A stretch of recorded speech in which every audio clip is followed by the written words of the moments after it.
A Necessary Compromise. Written by Rose Fresquez. Narrated by Rachel Bourquin. A Necessary Compromise. An Enemies to Lovers Sweet Romance. The Billionaire's Reunion, Volume 3. Copyright by Rose Fresquez. Production copyright by Rose Fresquez. Chapter 1. Fear wasn't standing in the way of Vanessa Douglas's dreams. However, unforeseen circumstances repeatedly hindered her pursuit of becoming a teacher, casting a shadow over her future. On numerous occasions, she felt compelled to abandon her goals, to slump on the sofa and idly wait for opportunities to arise. But that approach wasn't the solution.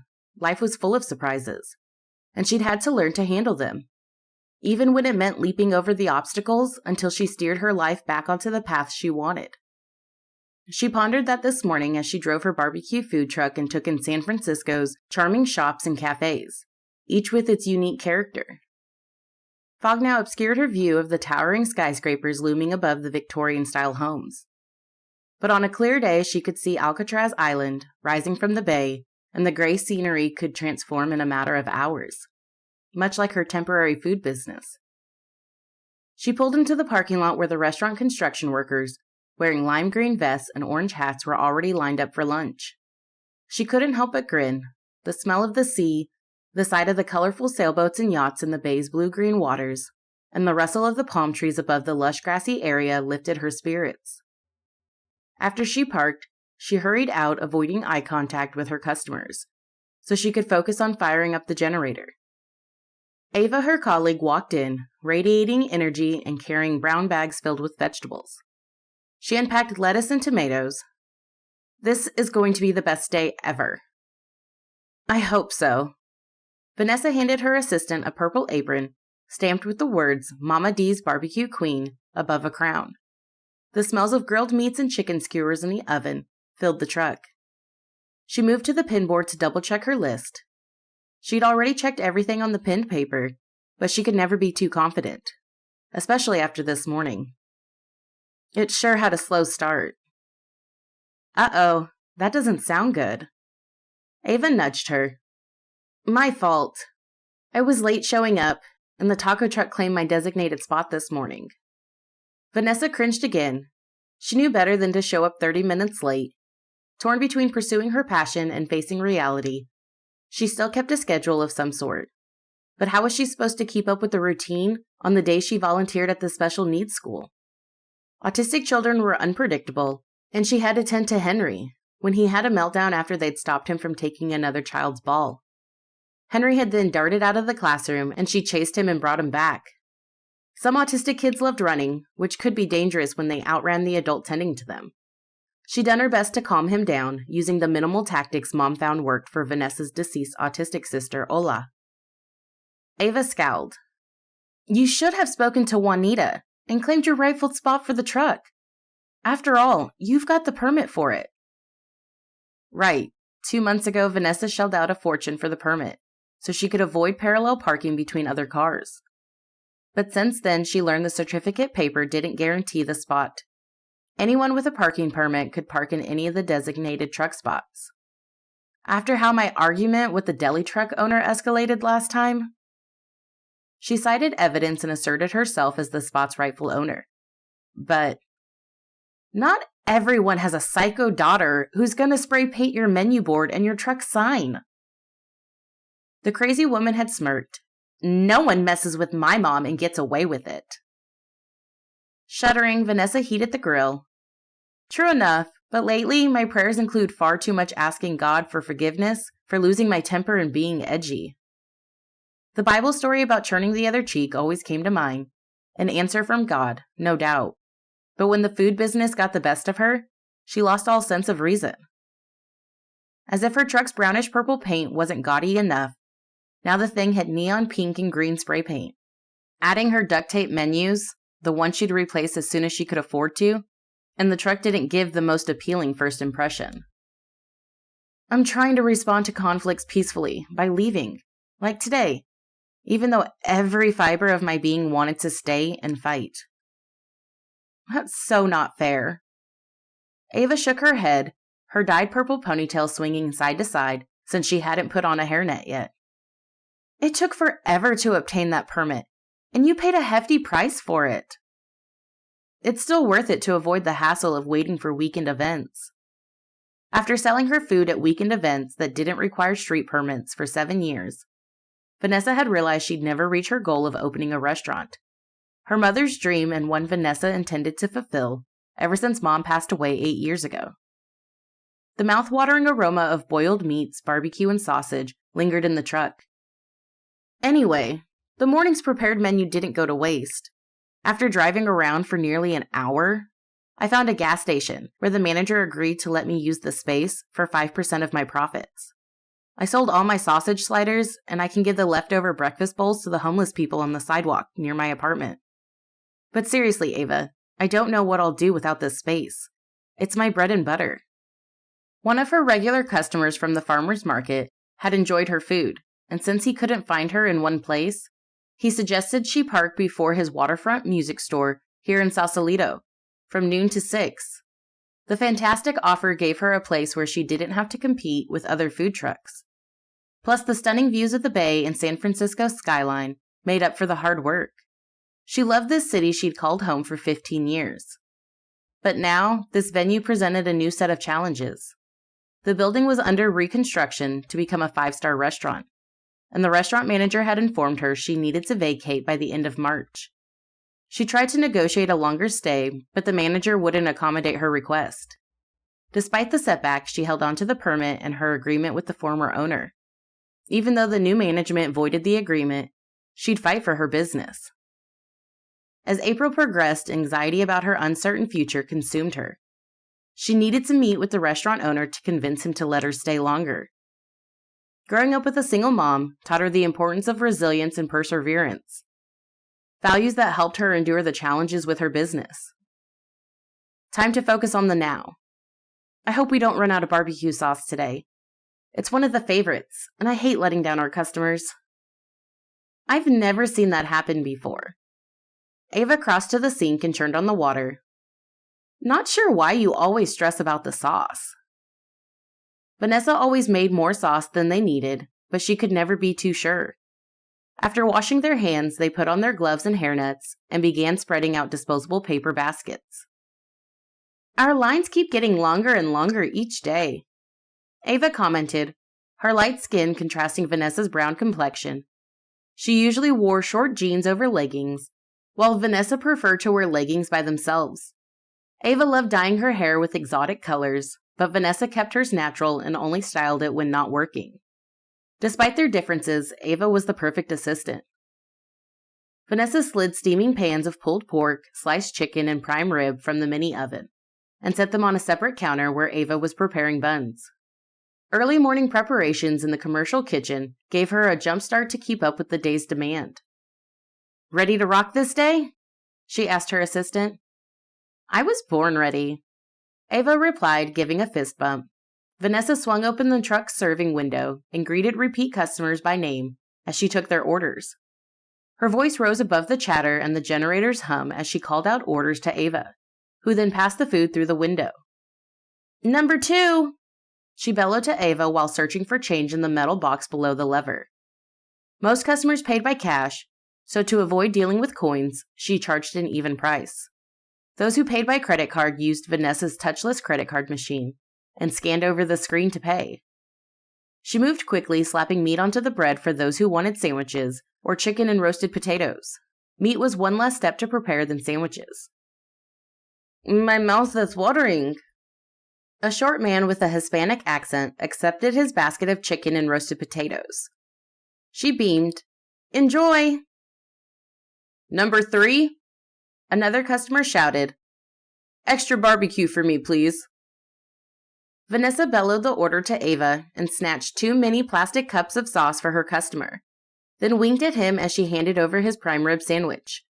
The sauce is the boss. The construction workers enjoyed her food the most. They usually returned to buy seconds after the lunch rush died down. They also ate most of her dinner. Staying here, she was helping the crew, and they were helping her. She'd use that in her pitch to the restaurant owner if she could get an audience with him. She could use a third employee handing out sodas and water and emptying the trash can, but she couldn't afford it while she was saving every penny.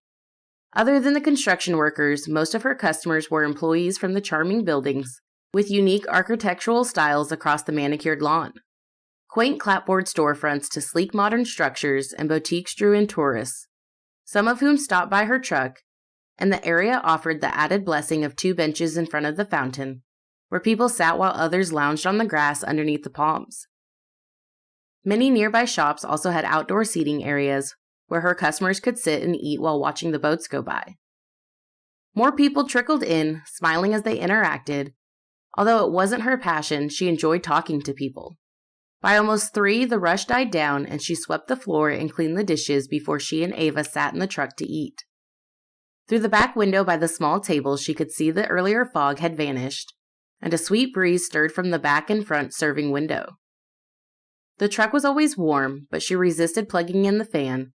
The fewer appliances plugged in, the better. "Thank you for your hard work." Vanessa forked her roasted potato. Across the table, Ava saluted her with a bottle of water. "This is our year to claim our dreams." It wasn't Vanessa's place to judge anyone's aspirations, but she never wanted Ava's talent to go to waste. "Are you sure I'm not holding you back from your dream job?" Ava swallowed the prime rib she'd been chewing and gestured toward the corner counter where a framed photo of Vanessa's mom and sister hung. "You may have changed your mind about starting a restaurant and teaching, but I'm counting on having this truck come October." In case Ava assumed Vanessa would have her mom's restaurant in October, she'd better clarify. "October is my deadline to get the money. Starting a business requires planning." The cost of rent, even in her cheaper Hunters Point neighborhood, was frightening, and that would be the only place she could afford if she ever reached her financial goal. But Ava didn't need to know all the details, as long as she had her hopes in the food business. "The truck will be yours, as promised." Surprisingly, some people were passionate about the street food business. Vanessa had met Ava through the special needs school. "My mom thinks I should go after my dream." Ava eyed her water bottle. Then with her index finger, she drew the 3 letters of her name on the condensation amassing on the sides. Her 10-year-old son Malcolm had Asperger's and sensory sensitivities of all sorts. Blessedly, her parents lived with them, giving her some much-needed family support. Vanessa reached over and grasped her friend's hand. "Your mom is a smart woman." A male voice at the window interrupted their conversation. Vanessa stood up. "It's that man," Ava muttered under her breath. Vanessa's heart rate picked up when she faced the restaurant manager. Wiping her hands over her apron, she took a deep breath before walking to the window and forcing a smile. "Xenon, hi!" He half smiled back, his pointed beard and mustache making him look like an anchor. "You're still here, I see." Her gaze drifted to the flashing lights of heavy equipment and machinery and the orange cones and barricades marking off the work area. She needed to be careful with her words this time. "I'm grateful you haven't called the city council on me." His thick eyebrows drew together, and he put on his business persona. "My assistant is working on that. Are you really looking for that kind of battle?" If only he would understand. She shook her head. She'd explained before how she needed a space with foot traffic. Not that it was his concern. As she gripped the window, she drew in a breath. "As soon as I can speak to your boss." She requested this before. "If he kicks me out, I'll go." Despite her permit not expiring until December, she understood the new owners had the right to possess their space after the previous landlord sold it. Unlike the shops across the street, the restaurant was the only building on this side, visible to all the tourists walking up and down the street. "I'm sure you're nice," he began, and she suppressed a chuckle as his stomach growled. Undeterred, he continued with his business speech, moving his hands to emphasize his point. "In another world, we could even be friends, but—" "Hold that thought," she interrupted, realizing he hadn't even bothered to summon the owner to meet with her. She hurried to the oven, swung it open, and pulled out one of the pans with sliced brisket. "What's the plan?" Ava whispered across the counter as she restocked the woven basket with disposable utensils. A man's heart, you know? Vanessa replied. Using tongs, she scooped a generous amount of sliced prime rib into the serving basket, then added the roasted potatoes. She was out of salad. Her mother used to say the way to a man's heart was through his stomach, which never made sense because the two men in Mom's life had left her. But it couldn't hurt to try. Here. Ava handed her the set of utensils and a mini cup of barbecue sauce. The sauce is the boss. Thanks. Vanessa returned to the window and held out the plate. The man's brows scrunched further as he eyed the food, then her. I know you probably ate, but just in case you hadn't, I figured I'd... He moved closer and snatched the basket from her. My boss is a busy man. She ripped open the utensils and handed him the fork. At least he was now talking about his boss. He forked the meat and lifted it to his mouth, letting out a satisfied moan. This is good stuff. Bouncing her foot on the smooth surface, she let him enjoy his food before she gave him a napkin. Please, God, soften his heart so he can be reasonable today. What if he refuses to meet with you? Zenon asked halfway through his meal. Then I'll ask you for his number, perhaps? She shrugged. Pointing his fork at her, he gave a slight smile. That's not how I operate. Just try to convince him to meet with me, please. Would that involve traveling out of state? I can travel too, if it's what it takes for me to see him. She'd prefer not to spend money on a plane ticket, but if she could keep her truck in this location for a few more months, it'd be worth it. Everything tastes good when you're starving, Zenon remarked after swallowing. So... She tried to refocus him on the main subject. Is it a deal? I'll see what I can do. He shook his head before lifting the basket with his half-eaten food. Was this a bribe? She grinned, folding her hands together as if praying. Did it work? For now. He forked another piece of meat. For now was all she could cling to. She was 34, and if she didn't succeed with the food business soon, she'd have to abandon her dreams altogether. Even if his boss agreed to meet with her, she couldn't be certain everything would work out. What would she do then? Chapter 2. Nate Stone's footsteps echoed on the pavement as he paced, each labored breath muffled by the helmet encasing his head. Around him, his crew buzzed with energy, tearing down and rebuilding the number 62 Chevrolet with surgical precision. Time was slipping away, and with it, his chances of clinching victory at the Geico 500, one of NASCAR's most prestigious races. Though racing had once been a beloved hobby, the burden of earning a living through it now drained him. His pulse hammered in his ears, drowning out the hum of rival engines and the distant murmur of the crowd. He sent a silent plea to the heavens, seeking solace in his faith on race days like these. The clear sky offered a consolation, but his desperation to rejoin the race clawed at him. Fingers trembling in their gloves, he fought to keep his fear of losing from showing. This high-speed track had already bested him once. Now another defeat gnawed at him, and the unblinking gaze of the TV cameras followed him, scrutinizing each move. Heat seeped through his fireproof jumpsuit. He considered hydrating, but balked at the idea of another pit stop for a bathroom break. Fanning himself with gloved fingers did little to alleviate the swelter. Never let them see you sweat. A distant memory whispered, though its origin eluded him. A line from an action film, or a recent deodorant shoot, perhaps?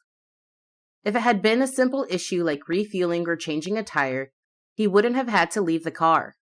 His disappointing Daytona 500 performance loomed in his mind. Now the Geico 500 victory slipped further out of reach, and the mounting pressure threatened to crush him. Let's get you back out there. Doyle's voice came through the headset, a soothing balm for Nate's frayed nerves. He nodded his appreciation and clambered back into the compact car. After securing himself in the driver's seat, he grasped the steering wheel and adrenaline surged through him as the engine vibrated. The crowd's cheers swelled, their excitement palpable. He inhaled, zeroing in on the race.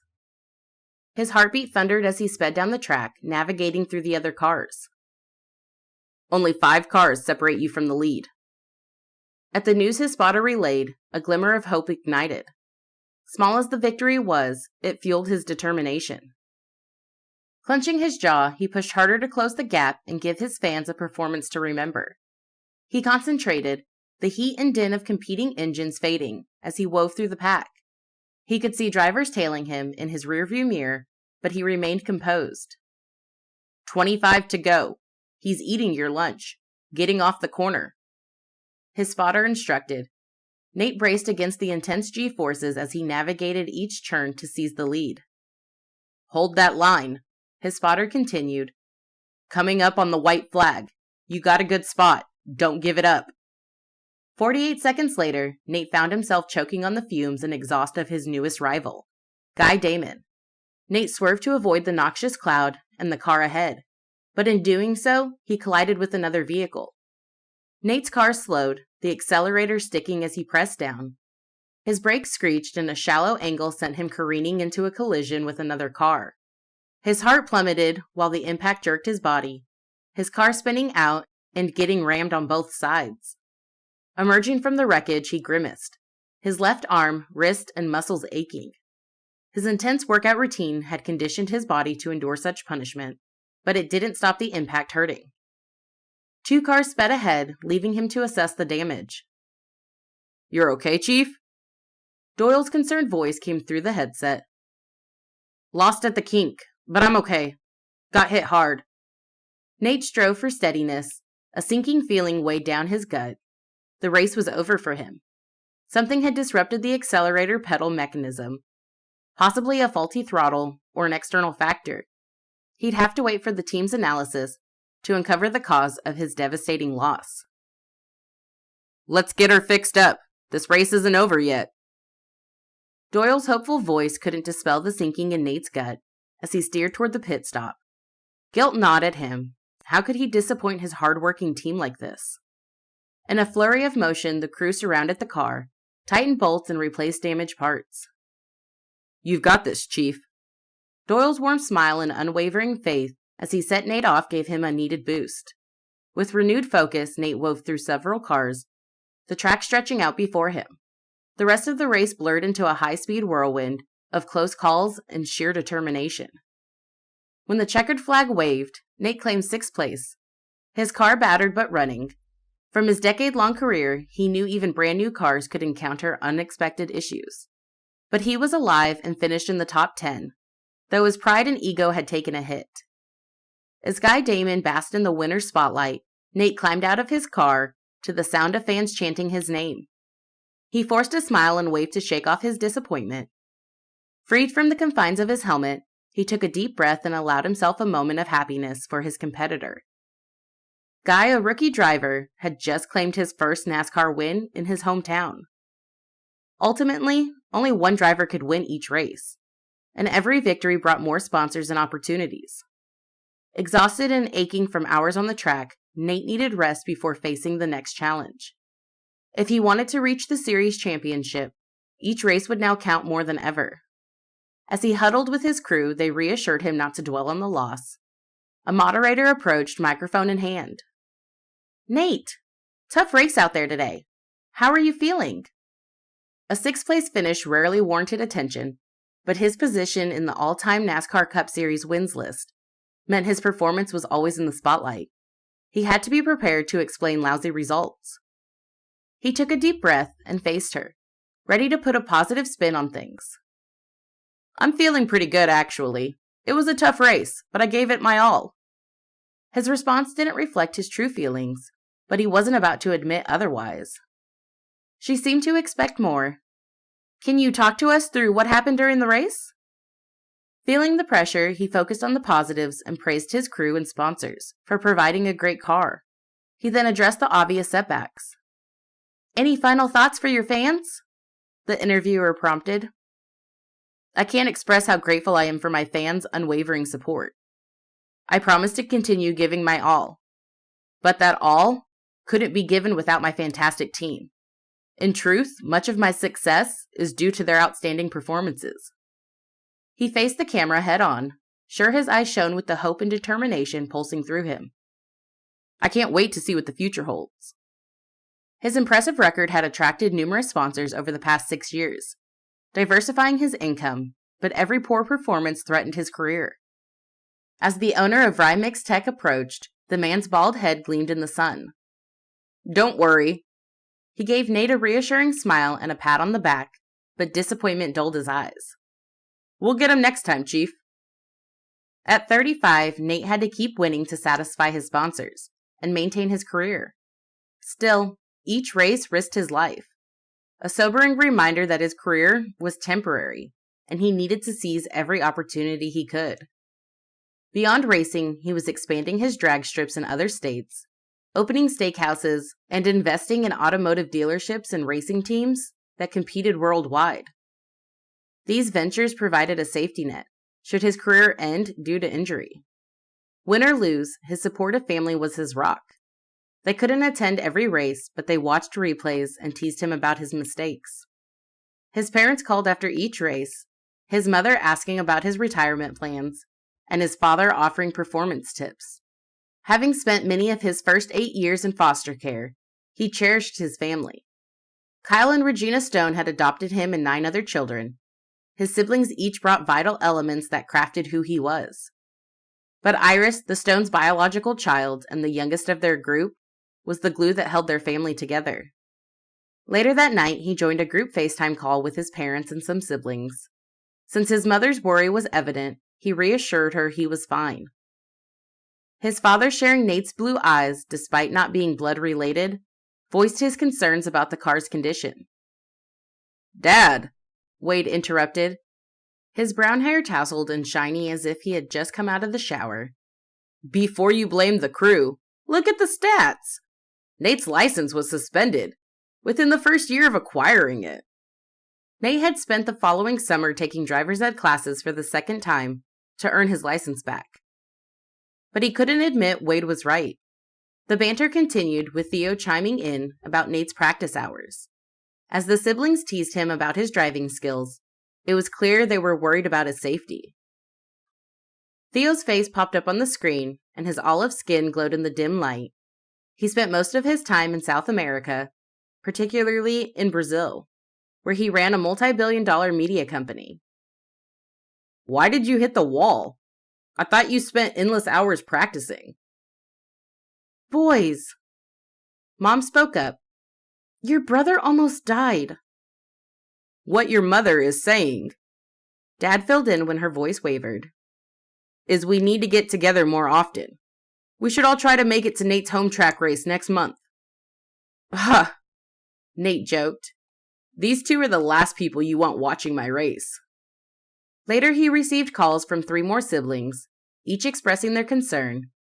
His sister Iris echoed their mother's worries and asked about his retirement plans. He deflected her questions, discussing her upcoming wedding instead. Despite her persistence, his spirits remained high. By the time he went to bed, he was beaming from his family's support. Stowing their love and encouragement in his heart, he didn't dwell on the race as he surrendered to sleep.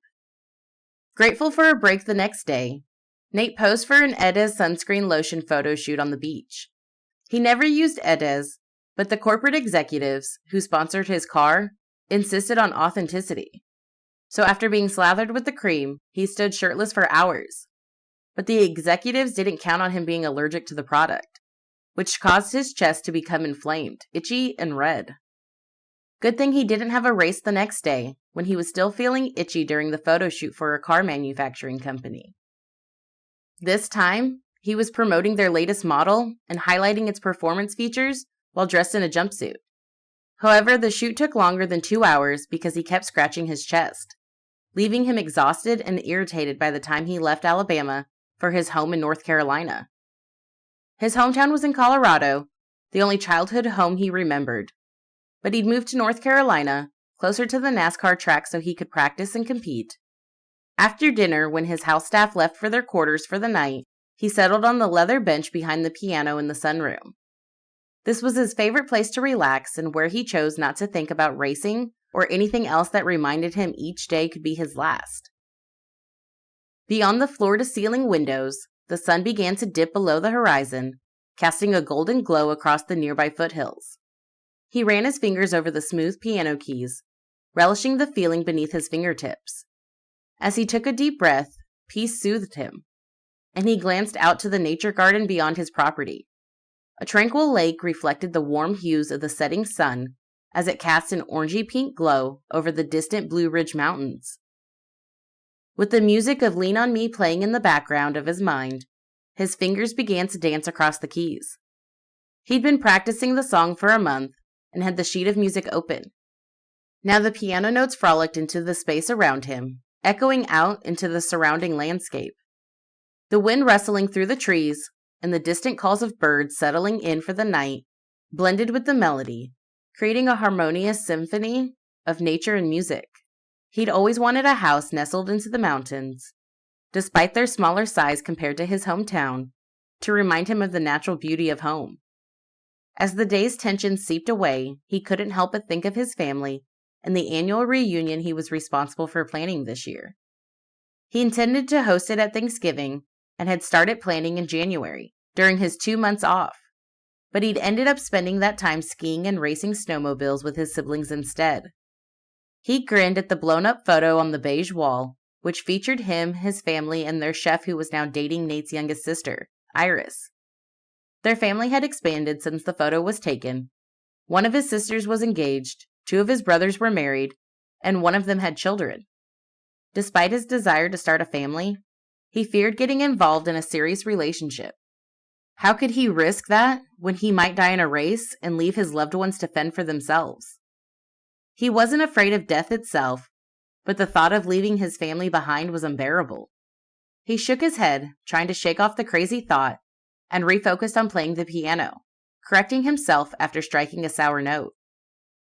His phone vibrated and he slid it from atop the piano. Before he swiped to answer, the contact flashed for the manager who oversaw his mini restaurants. "Zenon, what's up?" "Great job on the race, by the way." "Gloating is overrated. You know." Nate spoke lightheartedly. Zenon had become a good friend, one Nate trusted to manage 33 restaurants across the big cities in North America. Despite Zenon's disinterest in motorsports, he watched most of Nate's races on TV. "Why didn't you tell the moderator your car wasn't cooperative?" He might have said something of the sort. He couldn't even remember his interview anymore. "I blame the several pit stops." Or something like that. "I'll give you some advice." Zenon then offered his opinion on how Nate should handle post-race interviews when the race didn't go as the team hoped. Nate chuckled and steered the conversation to the food business. "I might become a chef if this career crashes." "Speaking of chefs," Zenon's voice now turned to his usual business tone, "we've run into a small dilemma in the Bay. Don't tell me you need to wait for another permit for something else." The stool scraped against the tile when Nate stood and walked toward the window. The last rays of the sunlight had disappeared below the horizon, and the automatic lights had already turned on over the porch. They'd encountered several obstacles during the restaurant's construction, hence pushing back the grand opening date from July to September. But Zenon wouldn't seek a solution from Nate while the manager was the expert. "It's the woman who keeps parking a food truck in the lot?" "There's a food truck in the parking lot?" He hadn't seen one the last 2 times he visited the construction site. "She's there in the afternoons. The previous owner let her park there. I told her she had until the end of March." "We're almost at the end of April." If she'd already been asked to leave, by common courtesy, she should have done as asked. "It's complicated." Nate barely registered Zenon's explanation to the Bay Area food vendors. Zenon always dealt with the contractors and oversaw the details. Nate's only contribution was having his sister draw the restaurant plans to match the theme of a given city. Iris probably knew more about the restaurant's recent updates than he did. "What's the problem, and how does it involve me?" "She wants to meet with you. Otherwise, she's in no hurry to make an exodus." "What?" A strained laugh escaped his lungs. Who did she think she was? He walked toward the seating area, the cozy rug soft beneath his bare feet as he paced between the plush sofas and back to the window. "If she can't be reasoned with, Shouldn't you notify the city council? Or whoever handles such matters? A silence passed before Zenon spoke in a low voice, as if he was conceding to the woman's request. My assistant called the city council and left a message last week. I now regret rushing that decision. Why? It might move things faster if you meet with her before the restaurant's film and photo shoot next Wednesday. Zenon had a knack for generating buzz and hype about the restaurant long before its official opening day. Nate needed to focus on practicing for the next race, not juggling a business he had no clue how to handle. He ground his teeth. I don't have time for this. There's no better time to use your new chopper than this short trip. I can't believe you want me to do this. Let me text you some photos of her truck. Zenon ignored Nate's protest. You'll see why we need it out of the way for the photo shoot. Drawing out a frustrated grunt, Nate threaded his hands through his hair. He didn't need to stress about anything other than winning his next race. Perhaps stopping by his restaurant wouldn't be an inconvenience, though. He did have a couple of meetings in San Francisco early next week. Logan and Serafina would be back from their honeymoon by then, too. He'd enjoy another opportunity to see his brother. I'll handle it. But how could he have a better approach than Zenon's? After hanging up, Nate received a text with pictures of a brawny purple food truck, covered in neon pink and green spray-painted food and words. The dingy truck couldn't be further from the image he wanted of his restaurant. How could the vendor convince customers to buy food from such an atrocity? Why had she summoned him to his property? Was she looking for a fight? Dealing with the conflict wasn't his forte, especially with everything else going on in his life. However, his agreeable personality and the peacemaking traits his mother instilled made him flexible, a necessity in his line of work. So he'd take a diplomatic approach, he'd befriend the vendor and resolve the issue peacefully. After all, he used the same tactic in his businesses to win over investors, and it worked so far. He'd get the vendor to leave his property without causing a scene.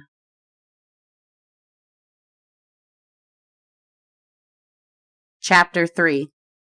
Vanessa's mornings followed a routine when she wasn't volunteering at the local school. She rose at 4:30, spent time in prayer, and engaged in a 15-minute Zumba workout via YouTube, before leaving at 5:30. She then drove to the commercial kitchen and arrived by 6 to meet her meat delivery person. Finding overnight parking for her truck created an ongoing concern. Due to limited space in the city, she often parked outside of Hunters Point. Sometimes she parked at a gas station and compensated the owner for the privilege, while accepting the risk of a break-in. It typically took her 20 minutes to reach her minivan parked nearby before driving her truck to work. If she took the bus, she had to wake up an hour earlier. Today she'd taken the bus, and the early start paid off, as she secured a prime morning spot on the street. She sold all her breakfast bowls and sliders, and even prepared barbecue prime rib and pork sliders for those who wanted them. Some customers ordered chicken and potatoes for breakfast, simply grateful for the patronage at any hour. She no longer questioned the appeal of barbecue meals in the morning. Soon she was off to Sausalito with Ava, serving lunch by the oceanfront. Adrenaline surged through her as she attended to customers. Noticing a bandage on Connor's nose, she inquired what happened as she handed him a plate of chicken and roasted potatoes. I wish I could blame it on work. The burly man accepted the food. My son's toy truck fell from the top bunk while I was stripping his bed sheets. Vanessa winced, empathizing. Who knew toys could be so dangerous? You obviously don't have kids. Connor squeezed ketchup onto his potatoes before returning the bottle to the window. You'd understand if you did. Although she longed to find a special someone to start a family with, that idea remained distant from her current goals. She dated a few men in the past 2 years, but the relationships hadn't progressed the moment they expressed disapproval of her food truck business. Maybe she'd never truly fall in love, experiencing such profound affection for someone that life without them would be unthinkable. I'll have a number 2, please. Marnie, the owner of the boutique across the street, called out, interrupting Vanessa's reverie. The line of customers grew longer, spilling from the pavement onto the grass. Ava was quick handing Vanessa prepared meals as she called out the menu numbers corresponding to the customers' orders. Crafting dishes in under 5 minutes was a skill they'd honed together. As the lunch rush subsided, Vanessa exhaled and tossed the empty baking trays into the sink. She glanced at the microwave clock. 3:10. Sometimes they were so swamped, they forgot to eat until the day's end. How about we grab some lunch soon? I'll eat whatever's left. Ava, who was now sweeping the floor, responded. Vanessa inspected the glass door of the portable ovens. The chicken had turned a golden hue, and the prime rib was undoubtedly ready as well. She kept meat skewering in the ovens to stay ahead of demand. By now she had a good grasp of their daily sales. If there were leftovers, she distributed them to the homeless outside her apartment. Let me refill the condiments and clean that while you prepare our lunch, Ava suggested. Some barbecue pork remained in a baking dish in one of the ovens, and the asparagus and mixed vegetables would be enough to see them through the evening rush. 4:30 to 5:30 was their busiest time as people got off work, and those still at work had their dinner around then. Do you know what I'll do when I run a food truck? Ava asked from the window. You mean doing better than I am? Vanessa spoke over the whirring noise of the electric knife as she sliced the prime rib. Exactly! The humming generator outside their truck and the high-pitched whine of power tools seemed louder when they didn't have customers. I'll work smarter, not harder. Are you trying to say I'm not working smart? Vanessa slid off her greasy gloves and tossed them in the trash before jamming her hands on her hips. I admire that you like to cook everything, but... Ava wiped down the window, obviously choosing her words carefully. Just say I'm a control freak. Vanessa jerked a finger Ava's way, acknowledging her attachment to her mother's recipes. I won't be mad at you. Ava chuckled. I'll hire people to work for me while I collect the big bucks. Ava's purple ponytail shimmered beneath her hairnet as she shook her head. The whole point of being my own boss is so I can spend time with my son. Her lips also outlined in purple, thinned with sadness. I want Malcolm to know he's loved.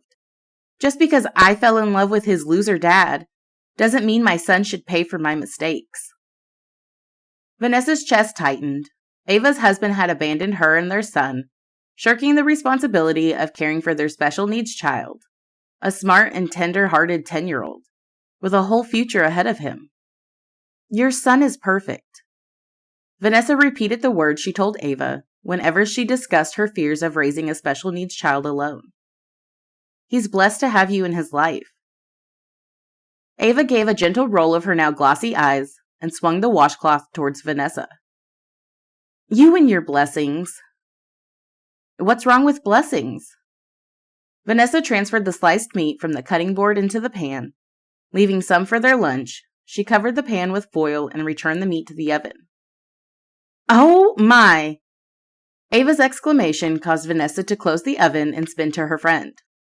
Ava was in a daze, her hand frozen with the washcloth on the window. Who is that hottie? Vanessa rushed to the window in 2 long strides. As she approached, her mouth dropped open. Striding through the grass in a perfectly fitted navy suit and a crisp white shirt was none other than Nate Stone. She hadn't realized she said his name out loud until Ava asked. You know him? Vanessa nodded, struggling to tear her gaze away from him. Tall and lean with dark, slightly curly hair, he was undoubtedly coming from another GQ modeling photo shoot. As he approached, she snatched the washcloth from Ava to wipe the already clean window. I already cleaned that, Ava whispered. But that's one handsome man. Tell me about it. Vanessa breathed. How do you know him? Ava clattered serving spoons into the sink. What are we going to feed him? Do you think he'll like anything from the menu? With a multitude of questions, Ava kept dropping things. I'm going to get a plate of prime rib ready, in case he wants to sample our food. Vanessa felt hot, but she kept wiping the surface, afraid any movement would cause her to look at Nate. We should have had the graffiti removed. Now we may lose an investor for life. Vanessa winced, remembering the spray paint. But seriously, what a laugh. Where did Ava get such a crazy idea? Oh no. Ava continued, "Why didn't we make your kale salad today?" Kale salad was one of Vanessa's best dishes, but they discussed this earlier when Ava had shown up with the vegetables and announced kale hadn't been in the market that morning. Her friend must be as frazzled as Vanessa was. Vanessa's chest rose and fell, and she concentrated on the construction noise and her chugging generator. Why was Nate here? Then she sensed his nearness because his intoxicating scent, eucalyptus mingled with something pricey, now diffused the smell of smoke and food. Against her will, her head lifted, and there he was, standing in front of her window, in front of her. Her knees felt weak as she looked into piercing eyes the color of the ocean. She leaned out her serving window, bracing her weight on her elbows for support and confidence. "Hello." He held out his hand. "I'm Nate Stone." "Vanessa." She swallowed and kept a smile in place, trying to hide her disappointment that he didn't recognize her. She stepped onto her tiptoes to reach out and shake his hand. It was strong and firm, and her disappointment didn't stop tingles from shooting through her arm. She slid her hand back and gripped both hands on the serving window. "What can I get you today?" His brow knit as he scratched his immaculately trimmed beard, revealing the fancy watch on his wrist. "Have we met before?" Her heart jump-started from shame that he didn't recognize her, then to pure rage. She had met him twice before through her best friend Serafina, who was now his sister-in-law. They'd seen each other at a funeral and a wedding. "Maybe you've seen me at the farmer's market." "We have prime rib with homemade barbecue sauce." Ava's voice sounded as she appeared with 2 disposable baskets of meat with asparagus on each. "Chicken." "I'm not here for food, thanks." Nate raised his hand, cutting off Ava's sales pitch. He glanced up at the truck. No doubt the duct tape holding the menus over the spray-painted background didn't inspire confidence. Then he looked at her, giving away none of his reaction as he crossed his arms. "My manager said you wanted to talk to me." What was he talking about? "Why would I want to talk to you?" That came out wrong and rude. How unexpected. She stood taller and adjusted her apron straps. "I mean, I want to talk to you." She threw her head back, losing her train of thought. That was the consequence of constantly ogling the commercials Nate was featured in. "I'm sorry." "Just great." Sweat drenched her armpits. She needed to change her shirt and reapply deodorant as soon as he left. Squaring her shoulders to compose herself, she managed to sound coherent. "You're the one here. I don't think I know your manager." "I own the restaurant." He tipped his chin to the unfinished building by the yellow bobcat. The hammers beat out a steady cadence like a timer, reminding her of her limited days in the parking lot as her mind registered his statement. "You bought the music store?" What were the odds the buyer had been Nate? Wasn't he busy enough racing cars all year long? He cleared his throat, his brows knitting tighter. He must be wondering why she was surprised. But he had no idea who she was in the first place. He was a famous race car driver. Not just famous. He was one of the few who held the most wins in a single season. He made a lot of money, but probably not a billionaire. Like one of the construction workers had mentioned when he said the restaurant belonged to some billionaire. Maybe Vanessa didn't know as much about him as she thought. Just like Serafina mustn't have known where Nate's restaurant was, or her friend would have warned her. But even if Serafina knew, she'd been busy planning a wedding. Come to think of it, Serafina hadn't visited Vanessa's new location yet. Her heart was racing when she turned around, and Ava was carrying the food baskets back to the counter. If the weight of a man's heart was through his stomach, Vanessa snatched the prime rib from Ava. Food had worked with Nate's manager. Wasn't that why Xenon summoned Nate? Perhaps God was in on it too. She moved back to the window and lifted the basket to him. Why were her hands shaking? "Eat something before we talk." He craned his neck to look at the street. The sleek car parallel parked between the SUV and the Suburban had to be his. He probably hadn't wanted to park near the construction zone. "I only have 10 minutes. He faced her again. "Maybe you can eat while we talk?" She shoved the plate out further, insisting he take it, but then the basket slid out of her hand and remnants of food fell past his chest before landing on the concrete. He stepped back, grinding his teeth as he glared at the food staining his shirt. "Oh no," she gasped, covering her mouth as she spun around. "Here." Ava handed her a handful of napkins. Vanessa scurried for the door, swung it open, and jumped over the 3 steps. She tripped over her own feet and fell headfirst onto the concrete. Double humiliation when the napkins flew out of her hand and fluttered along the surface.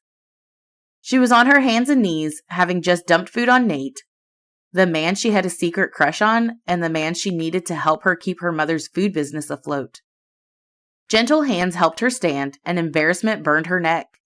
She couldn't even look at him when he asked if she was okay. "I'm fine." Somehow she thanked him for helping her off the ground before she rushed to gather the napkins scattered by the breeze.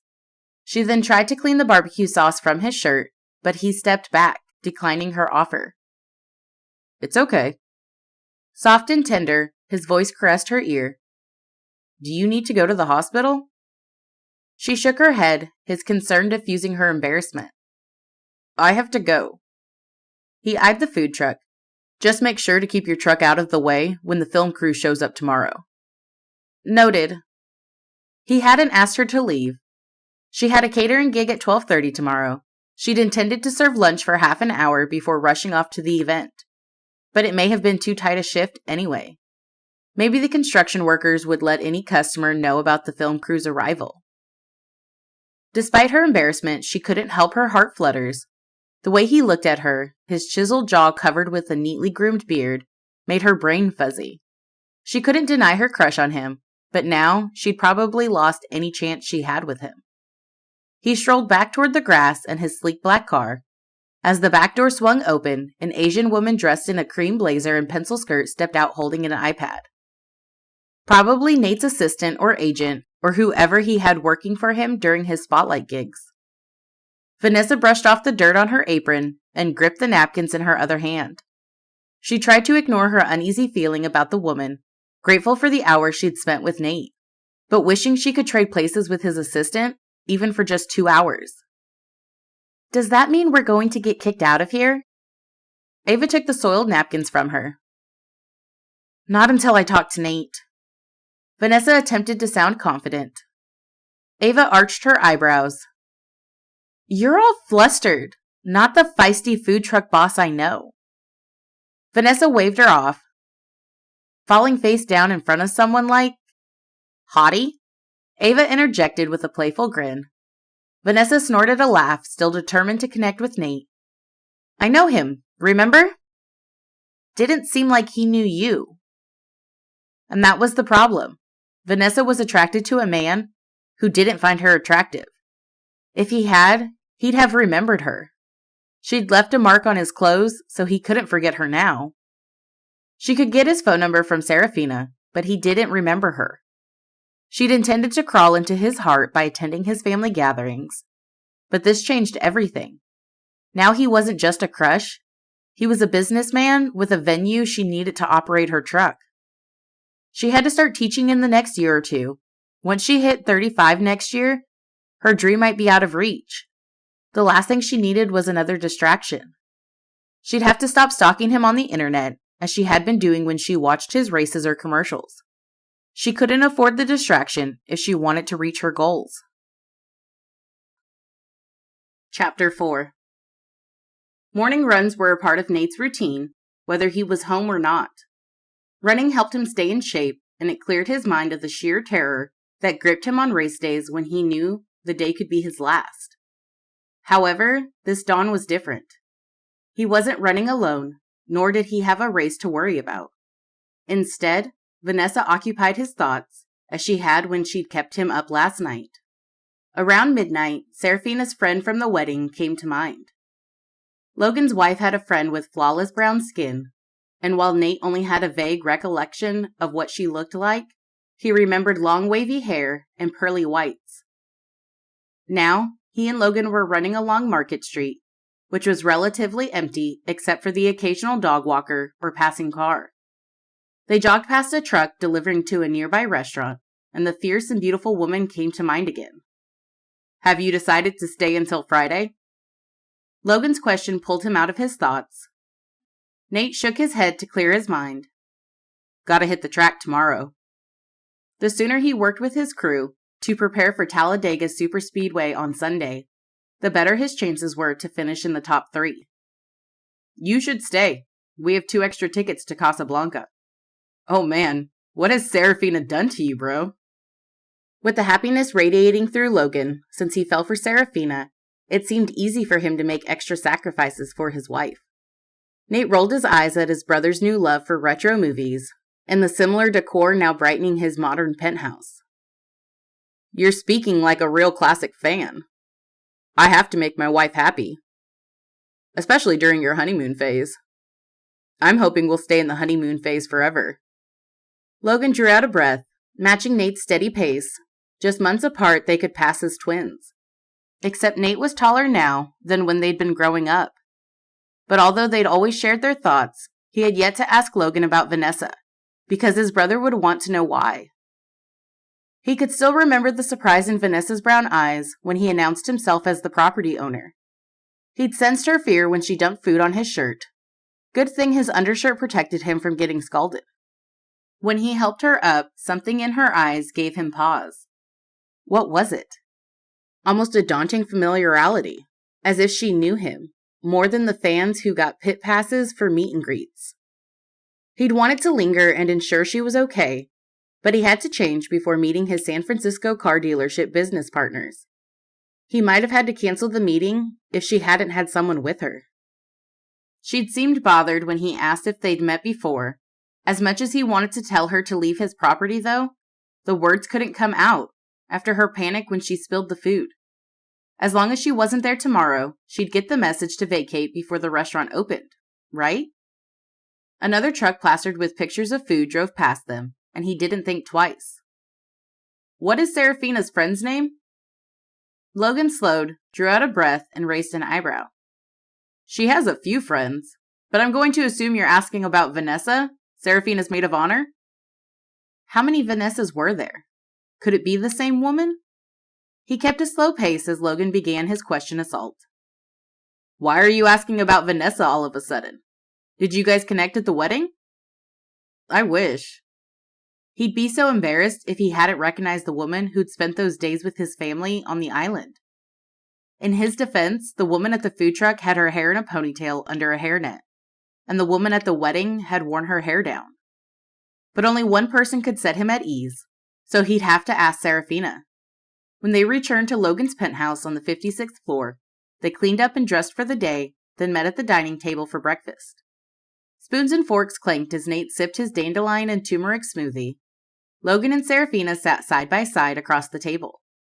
Beyond them, floor-to-ceiling windows fronted the dining area, adjoining the kitchen and living room, and the rising sun cast a vivid orange glow over jaw-dropping panoramic views of the bay and the Golden Gate Bridge. Are you prepared to sign hundreds of autographs this afternoon? Serafina poked at her omelet with a fork. I'm always ready for the spotlight. Nate flashed a smile to tease his sister-in-law about his love of attention. Today's event was for a cause close to his heart, something that connected him to a blood relative he barely knew. His grandfather who was autistic. Grandpa couldn't take care of him after Nate's dad died. Gramps passed away in a care facility when Nate was only 5. Too young to know all the details, but Kyle and Regina made a point to know Nate's family history. Ever since then, Nate had a soft spot for autism causes. Today he was hosting a meet and greet event for fans. The proceeds would go to the charity. Glad the spotlight is such a big part of your career, she winked. I'd give anything to have a day like yours. Logan chimed in, setting his half-eaten toast on the plate, reminding Nate of the photo shoots and the Q&A sessions he often had with fans. He did have a good job if racing pressure wasn't part of the equation. Will you stay for dinner? Serafina asked. I'll be leaving tonight. He just needed to give his pilot a 2-hour notice to get the chopper ready. I need a test drive. She nodded. Just be careful. Nate then remembered something important. Before I forget, do you have a photo of your friend Vanessa? Yes? Serafina furrowed her brow as she exchanged a look with her husband before asking Nate. Don't tell me you're bringing Vanessa into your spotlight world? He shook his head. Vanessa is not your type. Serafina interrupted in a protective tone. She pushed back her chair and stood to leave the room. Whoa.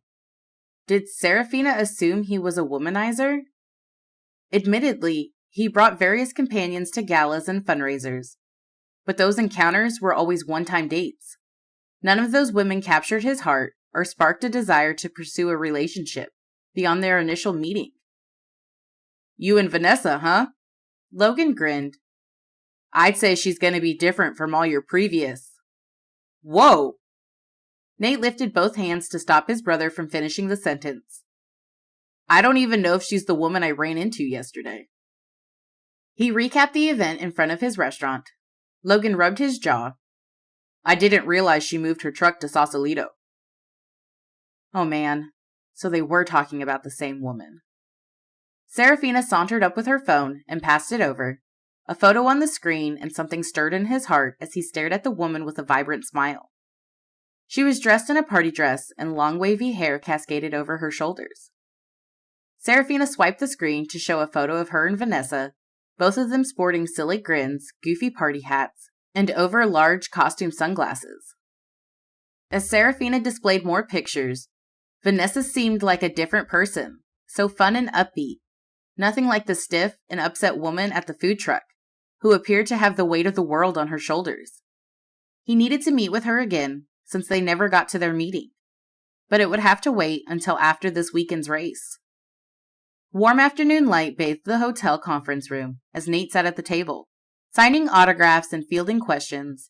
As passionately as he enjoyed his charity work and raising awareness about autism, wariness overtook him as the questions veered into race car-related topics, having nothing to do with his cause.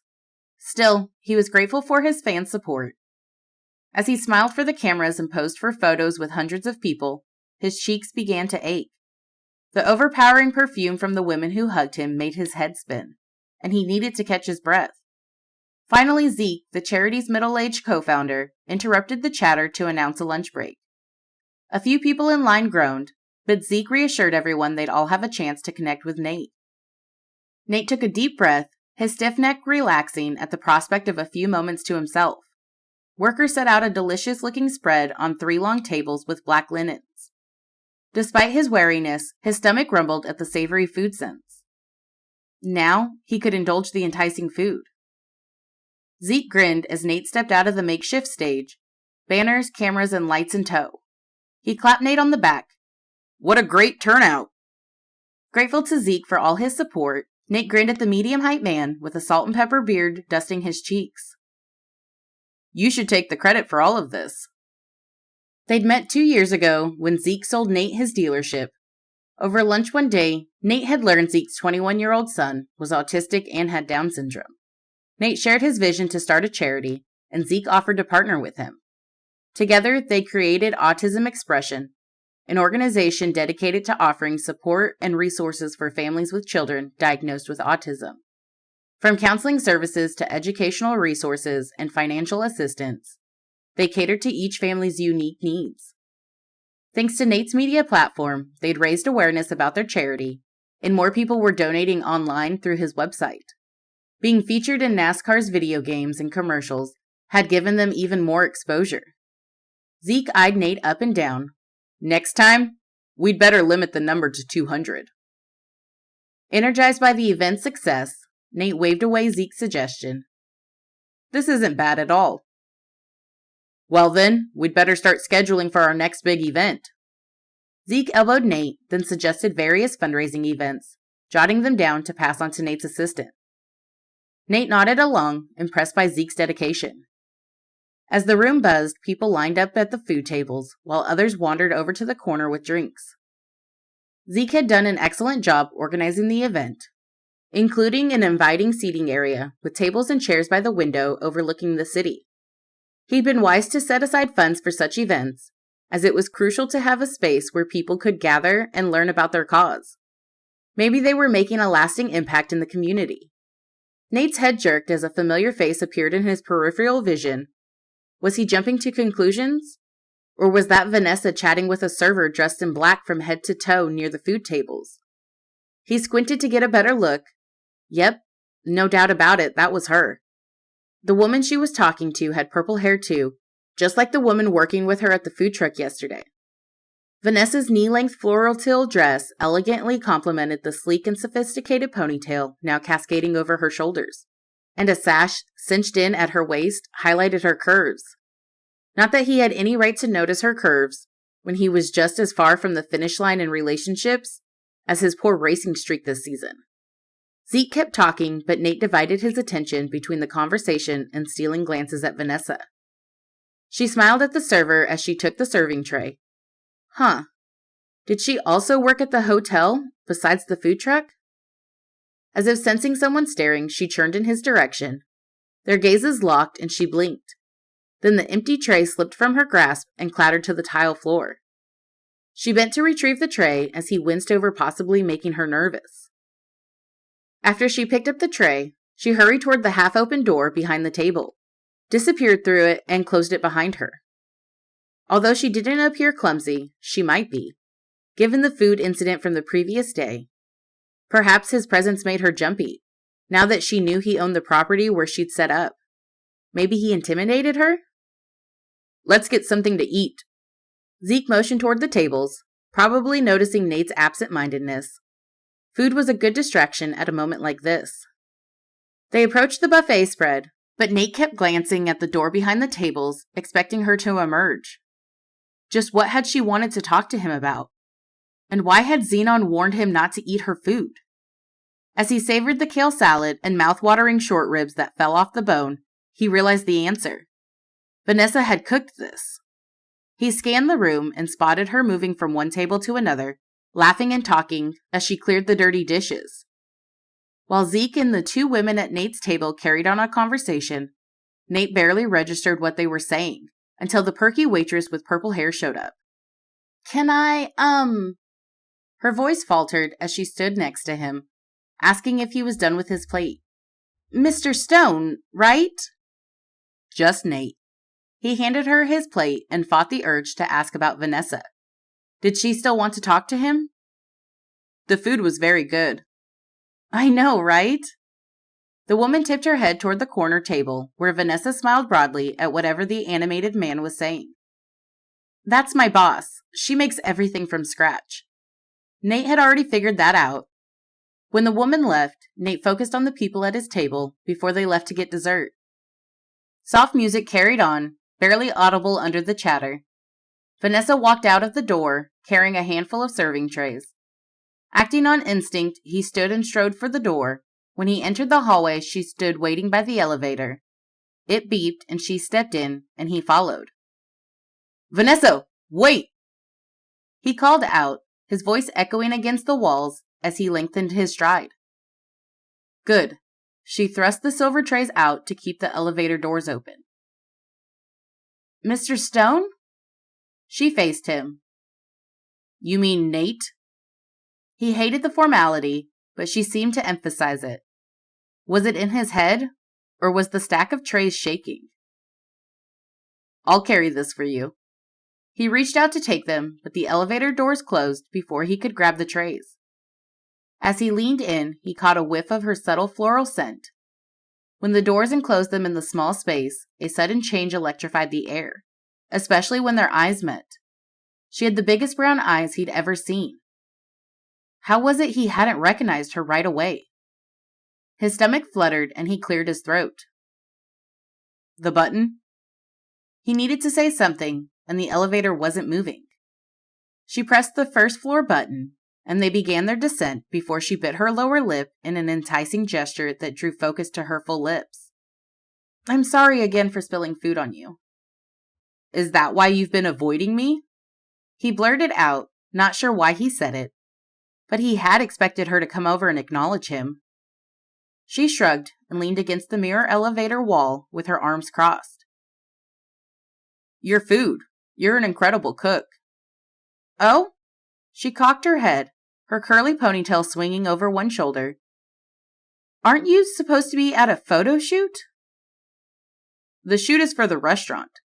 Seems you weren't planning to be in Sausalito today after all. Glad it worked out for both of us." The elevator doors opened and they stepped into the massive lobby where glittery chandeliers oversaw the pleasant seating area.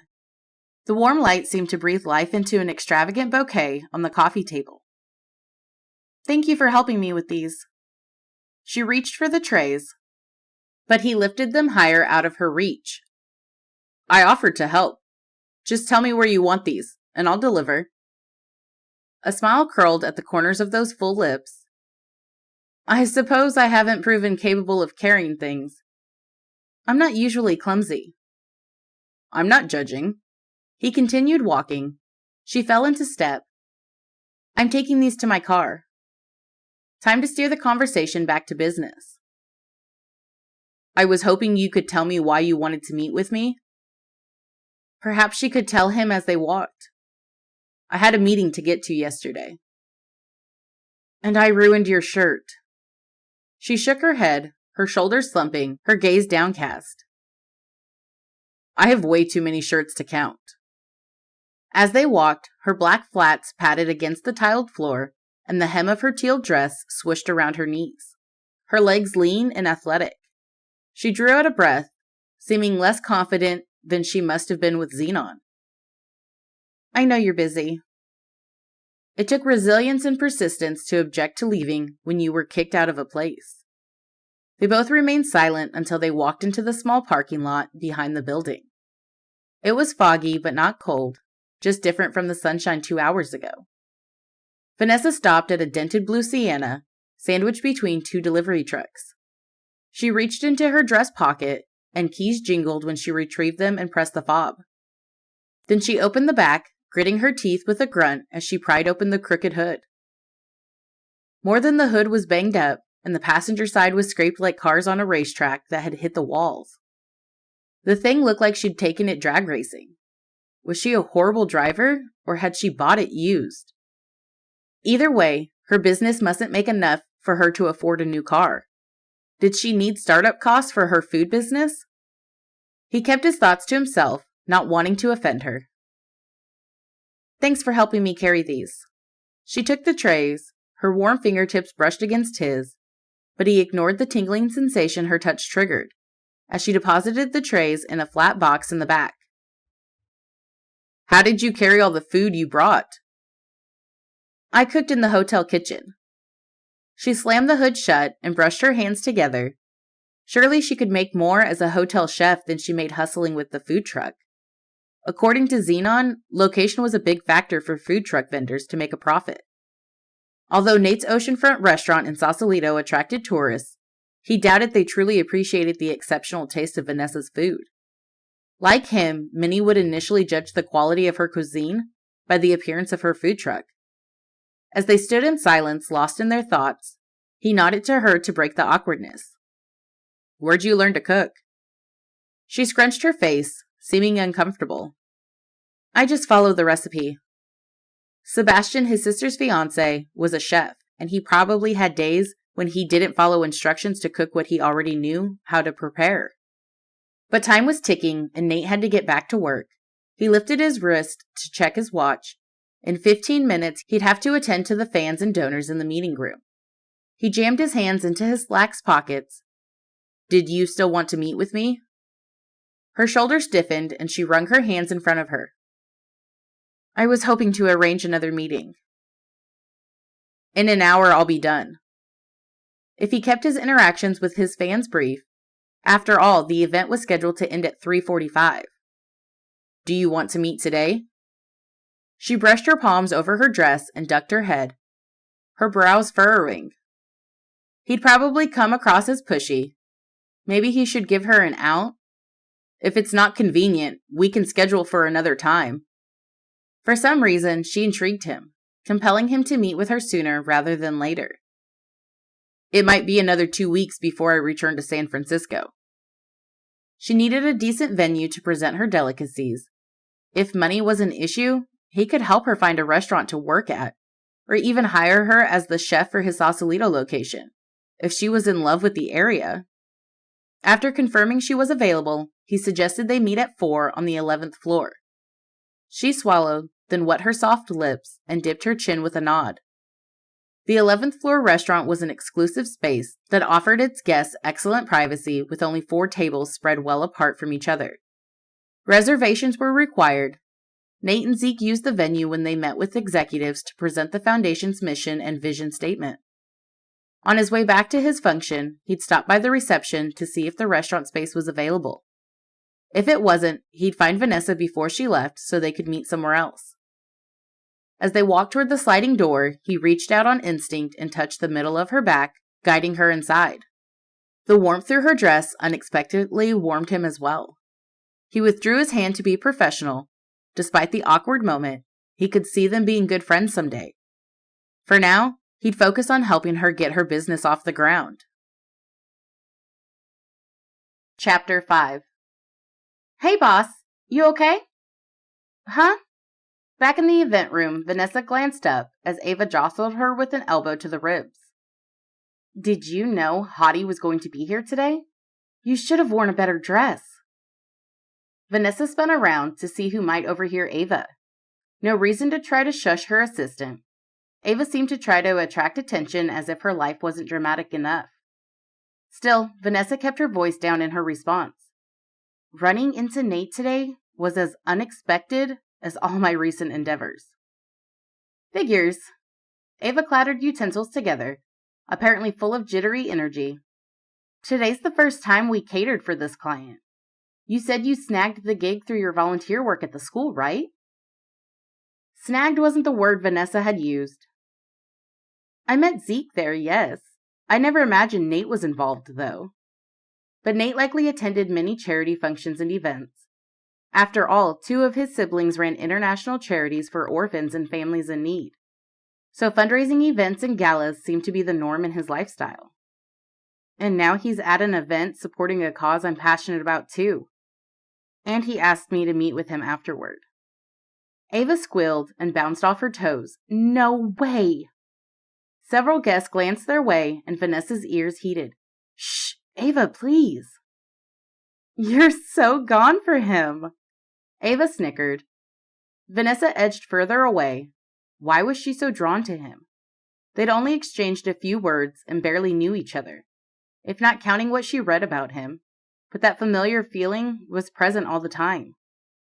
She tensed now, gripping her serving tray with white-knuckle force at the memory of the last 2 tabloids she'd seen in the checkout line. On them, different women, including business owners and models, had been photographed with Nate, clutching his hand. If you're meeting up with him, you should freshen up first.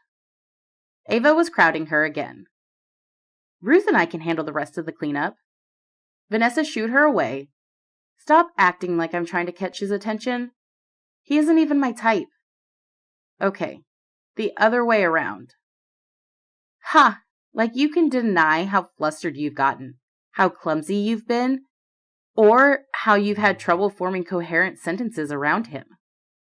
No, she couldn't. When he'd looked at her in the room, the softness in his eyes sent her blood rushing. Then when he'd put his hand on her back to let her walk through the door first, she imagined walking into a ballroom or attending a charity event as his date. But she'd be just like all the other women, who craned their necks and couldn't stop gawking at him. And no matter what Ava thought, Vanessa wasn't like that. Feeling silly for being bothered by the women now embracing him with lingering hugs before taking photos, she escaped Ava again and tried to focus on her goals. Not her silly attraction. After all, like Serafina once told her, Nate had heartbreak written all over him. Remember, girl, Vanessa muttered to herself as she stacked used plates, you're only meeting him to keep your prime position for the food truck. Yeah, right. Maybe her jittery heart would get the memo. Plates clattered as she moved utensils. At least the hotel let her use their plates for a minimal fee. Otherwise, when she catered, she stuck with disposable plates to avoid doing the dishes. The extra helper Ava brought came in handy, especially now, during teardown as they finished cleaning up the lounge room, so Vanessa let Ava send her off. With her mind spinning and her heart in her throat, she rode the swanky hotel elevator to the 11th floor, where she'd earlier learned that the top restaurant was open only to paid reservations. She inspected her reflection in the elevator's glass walls. She preferred her hair loose in such moments, but she had to keep it pulled up while she was in charge of food. Thankfully, the hotel had a private shower and place for her to change after cooking. Dressing up nicely always relaxed her and made her feel good. At least she'd appeared presentable when she unexpectedly ran into the hottie, as Ava deemed Nate. Vanessa straightened her dress and fluffed the hair she'd taken down and left flowing over her shoulders. Then the elevator stopped and dinged to open. Her heart started thudding when she stepped out and spotted Nate seated by one of the many big windows toward the end of the expansive room. Wow, he could take her breath away more easily than the stunning city skyline. His fancy suit still looked fresh pressed, and the blue shirt perfectly accentuated the color of his eyes. His hair, short on the sides and tall on top, was tousled after the long day. Besides the receptionist, Nate was the only occupant in the room. Thankfully, he was staring at his phone. If he took one look in her direction, her weakening knees might never get her to him. Knowing how busy he was, she appreciated his willingness to meet with her. She waved at the man behind the counter, and he waved back. She didn't need to ask where she needed to go, and he didn't ask if she was lost. As she crossed the spacious seating area, the soft cream-toned carpet cushioned her steps beneath her flats, and the plush-tan sofas and immaculately arranged bouquets gracing each table in the center of the room screamed luxury. Their rich purple hyacinths and irises and vibrant yellow tulips and lilies added classy spring color to the room. Nate must have heard her footsteps because he lifted his head and his gaze found hers. She inhaled the hyacinths and lily's subtle fragrance. Butterflies danced in her stomach and her knees wobbled when he grinned and stood. Vanessa? He extended his hand. Nice to see you again. At least he remembered her name. Like last time and any time in the past when he shook her hand, tingle shot through her arm. She kept the handshake brief so his hand didn't scorch her. Please take a seat. He gestured to the table, already offering a spread of delicacies, the decadent appetizers visible through the tray's glass lid. She sat across from him with her heart in her throat. She made the mistake of looking at him. Her mind was so ruffled she couldn't remember why they were meeting. All she knew was Nate was within reach, and she was breathing in his fancy cologne. Her gaze flickered past 2 bottled waters, one on her side and one on his. To the food, cheese cubes, fruit, lunch meat, and bacon-wrapped skewers of some sort. She'd seen him eat her lunch. Was he still hungry? As if reading her mind, he gestured to the tray. Compliments from the hotel. Comes with the restaurant reservations. If you need anything besides this. Water is fine. Thank you, Mr. Stone. What she needed was to keep this meeting as professional as possible. He eyed her and adjusted his tie. You don't have to prove a point by calling me Mr. Stone. What point? Do I intimidate you? He would if he had to be that direct. He more than intimidated her. He made her heart beat faster and made her feel things she hadn't assumed she was capable of feeling. But she waved her hand to dismiss him. I don't scare easily. That's what I thought. Really? She cocked her head. Why had he assumed so? She'd portrayed her inability to function in his presence both yesterday and earlier today, when she dropped the tray the moment she saw him across the room. How would you know that I don't scare easily? You're selling your food in the parking lot, even after my manager gave you a deadline. His definition made her seem like an outlaw. I'm sorry about that. That's what I wanted to talk to you about. He lifted the lid from the tray, and the savory smell of bacon had her mouth watering. Her stomach growled. She'd fed the entire crowd, but she hadn't fed herself before the event. She'd been too busy worrying if she'd made enough food. Then while cleaning up, she'd been anxious about their meeting. Have something to eat, please. His sheepish grin made her heart somersault, and her fingers twist together in front of her. I stuffed up on your kale salad and ribs. Very good food. Her chest warmed. At least he'd eaten her food and liked it. With shaky hands, she snatched a piece of diced cheese and popped it into her mouth. While she chewed, she surveyed his cufflinks and fancy Rolex watch. Everything about him screamed money. Then she swallowed the gourmet cheese and pressed her lips together before meeting his gaze. It was time for business. I was wondering if you could let me stay in your space for a bit longer. He sat back, relaxed and confident, calculating, as if he had something on his mind. Do you enjoy being a food truck chef? Not exactly, but it was her job. If she appeared stressed yesterday, then she needed to do better. Why do you ask? I have a proposition. Apparently, he'd thought about this. Piqued, she sat taller. What's that? I can talk to Xenon to hire you as a chef. She tried to listen as Nate continued with his grand proposition that had nothing to do with fulfilling Mama D's barbecue dream. I can even pay you out. However many days you still want to stay. It would save you from hustling. Just tell me how much you make in the parking lot, and I'll have my accountant get in touch with you. Her eyelids stretched wide, until she felt like she was trying to pop her eyes out of their sockets. Could he hear himself? As he spoke like a real snob, who'd been adopted into wealth and paved a way for his successful future? That should solve both our problems. Was the man for real? Or did he think he was on a TV commercial? A moment of silence passed as they stared at each other before she slid the food tray aside. Pressing her lips together, she willed herself to stay silent as she chose the right words. What do you think? His blue eyes radiated a gleam. The man appeared unfazed by her reaction, which was none, given that she easily got ticked off lately. Maybe this was his polite way of kicking her off his property, and it was working. She felt her chest rise before she pushed out the slow words. Wow, I'm very touched. He must have sensed her sarcasm. He spread out his hands in question. Xenon told me all the hardships food vendors face. I don't. Please. The words hissed from between her teeth. She ground her teeth, raising her hand to stop him, as heat coursed through her blood.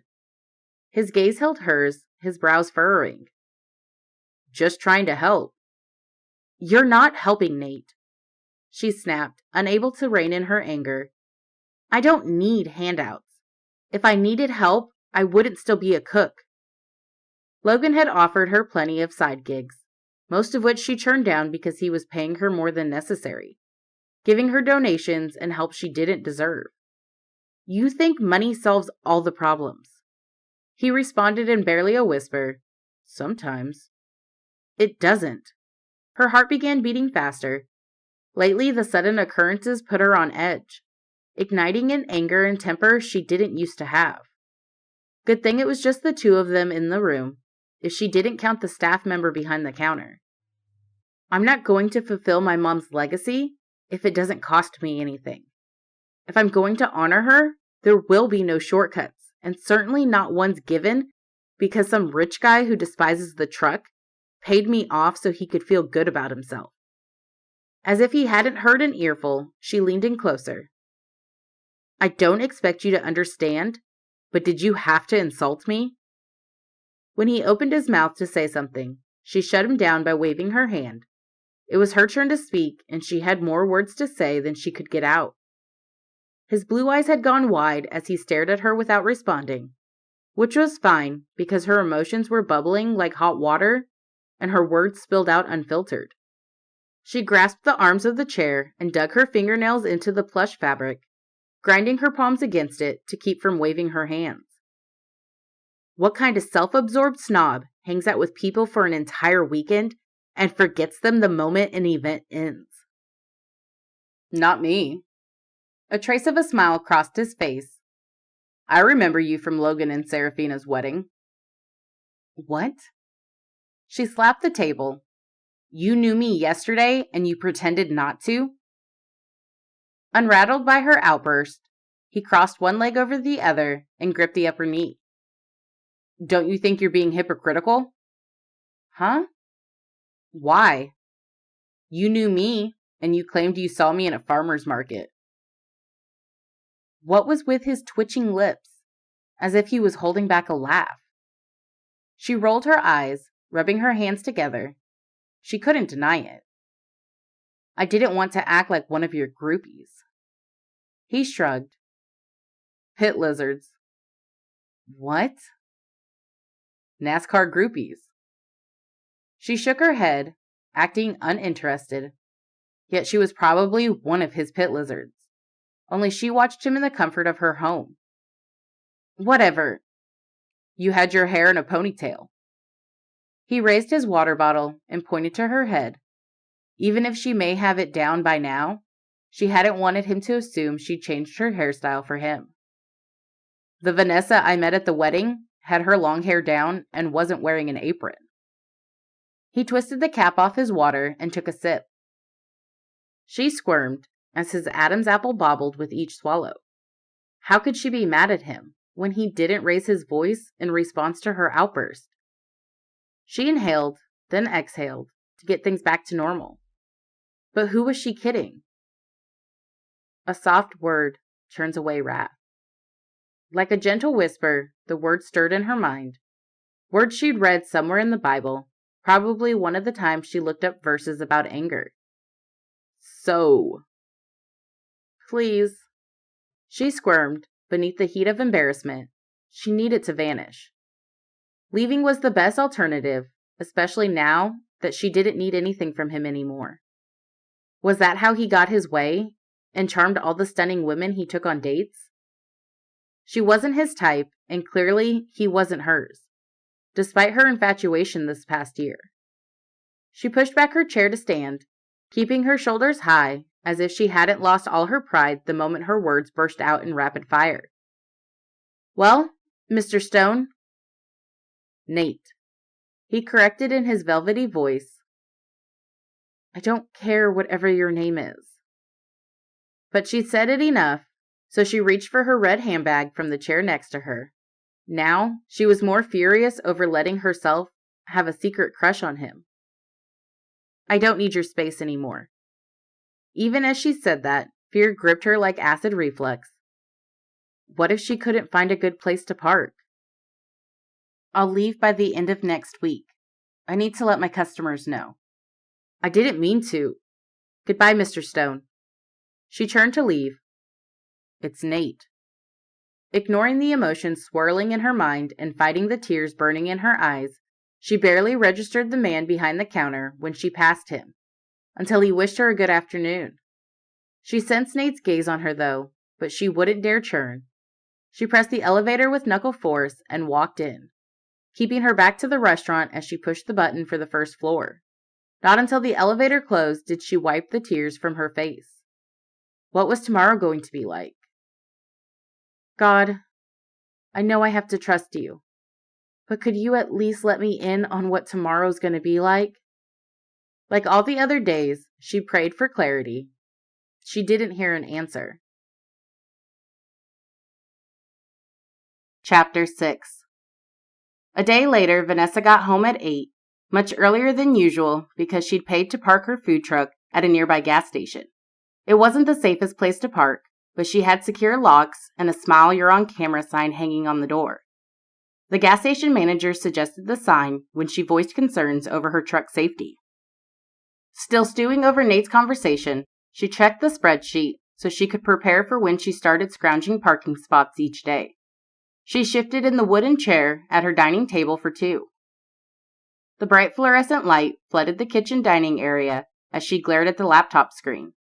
Studying the digits she'd highlighted in yellow and hoping they'd increase automatically. Since 50% of her customers paid cash, she deposited the money the next business day, but she included it in the day's profits. She needed an overview of what early May might look like financially.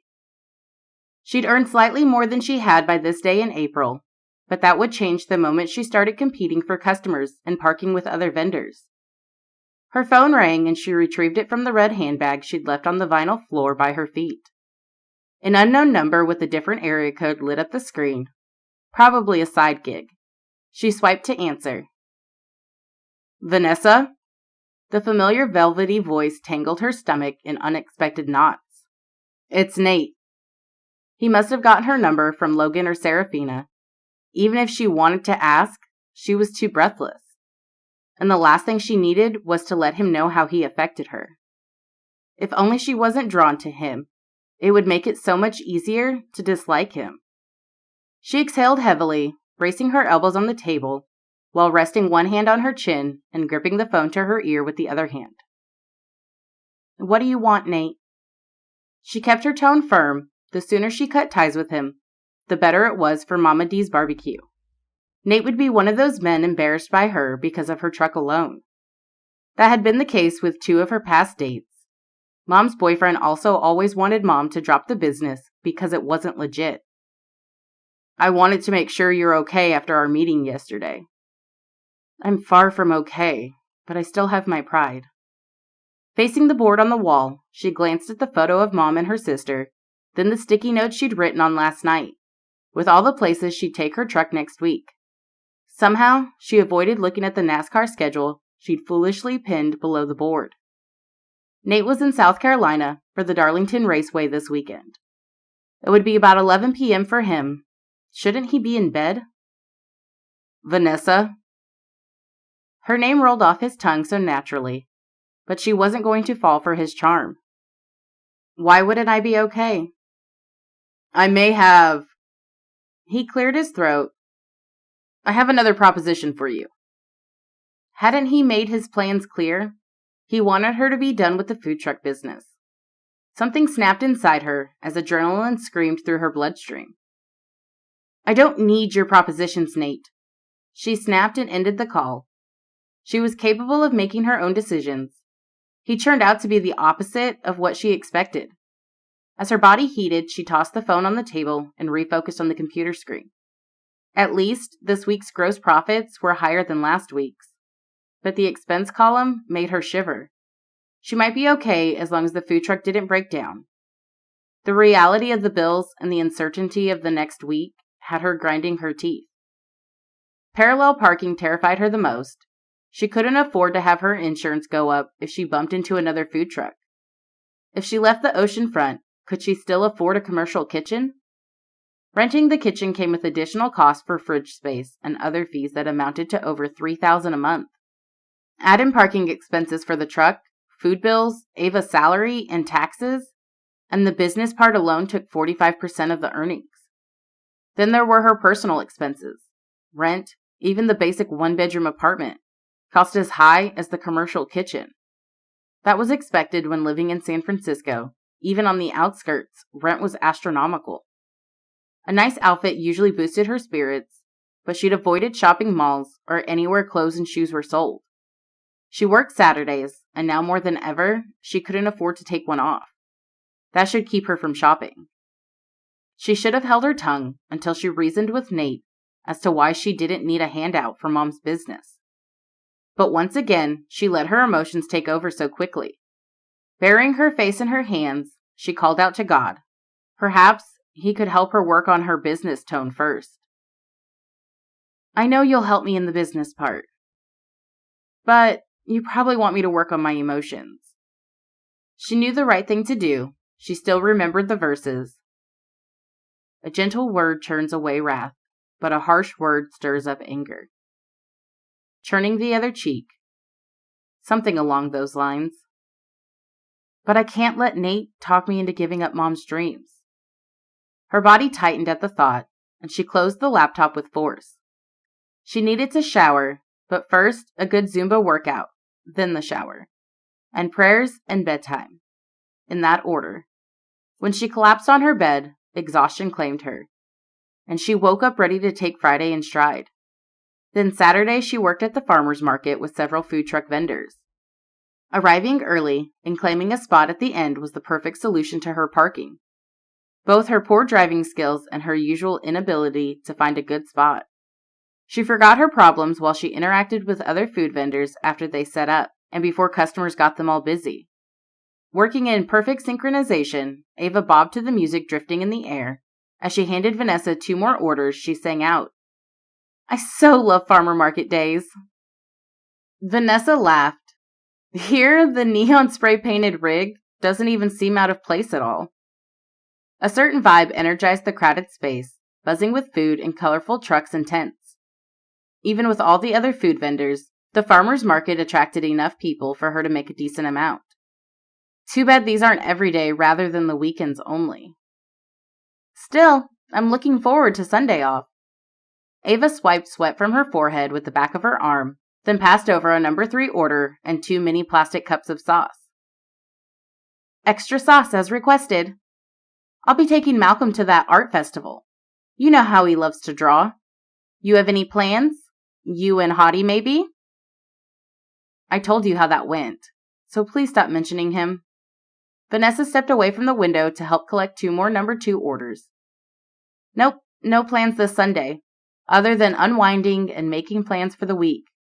And going to church where you can bet I'll be reflecting on my temper tantrums and my inability to rely on God. And maybe praying Hottie comes your way again. Ava smirked, then feigned ducking as if pretending Vanessa was about to hit her. Shaking her head, Vanessa returned to the window with the orders. As Saturday came to an end, she made an agreement with the store manager to park her food truck overnight for the next 7 days.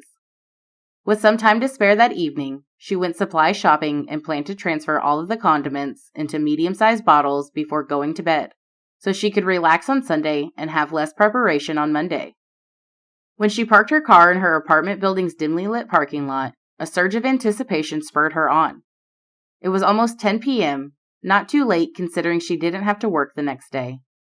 She said a silent prayer of gratitude, thanking God for providing a spot at the end of the complex's parking lot next to a rusty Ford truck. Tonight, she didn't have to worry about squeezing her car in between other vehicles, which could scratch it even more than it already was. She reached for one of the blue tote bags on the front passenger seat, where she had consolidated her purse and grocery items. Then she opened the dented trunk with a grunt and retrieved a foil-wrapped pan along with a bag containing disposable plates and utensils and napkins. She'd need to take several trips to bring everything upstairs. The parking lot was backed into an alley where a few people exchanged drinks and possibly drugs. She made sure to lock her car before shoving her key into her jeans pocket. As she approached the building's entrance, she tried to ignore the litter on the ground and the exhaust and smoke in the air. But she couldn't ignore the smell of food in her hands, and she breathed it in deeply, relishing the aroma. In his frequent visits to their complex to see Serafina, Logan Stone made it a habit to buy food for the homeless. He'd even paid Vanessa several times to cook for the homeless, but she had refused to take his money. She needed to save every penny, but there were people in worse conditions than she was.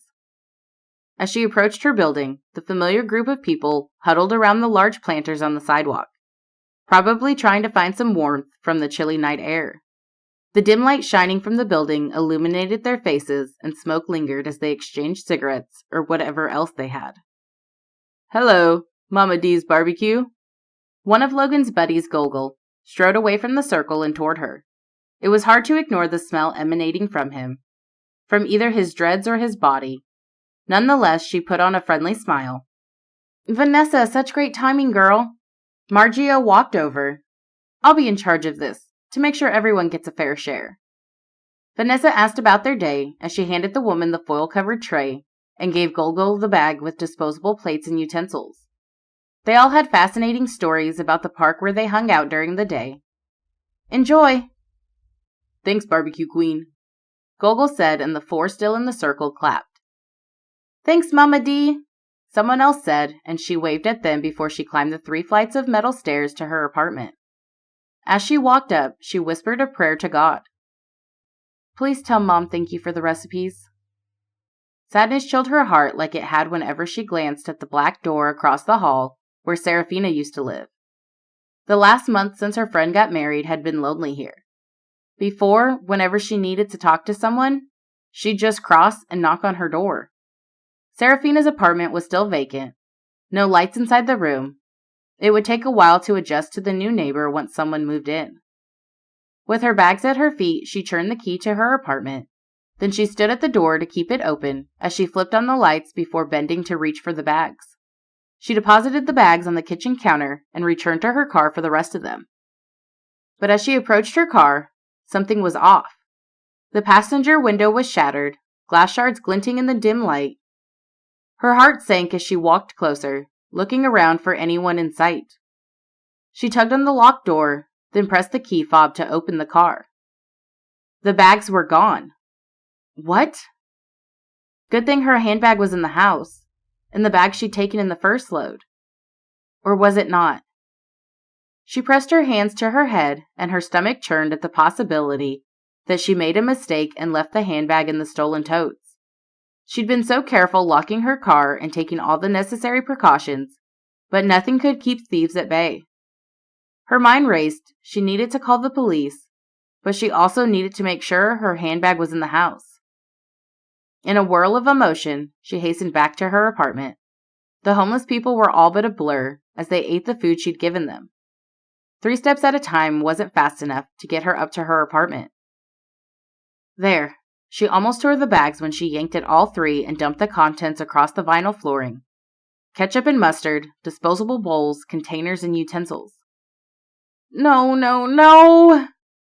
Her handbag was missing. How had she not realized she'd brought in the wrong bags?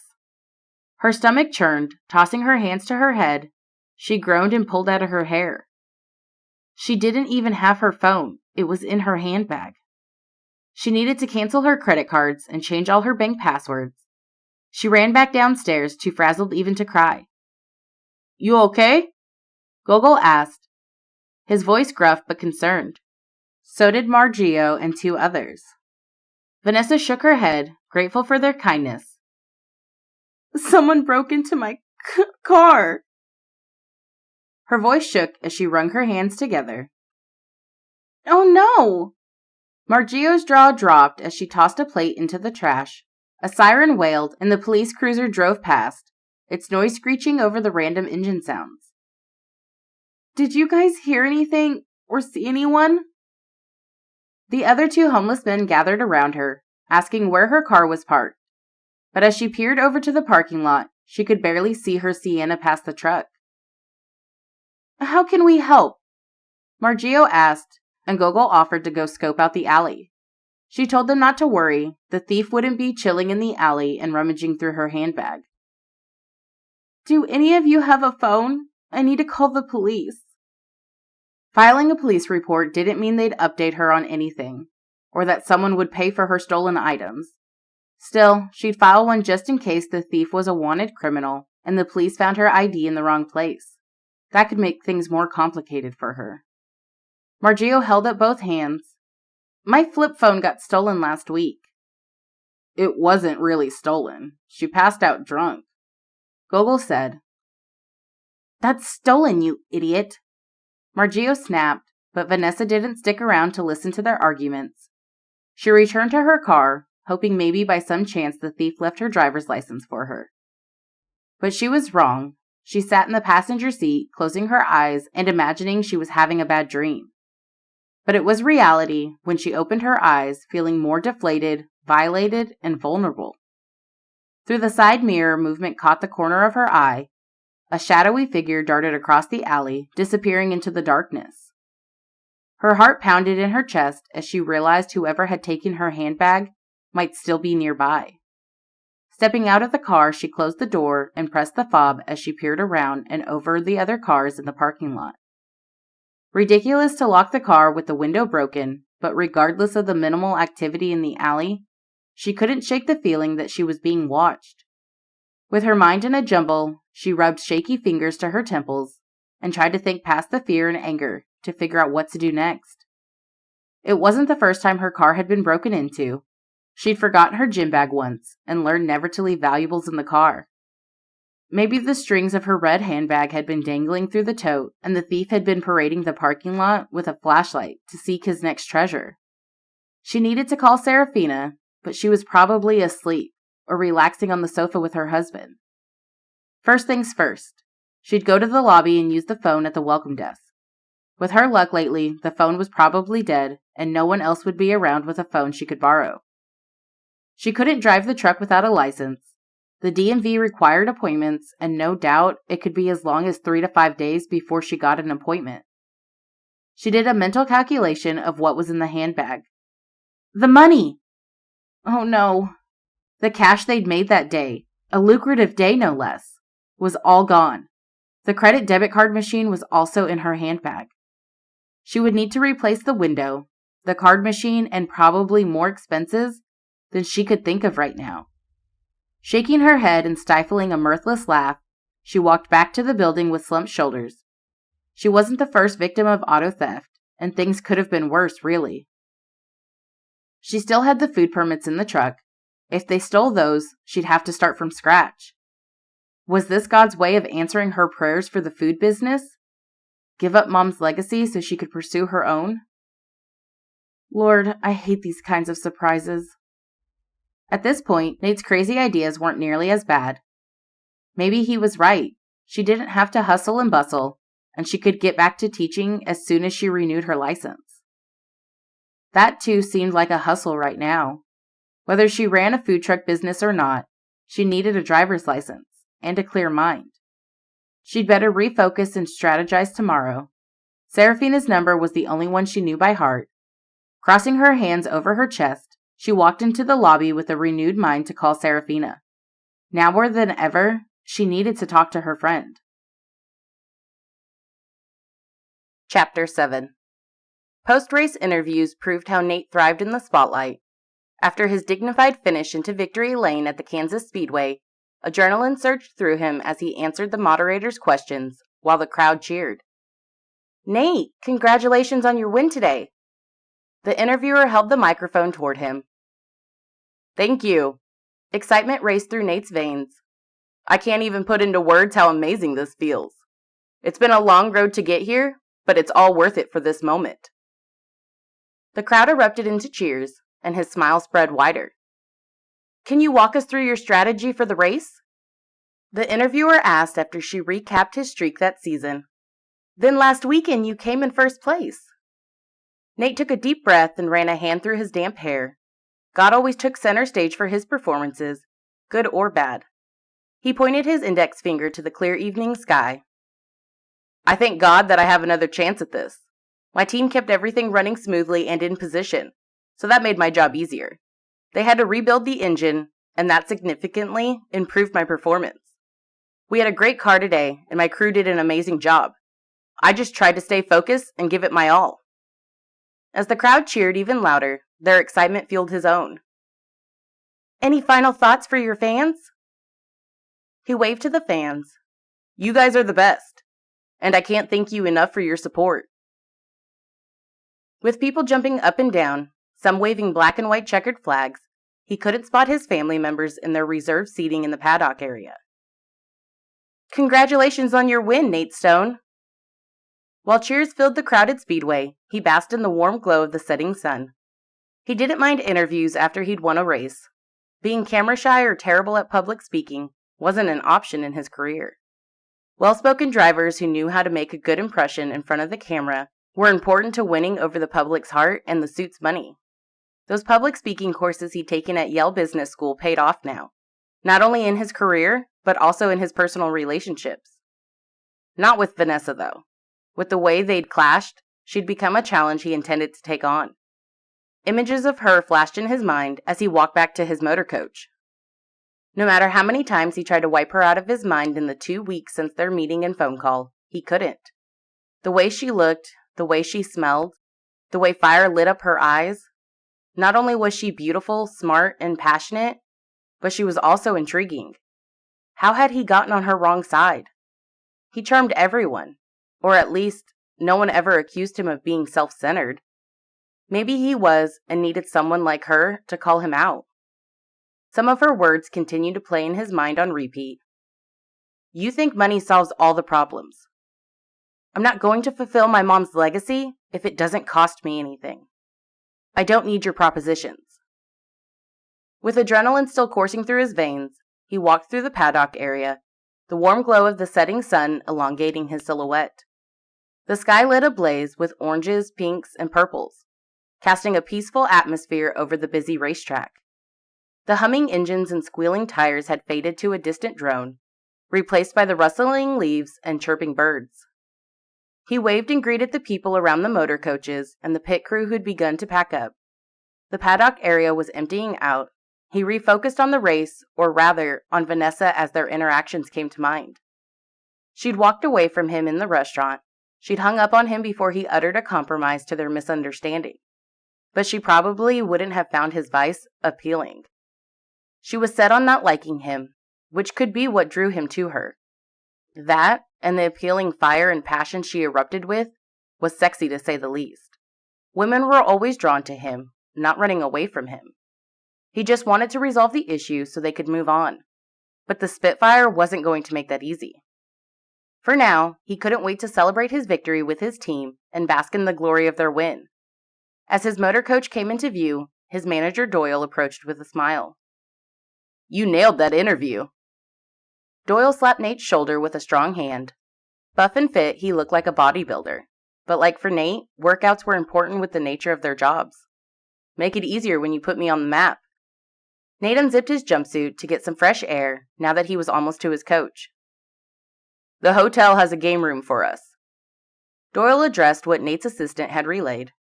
"I'll go and take a head count to see who's coming." "I'm looking forward to it."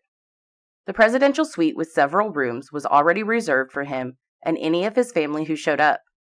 They'd celebrate at the same hotel. Nothing wild, but some good fun and hangout time with his team. "You got company." Doyle tipped his head toward Nate's motor coach. The only company he got at his motorhome was his immediate family. On rare occasions, some fans had hot passes to meet him before and after the race. A few times when he had past girlfriends, they'd give him surprise visits after the race. But recently, he decided not to pursue relationships, when he wasn't pursuing long-term plans. Curious, he raised an eyebrow, then spotted a familiar figure beside his motor coach. The woman standing there with folded arms was an immediate family. Her brown skin was flawless and radiant under the motorhome's outdoor lights. When she flashed her pearly whites and waved, his brow squeezed together. Surely this wasn't the same woman who'd hung up on him last week when he'd called to make amends? Was she here to give him another piece of her mind? Dressed in leggings that encased her curves, she left her long hair down. It fell in waves over her pink top. With her smiling, he easily recognized her as the cheerful woman he'd seen at Logan and Seraphina's wedding. Intrigue had him slide out of his overalls and pick them up before striding toward her. The heat vanished now that he was in shorts and a t-shirt. "Your brothers." Doyle's voice bounced off Nate's back. Whatever his crew chief was saying faded into the night breeze as Vanessa's voice rang loud and clear. "Hey, Nate!" She clutched a green handbag to her chest, appearing timid and friendlier than he expected. She called him Nate. Did he hear her right? The last time she called him Nate, she'd all but spat his name and hung up on him. "Spitfire," he called in response, stopping in front of her and running a hand through his hair. He had no idea why the name just flew off his tongue. Her chin rose to him and their eyes locked. For the second time in her presence, his stomach fluttered. With her smile still in place, she beamed. "How'd you come up with my name?" Man, he'd never seen such a smile. It took over her whole face, spreading up her well-shaped lips, bunching up her round cheeks, curving up her twinkling eyes. "Our past interactions." The smile wobbled. She bit her lip, emphasizing its fullness, and looked down at her black Converse shoes, as she moved the toe of her All-Stars in a circle on the concrete. "I'm sorry, I wasn't—" "No need for apologies. We got off on a wrong start, I think." They stared at each other as the air sparked between them. I didn't." They both spoke at the same time. Nate chuckled, then realized she was laughing. She had a nice laugh, too. Like the way her smile took over her face, her laugh seemed to claim her whole body. "You go first." He put out his hand, gesturing her on. "Great race out there." His neck heated. "Thanks, it was intense." With the VIP badge clipped to her blouse, she'd probably had Logan initiate her back pass entrance. "I wouldn't have guessed you to be a motorsports fan." She tilted her chin as her big brown eyes widened. "You'd be surprised by all the things you don't know about me." He wanted to know the passion behind the fire. Sorry if I caught you off guard when you were just getting into your, coach? Your visit was a surprise, but I'm not complaining. He tried not to let anything dampen his mood, but today he had a good reason to be in a good mood. He'd won. I tried catching you before the race, but you were busy talking to your crew, and I was told I couldn't interfere. Nate nodded. Meeting with my crew before the race is critical. Crickets sang, laughter boomed somewhere, and the TV droned in his motor coach. But Doyle must have watched the post-race interviews in there and forgotten to shut it off. They needed a fresh start, so maybe he should invite her into his motorhome.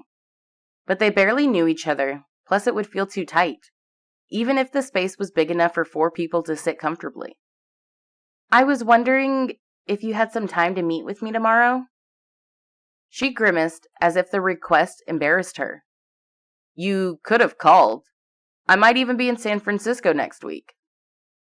She swung her green purse, still clutching it with both hands. I didn't think you'd listen to me.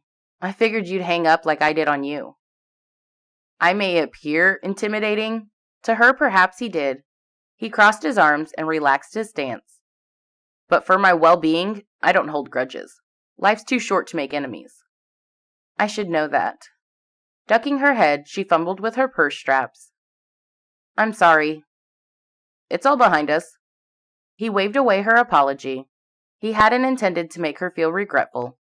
As for tomorrow, my schedule's all over the place. One never knows how long the performance car shoots will take. Are you free to meet with me tonight? She blinked her widening eyes. Aren't you tired? Nah, I'm always pumped after a win. He swung his arms free and clapped once as if starting a pep rally. As long as you don't mind joining my friends or any of my family members who show up. You've already met the family at the wedding. He'd work in a private meeting with her, but starting with a group might take the edge off their bumpy relationship. Mom and Dad hadn't made it to the race. If they had, Mom would have greeted him by the pit area to congratulate him. He'd have to check his phone and see who had come. You want to meet at the Power Hotel in an hour? She pulled out her phone. Can you give me the address? Great, he was going for another hotel meeting. It's the only Power Hotel in town. She cleared her throat and turned the phone his way, flashing a photo of the hotel. Is this it? At his nod, her full lips quirked. You really like fancy hotels. I like being comfortable after a race. After a race, he stayed in a hotel to recoup and give the driver time to move his coach to the next race field. He winked now. Plus, this time if you walk away from me, I can retreat to my room in no time. She winced. I shouldn't have done that. It won't happen again. She thrust her hand into her handbag, pulled out a maroon t-shirt, then unfolded its graphics. His number, a black and white checkered flag, and the word Impulse, the nickname of his car.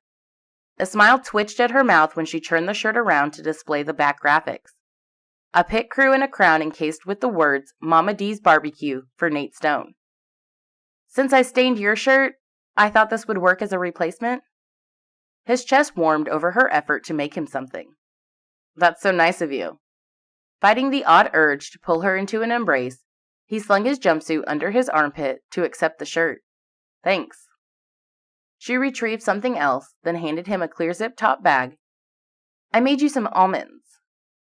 As she jiggled the coated nuts, he eyed them as if they'd bite him. While her reaction during their past interactions should have him suspecting her sudden niceness, surely she wasn't malicious. What did you do to the almonds? I glazed them. Did you season them with passion or poison? When her nose scrunched, her expression fascinating him, he relaxed his stance. Scratch the poison. Let me rephrase. He leaned against the coach, close enough to smell a floral scent wafting off her. Did you make the nuts with love and season them with passion? She twirled a long tress between her fingers. Xenon warned me about your food. He claims your prime rib defused his urgency to get you off my property. After tasting her salad and ribs, Nate understood what his manager meant. She was a good cook, but she'd made it clear she wasn't interested in anything he had to offer. Sometimes I gotta do what I gotta do. Who knows? I might win you over after all." "Win me?" He cocked his head. She was the one who was hard to impress. She brushed him off with a wave. "I mean, trying to make you forget my temper tantrums?" He tossed the t-shirt on his shoulder, then took her offered nuts. "See you at 8:30? "I'll be there." A meeting with a softer version of Vanessa Douglas. Now this night just got better. When he entered the motor coach, clapping in the seating area startled him. "Bravo!" Theo's olive skin shone under the dim lighting where he stood by the sink, his phone tucked under his armpit. Theo didn't look like a media mogul in South America. He looked still a child, Nate's brother who liked to play pranks. Nate tossed his race suit and t-shirt on the sofa. One look at the tinted window, and he doubted his brothers had been watching NASCAR replays on the now muted TV. "Thumbs up, man." Wade grinned, lifting a thumb. With his brown hair slicked to the side and his crisp white button-up immaculate, he stood beside the window by the dining table. Nate's siblings often showed up for a race and made themselves comfortable in his motor coach. That must have been what his manager was trying to tell him when he brought up Nate's brothers before Nate's attention moved to Vanessa. He dropped the nuts on the table and flopped onto the chair next to the sofa, stretching his long legs out before him. "You should have told me you'd be in town." He addressed Theo, who was scratching his buzz cut and oozing guilt that he'd been caught spying on Nate and Vanessa. If Theo was going to fly clear from Brazil, Nate would prefer to plan things to do with him and their brothers. But at such short notice, he couldn't arrange anything for tomorrow. "We spoke 2 days ago, and you didn't mention you'd be coming." Ignoring Nate's comment, Theo smirked. "Spitfire, huh? Since when did you get on a nickname basis with Serafina's friend?" Wade brought a bottle of water to his mouth. Great, even Wade recognized her right away. But then, Vanessa had her luxurious hair down today, and that glorious smile in place. "I can't believe you guys eavesdropped." "Wade put me up to it." Theo plunked his phone onto the counter, then swung open the fridge and pitched a water bottle to Nate. While Nate caught it mid-air, Wade shrugged. "I had to make sure you weren't being stalked by tabloids." Theo twisted the cap off his water. "Since you don't have a bodyguard and stuff."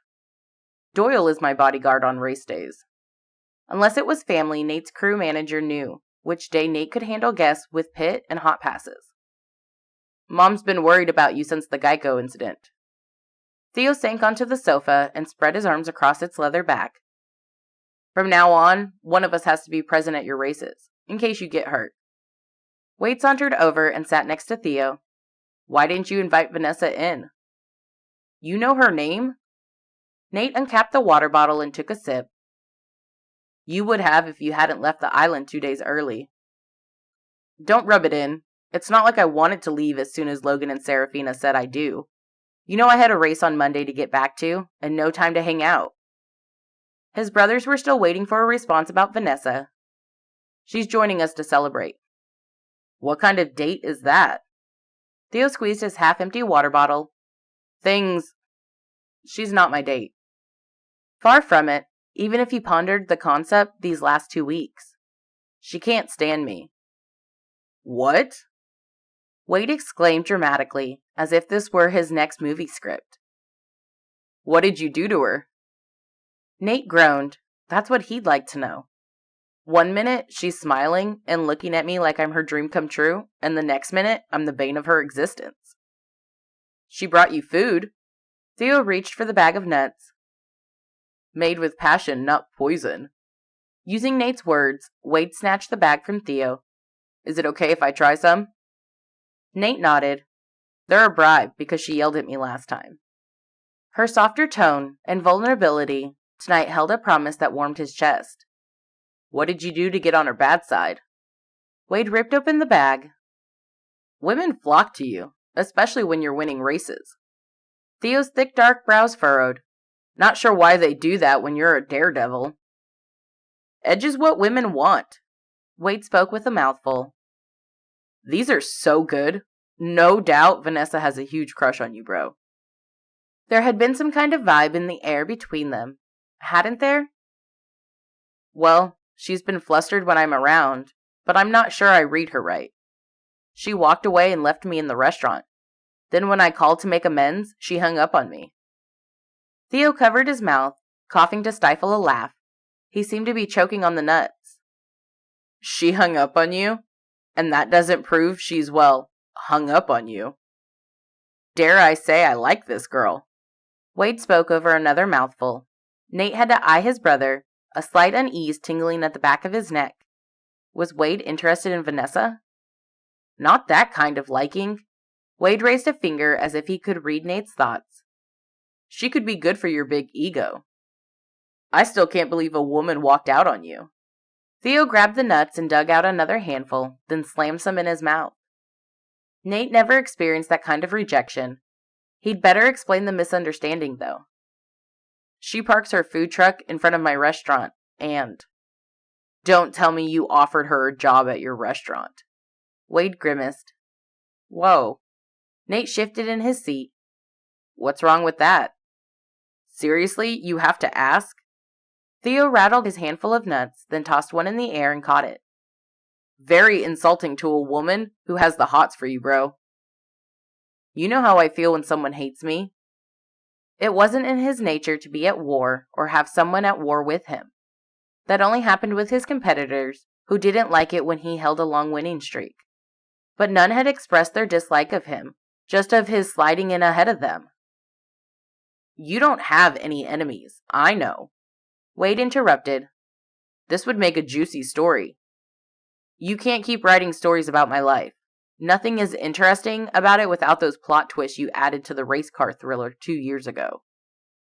I want to hear the rest of this Vanessa story," Theo urged, and the leather couch cushion squeaked as he shifted in his seat. "She has a food truck?" "Yeah. She got the thing parked at my restaurant, and she refused to leave when Xenon asked her to. So I went to talk to her. She's a fighter, and she's putting in the energy to make it work. But man, it looks like a tough life. We had an appointment at this hotel restaurant, and I suggested donating to her business, so she wouldn't have to struggle with a rough business." Both his brothers exchanged glances. Seriously, what was their problem? His back stiffened. "I was just helping." "I'll stop you right there." Wade lifted a hand. "I can already see this as my next rom-com, though." "This is serious stuff," Theo said. "You know our family could sponsor your race, right?" They'd offered in the early years, and Nate declined. Eventually, he was approached by the CEO of Dimclay's department stores, his first sponsors. Theo folded his hands and unmuted the TV, so apparently the conversation was over. "In case you didn't understand?" Wade braced his elbows on his knees, leaning around Theo to speak to Nate. "You insulted Vanessa when you offered to pay her to quit her job. Didn't you even think about the fact that Logan and Serafina would have helped her if she'd let them?" Wow. Since when was his kid brother, their prankster, so astute? Even though Vanessa said she was honoring her mother's memory, Nate suspected she wasn't fulfilled as a food truck operator. When he had asked her if she wanted to do what she was doing, she'd hesitated before responding. So what were her dreams and aspirations? How had her mother passed away? He'd find out more once he had the chance to speak with her this evening. Chapter 8. Some people were amiable in every situation. After spending the early part of the evening around Nate, Vanessa was starting to suspect he was one of them. In a game room abuzz with deep laughter and the clatter of pool cues striking the tables, she retreated to the counter for another caffeinated beverage. After losing in shuffleboard to Doyle, Nate's crew manager, and foosball to Wade Stone, Vanessa needed a good place to take in the activities without participating. She scooted past colorful murals and the game posters and beanbag chairs by the board game section, the room emitting a comfortable and relaxing vibe. As other people played table games, her gaze kept finding Nate. He was standing between the game tables, his hands moving as he talked to the driver who hauled his car. His broad shoulders stretched out the maroon shirt she had custom made to make amends. The maroon complemented his dark hair. Wow, she'd never met anyone with such an upbeat disposition. And he seemed mindful of others as he listened intently whenever someone spoke to him. No wonder everyone wanted to talk to him, and women misinterpreted his friendliness. Forget all the reasons she wanted to not like him. How was that possible, when she was now running to him for help? His invitation had surprised her too. Not one to embrace a change in plans, she hadn't expected to be having fun. But she decided not to stress over business proposals and instead interact with Nate's brothers and friends. Beneath the counter bliss lights, she focused on her soda. The background melody inspired her to bounce her leg to dance to the music.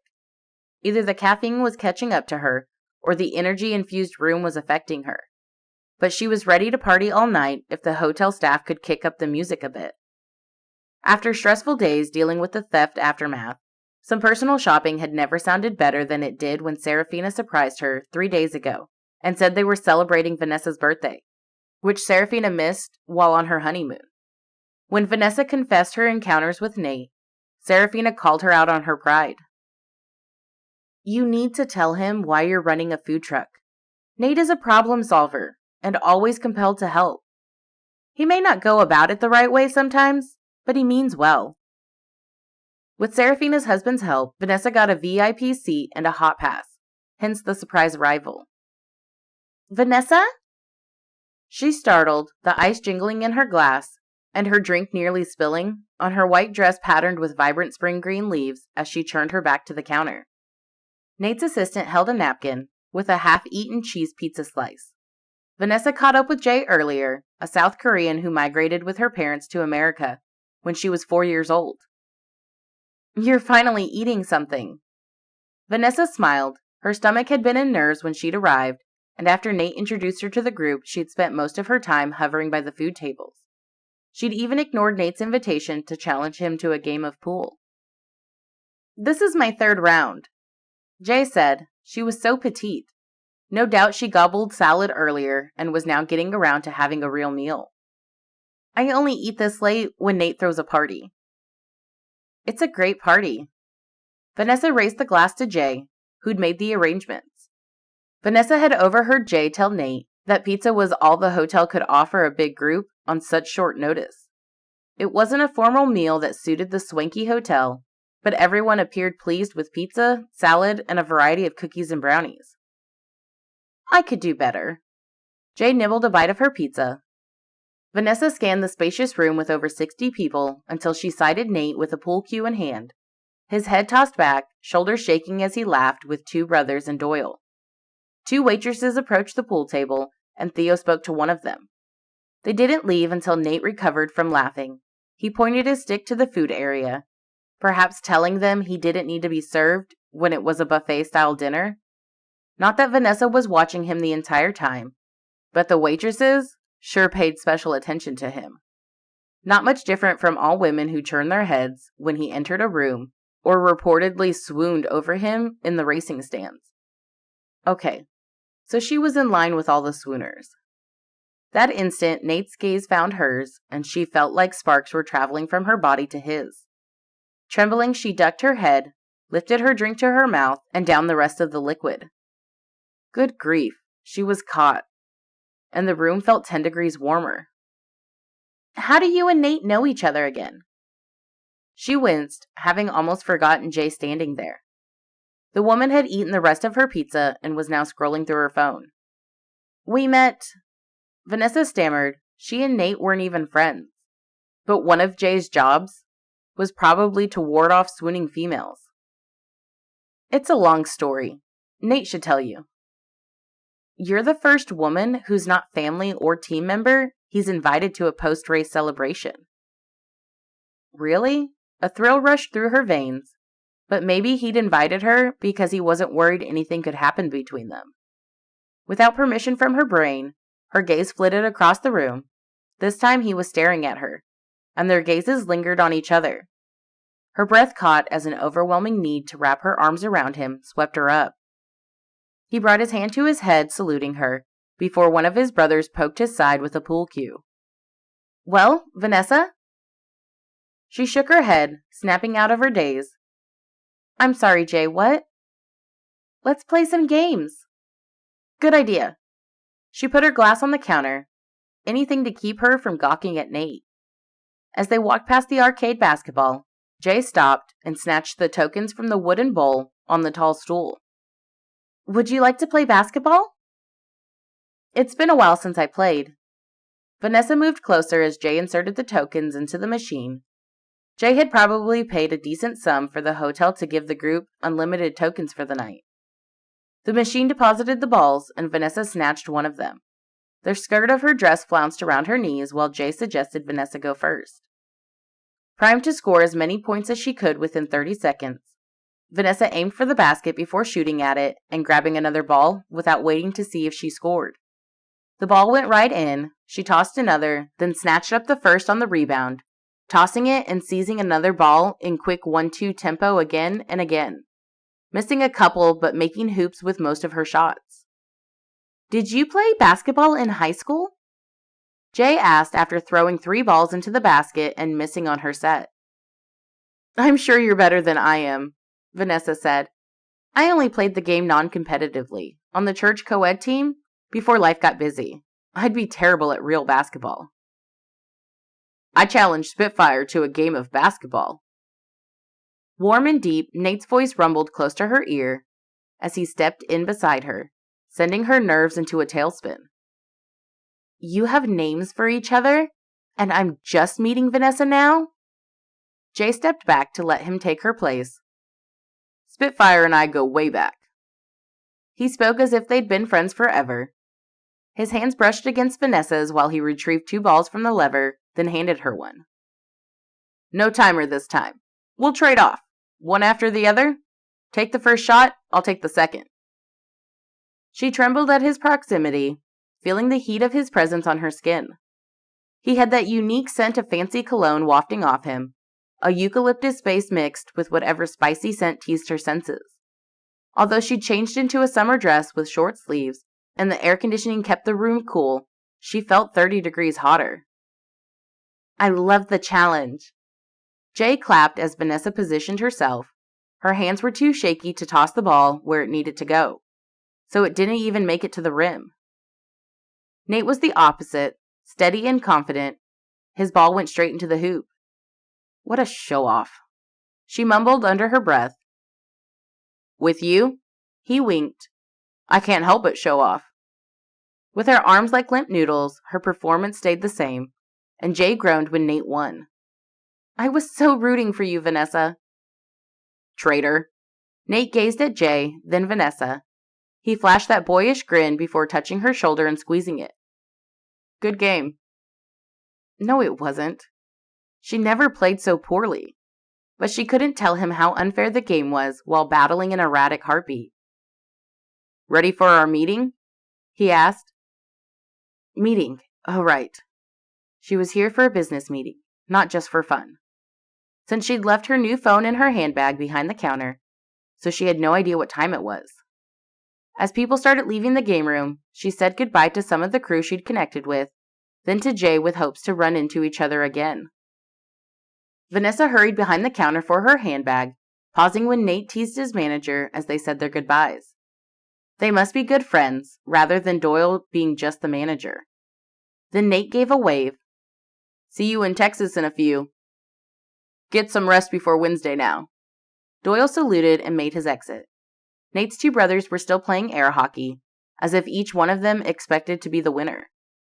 Vanessa started toward the beanbag chairs, the perfect place for their meeting. Ready to go? Nate's voice sent a paradox of shivery warmth through her spine. He called out to his brothers to meet them upstairs, and they acknowledged him with a quick response. Their attention focused on their game. The clack of the puck hitting the striker was the only noise in the room. The restaurant workers were busy removing the linen from the tables and storing away the utensils. Vanessa trailed Nate as he led her out, then he stepped back, letting her go first, and his warm hand rested on her lower back. It was a simple gesture, but it made her feel an inexplicable sense of belonging and comfort. Chapter 9.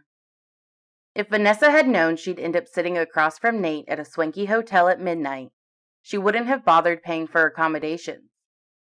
By the time she made it to her hotel now, it would be at least 2 a.m. Though Nate's eyes seemed tired, he didn't appear to be in a hurry to leave. In the presidential suite's expansive seating area, she lounged on a sofa while he occupied one of the armchairs. Their water bottles awaited them on the glass table next to a pastel floral arrangement. Fluffy hydrangeas and peonies offset by delicate orchids and roses. "This is nice." She nodded to the immaculate rock chimney, preferring to look at everything around her, including the city lights, rather than Nate. Did he realize how nervous he made her? "I had a good time. Probably the most fun I've had since the wedding." He winked, settling back and resting his arms on the armrests. "You're welcome to join us any time I win." She couldn't afford the tickets, but she still asked, "Is that an invitation?" He shrugged. "With the way my season has been going, I could use all the support I can get." Just because you're not winning every race doesn't mean you're doing that poorly. He crossed his legs, amusement teasing up the left side of his lips. "How would you know how I've been doing?" "I literally watch all your races."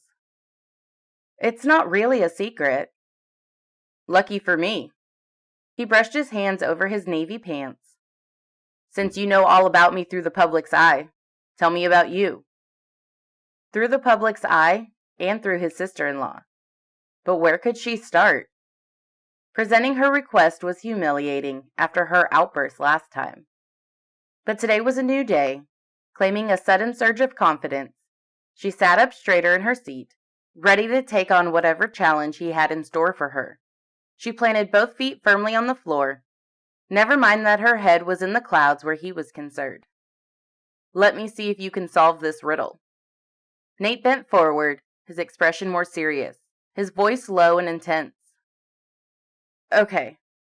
She tried to match his serious tone as a thrill prickled the little hairs on her nape and arms. "I love a good challenge." Narrowing his eyes, he leaned in even closer. "You have to go through one of 3 doors. 1 has assassins. 2, he mock shivered, flames. And 3, a line that hasn't eaten in 90 days. He twisted his lips and fixed his eyes on her. "Which door would you choose?" Her heart began to race. She wasn't good at riddles, but she'd better choose wisely. She looked up at Nate, searching for any hint of what he might be thinking. No way would she go through fire, unless God told her to. Assassins were terrifying. She wouldn't stand a chance against them. A lion seemed like a better alternative, especially if it had gone without food for that many days. 90 days was a long time, even for a hungry lion. Lion. She slapped her knee. It would be dead after going 3 months without food. Nate beamed. Impressive, quick thinking. A warm glow spread through her chest, and she settled back in her chair. "Next question, please." "What's your favorite ice cream?" "Huh?" She blinked. Had she heard him right? His eyes sparkled as he raised a hand. "I want to know how different we are from each other." "Okay." She thought before answering. "Vanilla. You?" "Vanilla for me too. It's simple." He touched his flat stomach and sighed. "I wish I could eat it whenever I want to." She nodded, understanding the sacrifices someone in his line of work had to make.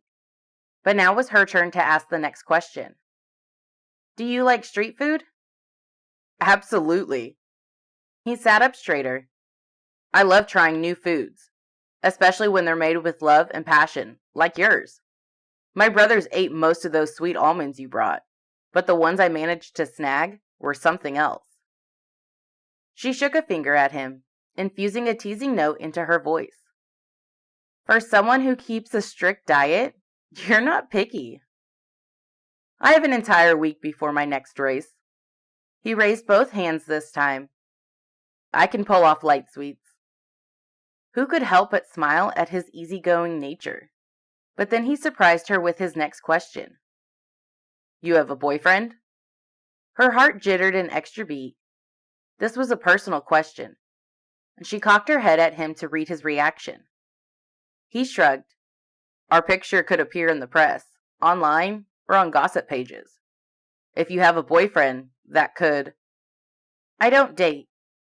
She interrupted, though it would surely be fun to date someone like Nate. Any specific reason why? She shrugged. I've tried a few times, but my previous dates disapproved of the food truck business. But truthfully, she hadn't been deeply invested in any of those relationships, which made it easier to let go. Besides, I don't need distractions at the moment. You and I have a few things in common. He settled back with a smile. I'm not interested in pursuing a relationship either. She slid her feet from her white sandals, tucked her legs up beside her on the couch, and smoothed her dress over them. His was an odd response, considering how many dates she'd seen him on at the parties or wherever he paused for magazine photos. As if sensing her judgment, he cocked his head to one side, mirroring her posture and turning things on her. A chef who's not happy with her career. Why's that? Taken aback by his insight, she straightened up, sitting taller in her seat. Serafina wouldn't have told him about Vanessa's passion for food, but how else would he know she wasn't excited about her job? She rubbed her thumb into her palm. How do you know I'm not into my career? His blue eyes gleamed beneath the LED lighting, their hypnotic gaze capturing hers. She tore hers away and looked down at his shirt. It hugged his broad chest and lay smooth over his lean and toned stomach muscles. It's a bit stressful, she admitted. If you could live in my shoes for one day, you'd understand why I'm edgy sometimes. Nate sat up straighter, his eyes still bright as he slapped the table. Sign me up. One day. Just what does that mean? I'll come and sell food, cook, and stuff. What did he think her day was like? It wouldn't be that easy. Do you understand what you're getting yourself into? It wouldn't be like one of those television commercials where you stand on the beach. Just in time, she stopped herself from describing some of the advertisements he'd appeared in. She didn't want him to wonder how she knew all the details about his commercials. You said I was a spoiled, self-absorbed snob. He chuckled. I can't even remember the exact words you used, but I want to prove I can handle more than you think.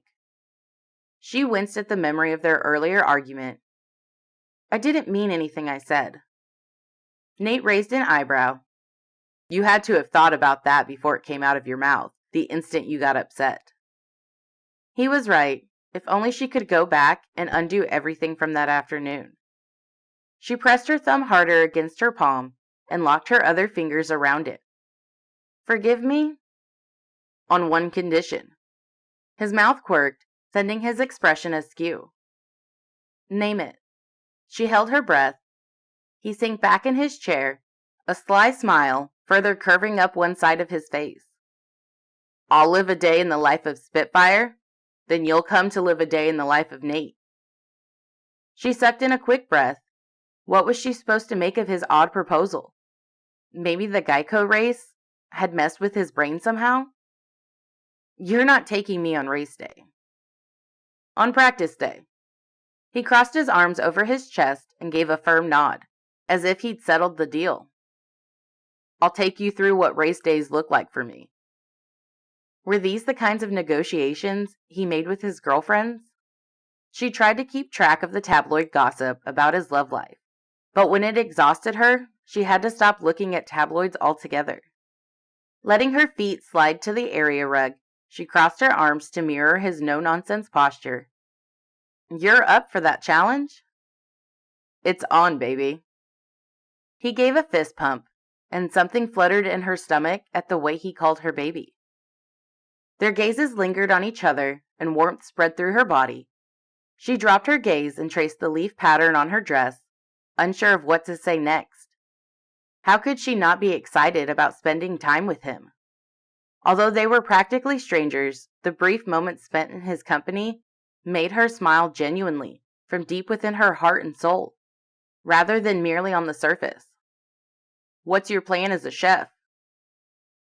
Vanessa could feel herself blabbering. Unsure of what to say, she had always talked about her dreams of becoming a teacher. But now that it seemed like that might not happen, being a chef began to seem like a dream she didn't know she had. Still, was it too much to pursue two dreams at once? What if this is the best the world has to offer? Then you embrace each moment. He spread out his arms as if embracing the whole world. But kinda hard to embrace something when all you could hold on to was a sense of dread over all the years you'd wasted. But what if I spend years trying to fulfill my mom's dreams, only to fail? Do you believe in God, Spitfire? Caught off guard, she sucked in a sharp breath, his words hitting like a sucker punch. I believe in God, but I don't remember to lean on him. Something in me wants to stand on my own feet, you know? Then it whines and cries when it can't stand up to things. If I've learned anything in my job, it's unpredictability. Nate drummed his fingers on his armrest. Anything could strike while I'm racing. Tire blowouts, mechanical conditions, medical conditions, weather changes, and you name it. She could name a few unpredictable things striking her lately. How do you handle that? He pointed up, obviously meaning God. Worrying about what you can't control isn't healthy for you, but dealing with the unknown makes you stronger. There's also that peace in knowing God's in control of your future. She plucked at an imprinted leaf again, as if she could brush it and her troubles away. Knowing is one thing, but putting that belief into action, when your car gets broken into and you can't operate your business while you sort things out, makes it hard to remember what I know. Nate's face softened. He scooted forward and rested a hand over hers. Stilling from her picking at her dress. Someone broke into your car? It's not the first time. She shrugged, but she didn't want to shrug off the sense of protectiveness from Nate as it squeezed her chest. Did you find out who? Where? His grip tightened over her hand. Are you okay? Serafina had been right when she said Nate always wanted to help, even if he may not approach it in the right way. Thanks for your concern, Vanessa whispered and slid her hand free, touched by his genuine caring. He raked his hand through his hair in a short, frustrated gesture. Were any valuables in your car? Everything's under control. I already dealt with the situation last week. I'm sorry my thoughtlessness added to your stress that week. He shook his head, gripped his knees, and exhaled slowly. I'd like to know more about your mother. You say you're trying to live out her dreams? I assume she's deceased? It was a car wreck. Vanessa reached for the bottle of water, her voice choking. She fought back tears. My sister was running away in the busy street when my mom went after her. She swallowed hard, trying to compose herself. To this day, she only knew the details of the accident from the semi-truck driver's testimony. It wasn't his fault or hers, but she still carried a sense of guilt and regret. She'd been teaching her first year when she received the devastating news. I was always envious of my sister because my mom let her get away with so much. She'd been so young and selfish at the time. But my sister had intense ADHD and autism, and I wanted to help kids like her. Nate's hand brushed against hers as he slid a box of tissues toward her. She took one and blew her nose, grateful for his compassion. Self-conscious about her emotional outburst, she gestured with the soggy tissue like a white flag. You probably didn't want to hear all this. I have all night. He reached out and traced gentle circles on her hand with his thumb. Tell me everything about your mom. What was she like? A wave of tears threatened to resurface before she pushed them down. Mom always worked hard. She had a tireless work ethic and wanted to open a restaurant someday. So when death took her away suddenly, you had to fulfill her dream. Nate sat back, taking his hand away from hers. Already missing the warmth of his touch, she nodded, then puffed out a breath past the weight in her chest that always came when she remembered how she felt about her sister in the past. She drew a slow breath past the heaviness. Was she running her mom's business out of that same sense of guilt? What's your dream, Vanessa Douglas? As he asked the question, his voice slow and smooth, a shiver ran down her spine. She drew her knees closer to her body and sat up straight, captivated by his voice. The fact that Nate Stone knew her full name amazed her. Had he been thinking about her enough to learn it? How do you know my last name? It's been my intention to know all I could, so I don't get on your bad side again. A quiver ran through her body. He had a way of making her feel oddly uneasy, yet comfortable. I'm not Spitfire anymore? It's good that you're a Spitfire. You're passionate. I like that. His soft blue eyes locked onto hers. What's your other passion? Her heart skipped a beat. With his eyes so mesmerizing, she found it hard to breathe. Still, the breathless confession rushed out. I specialize in assisting parents in comprehending IEPs during annual meetings. These gatherings can be highly emotional for parents as they advocate for their children with disabilities, which is my true passion. The sooner I fulfill Mom's dream, the sooner I can pursue my own. After nodding along, Nate sighed and lifted his hands, palms out as if expressing resignation. I'm terrified to offer my help. But help was why she was here, so she had to ask. With my break-in, there's been unexpected expenses. I was wondering if you could please let me park the truck in your parking. You can use the parking lot.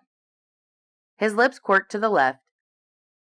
You might need to be out for a day or two when they fix the parking lot, and hopefully... I will be gone by September, I promise. A thrill rushed through her.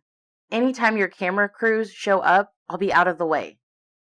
She stood, resisting the urge to rush over and embrace him. Her dress hem bounced around her knees as renewed energy kept her from standing still. Now, what can I do for you in return? I don't need anything. But she had to do something. I could clean your house, car, whatever. What a silly suggestion. She didn't want to take advantage of his kindness, but he didn't even live in San Francisco, so cleaning his house wasn't an option. Nate scratched the short beard, accentuating his chiseled jaw. I don't know how you can help. She jutted up her chin, hands clenched at her sides. Until you find something I can do, I'm not using your space. He blinked and gawked at her. Please, Lord, let him find something I can do to repay him. I need to be able to use that space. Of course, he didn't need anything. He had plenty of workers, and he could afford to pay for more. You're a very proud woman, Vanessa Douglas. I wouldn't be here if I was proud. But he was right. Her pride often caused her to choose a more difficult path. She wouldn't have flown all the way here if she reasoned with Nate like an adult the last time they spoke. But it would be prideful not to admit that you're right. And she'd better swallow that pride if it meant making amends. Nate grinned, his brow rising in a challenge. In that case, don't say I didn't warn you. She couldn't deny the endearment she felt between them. She crossed her arms, ready to take on whatever challenge. I'm all ears. You want to help me plan my family's Thanksgiving reunion? Serafina had told her about the annual Stone family reunion. They had a big house and kitchen. How many people do I need to cook for? No need to cook. He raised a finger. Planning. Whew. Planning was something she could handle. Her forte, really. A brief silence passed as she tried to remember what Serafina's planning had entailed last summer. Too much to handle? He asked. She'd asked for it, and Serafina would be there to help her out. She reached to shake his hand. A grin stretched out her lips, the new challenge already exciting her. It's a deal. It's a pleasure doing business with you, Spitfire. He stood as well and shook her hand, and her heart skipped another beat. at the feel of his warm, strong grasp. "The pleasure is all mine, Mr. Stone." She slid her hand back to her side. She may end up regretting this, but she couldn't back out now. Nate stifled a yawn, revealing a bit of skin at his waist as his t-shirt lifted when he stretched. He must be exhausted. She reached for her handbag. Phew, her trip here wasn't a waste. I'm glad we came to a compromise. How are you getting to your hotel? He tilted his head and eyed her as she retrieved her phone from her handbag. I'm getting an Uber. Wanting to keep her costs low, she booked a hotel out of town. You should stay here. He gestured to the suite. I usually book an entire suite in case my family shows up. With only Wade and Theo in town, there's a spare bedroom. I wouldn't want to impose. She checked her phone. It's almost 2. The time had flown by too fast. Yet, she would have enjoyed staying and talking to him longer. I can't let you drive with a stranger this late. I'll be fine. He touched her shoulder. You can leave first thing in the morning. The warmth of his hand seeped through her thin dress fabric, even as his penetrating eyes seemed to see through her soul. Please. Her already jittery heart started beating faster, and when she opened her mouth to tell him she was capable of getting back to her hotel, she found herself nodding her agreement to stay in the fancy hotel. Chapter 10. In an effort to avoid making an enemy and prove he wasn't a spoiled snob, Nate had taken on the challenge of operating a food truck. Winning people's approval wasn't a simple task, but necessary, at least to him.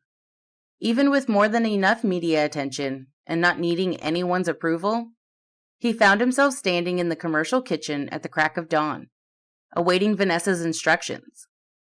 The gentle hum of the refrigerators was a welcome contrast from the roaring engines he was accustomed to on the racetracks. Something about Vanessa drew him in, something he couldn't quite explain, and a vibe between them made him want to go above and beyond. He knew she felt the same way, which was probably why he was there so soon after they had parted ways. With gloved hands, he waited for her next move. The blade in her hand glinted beneath the bright lights as she connected it to the whole chicken on the cutting board and trimmed off the winglets. In a purple apron similar to his, she'd secured her long curly hair into a high ponytail that swished against her red top as she reached for the paste from a nearby bowl and applied it to the chicken. She was slender, with long legs and arms that came in handy as she reached for different items from the kitchen island. Yesterday he'd awakened to find a text from Vanessa thanking him for letting her stay in the suite. When he'd asked her to join him and his brothers for breakfast, she'd sent an apologetic emoji and a message that she was already at her hotel and needed to catch a flight back to San Francisco. On instinct, he texted that he'd be walking in her shoes tomorrow. She'd surprised him by texting back the time and place to meet her. 6 a.m. wasn't too early for him, and he'd even taken his morning run before showing up at the kitchen today. Vanessa continued to work, pulling more chicken from the fridge and trimming off the winglets before seasoning the meat with a paste. So far, she'd prepared 6 chickens, which she lined up on a long tray. She was clearly used to working alone. When I said living in your shoes, he began and she paused, using her wrist to scratch her forehead. I meant working and not observing. Okay. She surveyed the space, then lifted her hand back to her forehead and scratched the same spot with her wrist again. He slid off one of his gloves and moved to her. If scratching is what you need me to do. He pulled her hand down and brought his fingers to the spot. Is it there? Her eyes widened and her breathing escalated. With her warm breath teasing his arm, he realized how intimate the action was. But he had to finish what he started. His heart was thundering, and he had to be mindful of their proximity. But he intended to follow through. She stood still and silent, as if holding her breath while he gently guided the tips of his short fingernails along her forehead. He doubted he was scratching her at all. His fingers were just trailing over her soft skin. Her temperature seemed higher than normal. When he looked down at her, she was biting her lower lip. He lowered his hand back to his side. He couldn't give her false hope. Despite their earlier disagreements, an undeniable attraction and chemistry was brewing between them. That was why he was here and claiming he was friendlier and nicer than she judged him to be. He'd never cooked anything in his kitchen. His chef did all the work. Yet, here he was. "Thanks," she whispered, breaking the silence. Their gazes locked, and an awareness he'd never felt before took up all the air between them. He rasped, "I hope that helped." Then he leaned against the sinks and looked up at the 3 spinning fans, grateful for the extra air since he needed it in the stifling room. Vanessa spun around, keeping her back to him. "We can't be distracted." "As long as you keep me occupied. And aren't too much of a distraction." "Do you want to help me slide the chicken onto the skewer?" "If you show me how." He snatched a glove from the box and slid it on before moving to her and focusing on the sterile light gleaming off spotless stainless steel appliances, countertops, and trays. Every bit of the space remained immaculate and utilitarian. "Can you grab the skewers, please?" She motioned to the metal skewers at the end of the expansive island. When he did as asked, she put the cutting board in the sink behind them and brought a clean cutting board. "Please hold up one of the rods. You want to keep the pointed end up," she whispered. Her soft fragrance teased his senses, and her nearness did something to his insides. But that must be because the two of them were alone in the confined space. She carried one of the chickens from the tray and slid it onto the rod. But didn't she usually do this task alone? Why wasn't the neon-haired girl here? "Don't you have someone working with you?" She shrugged. "It's easier doing this part alone. The fewer people who know Mom's recipes, the better." So she'd rather drown in hard work than expose her mom's recipes? "I haven't seen your mom's recipes since we got here." "That's because we just started." "Do you want to try to make something with a recipe?" "That's why I'm here."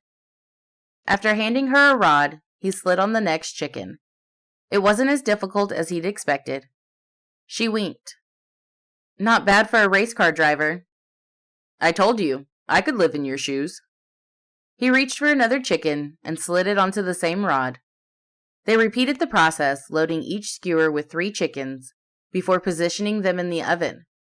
Then they worked on the prime rib she'd had marinating overnight.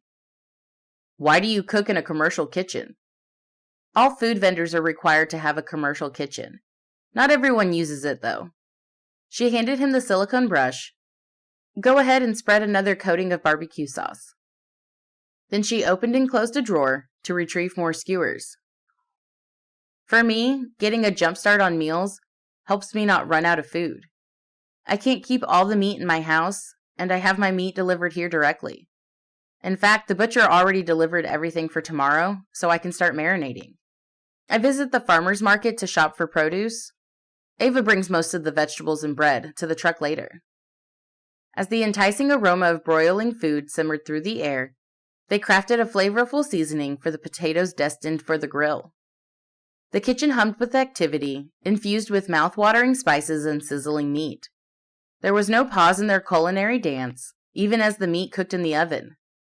Pans were washed and dried, vegetables were chopped for a kale salad, and a variety of sauces and dressings were whipped up from scratch. As she drizzled the sauce over the vibrant salad, Nate reorganized the familiar taste of kale from the charity event. With a playful flourish, she offered him a sample, and his exaggerated moan of delight elicited her giggles. "Mind if I take a break and enjoy some of this salad?"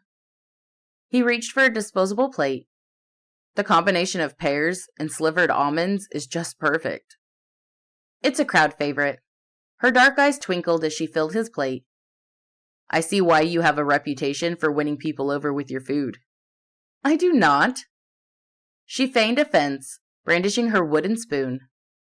As he savored the salad and she assembled breakfast bowls and packed them into disposable containers, he inquired about her life in San Francisco. She shared stories of her Georgia roots, her mother and their journey to San Francisco for a fresh start after her mother's boyfriend left to travel the world. She spoke of her mother's tireless efforts to establish a business that never quite found its footing. Then he rejoined her to prepare the marinade for the next day. However, entrusting him with the task of making scrambled eggs was a mistake. He was aware that he'd poured too much olive oil into the pan, but as the oil heated, he went ahead and added the eggs. When he stirred the mixture, oil splashed over the pan's edge, a flame ignited and grew into a substantial blaze. "Step back!" he shouted to Vanessa, who was at the fridge, as he tried to figure out how to handle the situation. Her eyes widened, while fear pulsed through him. "Stay calm." She dashed to a closet and returned with a fire extinguisher. "We can put it out." He sprang into action, helping her direct the extinguisher at the fire. As foam sprayed onto the flames, the fire sputtered and died. Then she eyed him, covered in foam and speckled with egg remnants, and burst into laughter. Right. He must make an undeniably comical sight. He couldn't help laughing along. As their laughter subsided, he looked deeply into her luminous brown eyes. She appeared more genuine and beautiful than ever. "You have very beautiful eyes." "So do you." She caught her breath as they stood close, their mingled breaths creating a palpable tension. His smile broadened. "I guess we'll need to start a new batch of eggs." Vanessa chuckled. Maybe we should skip the eggs this time. He'd always remembered this day, and his chest swelled as gratitude for this time spent with her flooded him. Once they cleaned up the chemical foam and headed out, he assumed the most challenging part of her day was behind them. But he soon discovered otherwise. 3 hours later, they arrived at the school where she volunteered. The children were endearing, and his chest swelled again, while he observed her handling a young boy who experienced a meltdown when his father dropped him off. The beanbag toss activity escalated when a boy, struggling with his motor skills, shifted from hurling bags to punching walls. Vanessa grasped his shoulders, maintaining a calm yet firm demeanor, and redirected him to the next activity. As they continued their day, Nate drove her Sienna while she navigated the streets, communicating via phone. He learned of her parking woes when she insisted no spots were available, despite him spotting several parallel parking spaces. He offered to help, parking the car before assisting her with starting the food truck's generator, a skill that impressed her. She sold breakfast bowls and sliders, and he processed credit card payments on her phone. They shared stories and laughter as she recounted the challenges she'd faced running the business, and the spray painting incident left him holding his side as he chortled. "You must have seen that coming with your smart mouth, right?" He joked, wiping the counter as they prepared to close from the morning and head to their final stop. "How sympathetic of you," she retorted, slapping him with her towel, her face far from the serious expression he'd grown accustomed to. He nodded to a framed photo in the corner of the truck. It depicted a dark-skinned woman and a young girl, who appeared to be around 8 or 9 years old. "Is that your mom?" "Yes." Her expression softened, and her shoulders sloped. She picked up the photo and traced a finger along her mom's face. "People always thought we looked alike." In the sunlight streaming through the window, the resemblance stood out clearly. "You have her eyes, even the way they tip up at the edges. Very beautiful." "Thanks." She returned the photo to its place. "How old was your sister when she passed away?" 9. Vanessa wrapped her hands around her goosebumpy shoulders, but the truck was warm. "Are you cold?" "I've been cold all morning." He touched her forehead, her skin warm beneath his palm. "I hope you're not getting sick." She winced. "I rarely get sick."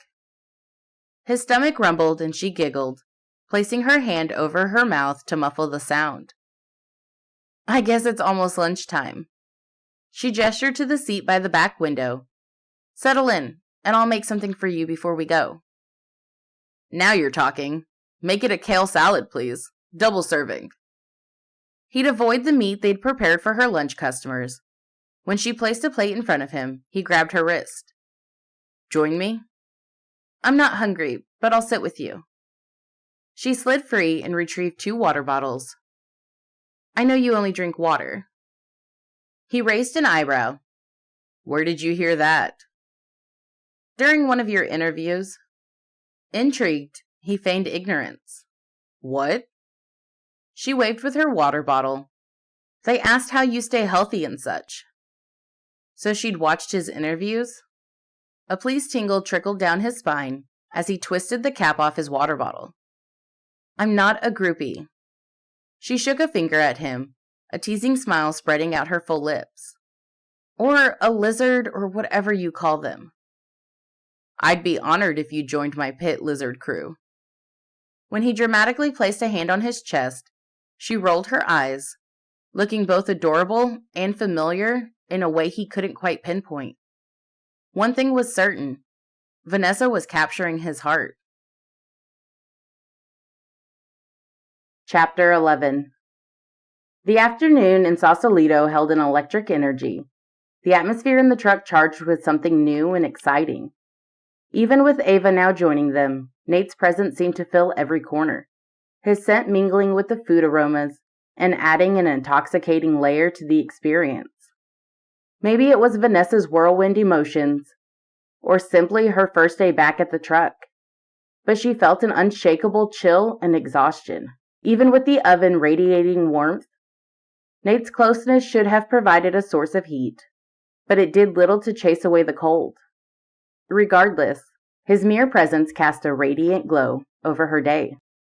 The construction site supervisor beamed as he took the plate Vanessa offered. "We missed you." His gaze shifted to Nate, then the poor guy's eyes widened, and his body jerked backward, so hard he nearly dropped the plate. "Oh, Mr. Stone." "Enjoy your lunch." Nate's infectious grin accompanied his easy reply. "I'll be there when we slow down." He formed a connection with the construction site supervisor during his recent visits. He moved with the practiced ease of someone who had done this before, as if he'd always been a part of Vanessa's life, giving the impression they were a well-oiled team, which was something she'd never managed with anyone. A warm, grateful feeling blossomed in her chest, making her regret her previous harsh words. "You're a pro at this." Nate leaned in closer, his voice a low, tantalizing rumble. "Keep the compliments coming, and you've got yourself an employee every Tuesday and Wednesday."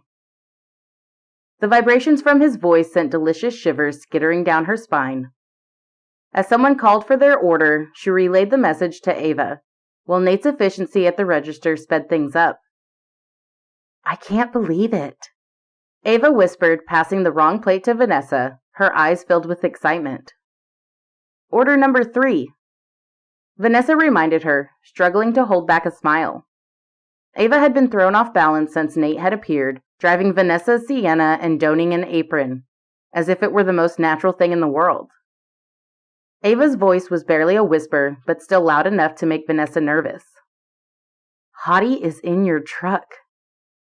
Vanessa shot her a warning glance, heart pounding. "Let's keep it down."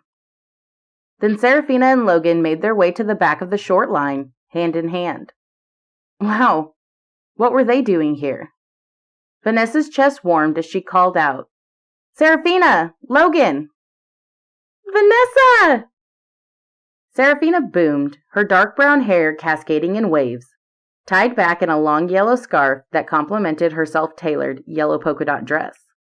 They stepped out of the line and approached the truck's entrance. Nate groaned under his breath. "They're only here to give me a hard time." "Publicity is good," Vanessa teased. "Please unlock the back door while I serve our customers."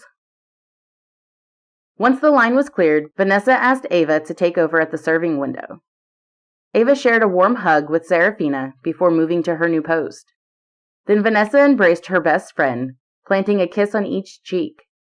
Seraphina's tanned face seemed to glow even brighter since marrying Logan. "Aren't you supposed to be at work?" "Logan and I took an extended lunch break." Seraphina beamed. "You know my diligent teacher's assistant is more than capable of handling the kids for a bit in my absence." Meanwhile, Logan and Nate exchanged playful banter about Nate's questionable kitchen skills. "Just don't burn down the kitchen," Logan joked. Vanessa and Nate shared a look, neither admitting he had started a fire. She pressed a hand to her racing heart. Did he know the blaze on the stove wasn't the only fire she feared he started? Her eyes alight, Seraphina hugged Vanessa's arm and leaned in to whisper in her ear. "What did you do to Nate? He looks so alive. Logan was worried he wouldn't make it through lunch." "Nate's been amazing. A true surprise, especially given his willingness to drive my beat-up car and work in this humble food truck." Nate removed his apron and passed it to Logan. "If you're here, get to work." Logan tossed the apron back at Nate, smirking. "I brought my wife out on a lunch date, and I expect you to serve us." With a nudge, Nate steered Logan toward the ovens. "How romantic does it get when you serve your wife?" Seraphina's eyes softened as she caressed Logan's cheek. "I'll do the honor of serving you, sweetheart." "I'd be lost without you." Logan pulled his wife close and planted a tender kiss on her lips. "Good grief." Nate rolled his eyes. "Give me a break." Shrugging, Logan responded, "What can I say? You've got every right to be jealous of how close Sarah and I are. However, I'm not a bit jealous of how close you and Ava and Vanessa are in this little space. Seriously, never mind who serves whom. I don't think we all fit in here at all." "He's right, boss." Ava piped up. "You should get your friends out of here. I can handle things." So Vanessa nodded toward the window. "Why don't we go sit outside by the fountain?" Nate joined Logan and Seraphina on the bench, while Vanessa perched on the fountain's rim, curiously not hungry. "If Nate's career doesn't work out," Logan forked through his prime rib, "Vanessa, you've got yourself an employee." Nate's gaze met her, the warmth emanating from his eyes, causing her to fidget. "She might fire me." "I'd hire you. Maybe," she admitted, her fingers tightening on the fountain's stonework edge. He winked. "I want to prove to this lady that I'm not a snob." Seraphina raised an eyebrow. "As long as the tabloids paint you as a snob, it'll take a while to prove otherwise." "Hey!" Nate held up both hands. "I can't control people's gossip." Seraphina nodded. "The world needs to see the real Nate." He dropped his hands to grip his knees. "I'm always the real Nate." When Nate left at the crack of dawn, Seraphina shifted her gaze between Logan and Vanessa. "We thought he was joking." Vanessa had confided in Seraphina about her encounter with Nate, omitting his offer to work with her at the truck. She hadn't anticipated him taking it seriously. As she looked at him now, her chest swelled. He had followed through. He's a man of his word, I think. "You think?" Nate glanced down at the t-shirt she'd provided, then locked eyes with her. A sense of promise seemed to fill the air. Logan and Seraphina faded into the background, the world narrowing until it felt like only Vanessa and Nate existed. Shortly later, Logan and Seraphina left, and the lunch rush subsided.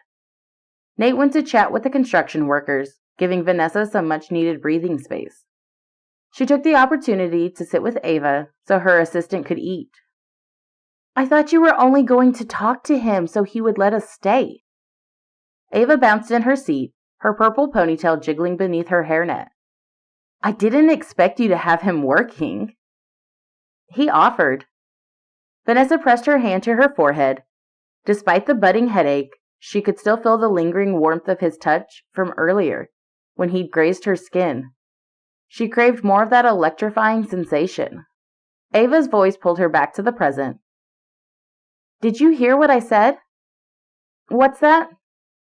Did you know that Nate Stone, well, I looked him up. He's had the most winning streaks of the famous races in a row. Ava stabbed her shredded pork with a fork. Vanessa knew all about Nate's impressive racing record, but had only shared that knowledge with Serafina. She didn't want to be labeled a secret admirer. By the way, Ava's voice lowered, her face breaking into a mischievous grin. I think he likes you. Having sensed that as well, Vanessa stifled the urge to nod. But what made Ava suspect it too? What do you mean? I saw him checking you out when you weren't looking. Vanessa swallowed, attempting to conceal her excitement. However, Ava could just be trying to gauge her reaction. Now that we have the space to sell our food, Vanessa shifted the conversation from Nate. There's a high chance you'll be getting your truck before the end of this year. Ava clapped, squealing. Tell me how you intend to run the food truck. Vanessa cocked her head. Where you'll park it and what you'll be cooking. Tacos.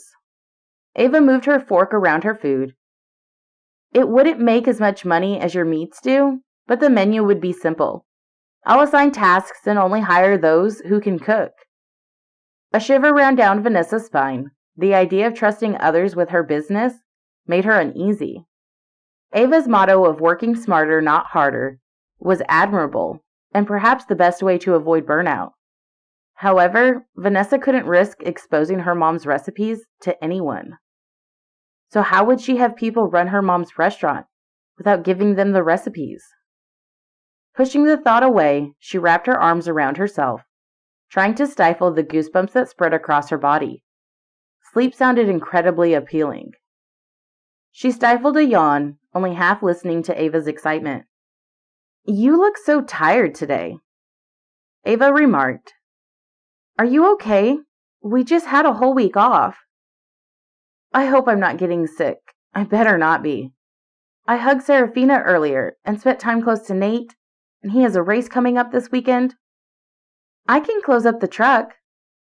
Ava scooped the last of her pulled pork. Maybe Nate can let you park it here tonight. Parking the truck was always a hassle. The gas station arrangement had fallen through, leaving her needing a new solution. You know I can cook too, right? Ava swallowed her last bite, then pointed her empty fork at Vanessa. In case you need a day off. Vanessa couldn't remember the last time she'd been sick, especially not since owning the food truck. I'll be fine.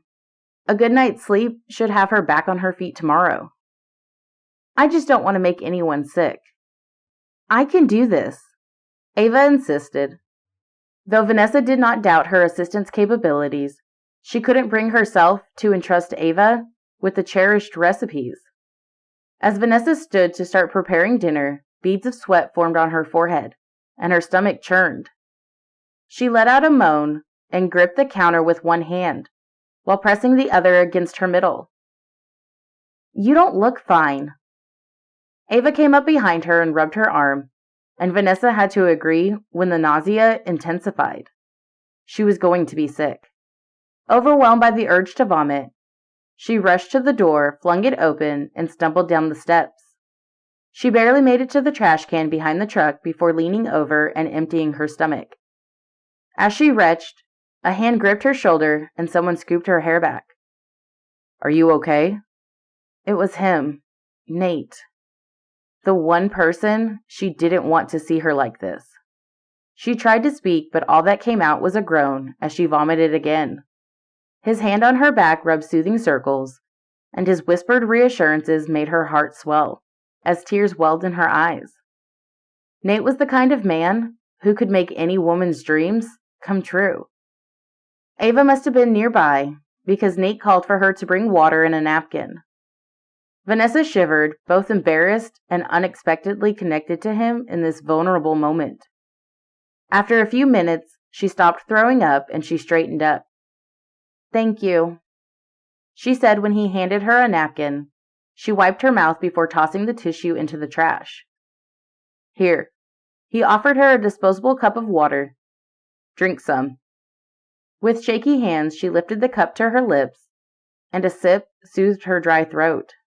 She looked up at him, feeling a rush of emotion. I don't know how to. No problem. He smiled down at her with warm, caring eyes. Let's get you home. His gaze held hers, and something in the depths of his eyes made her stomach flutter once more. When he placed a steady hand on her back and led her away from the trash can, a mix of gratitude, embarrassment, and attraction consumed her. Could this be the beginning of a deeper connection between them?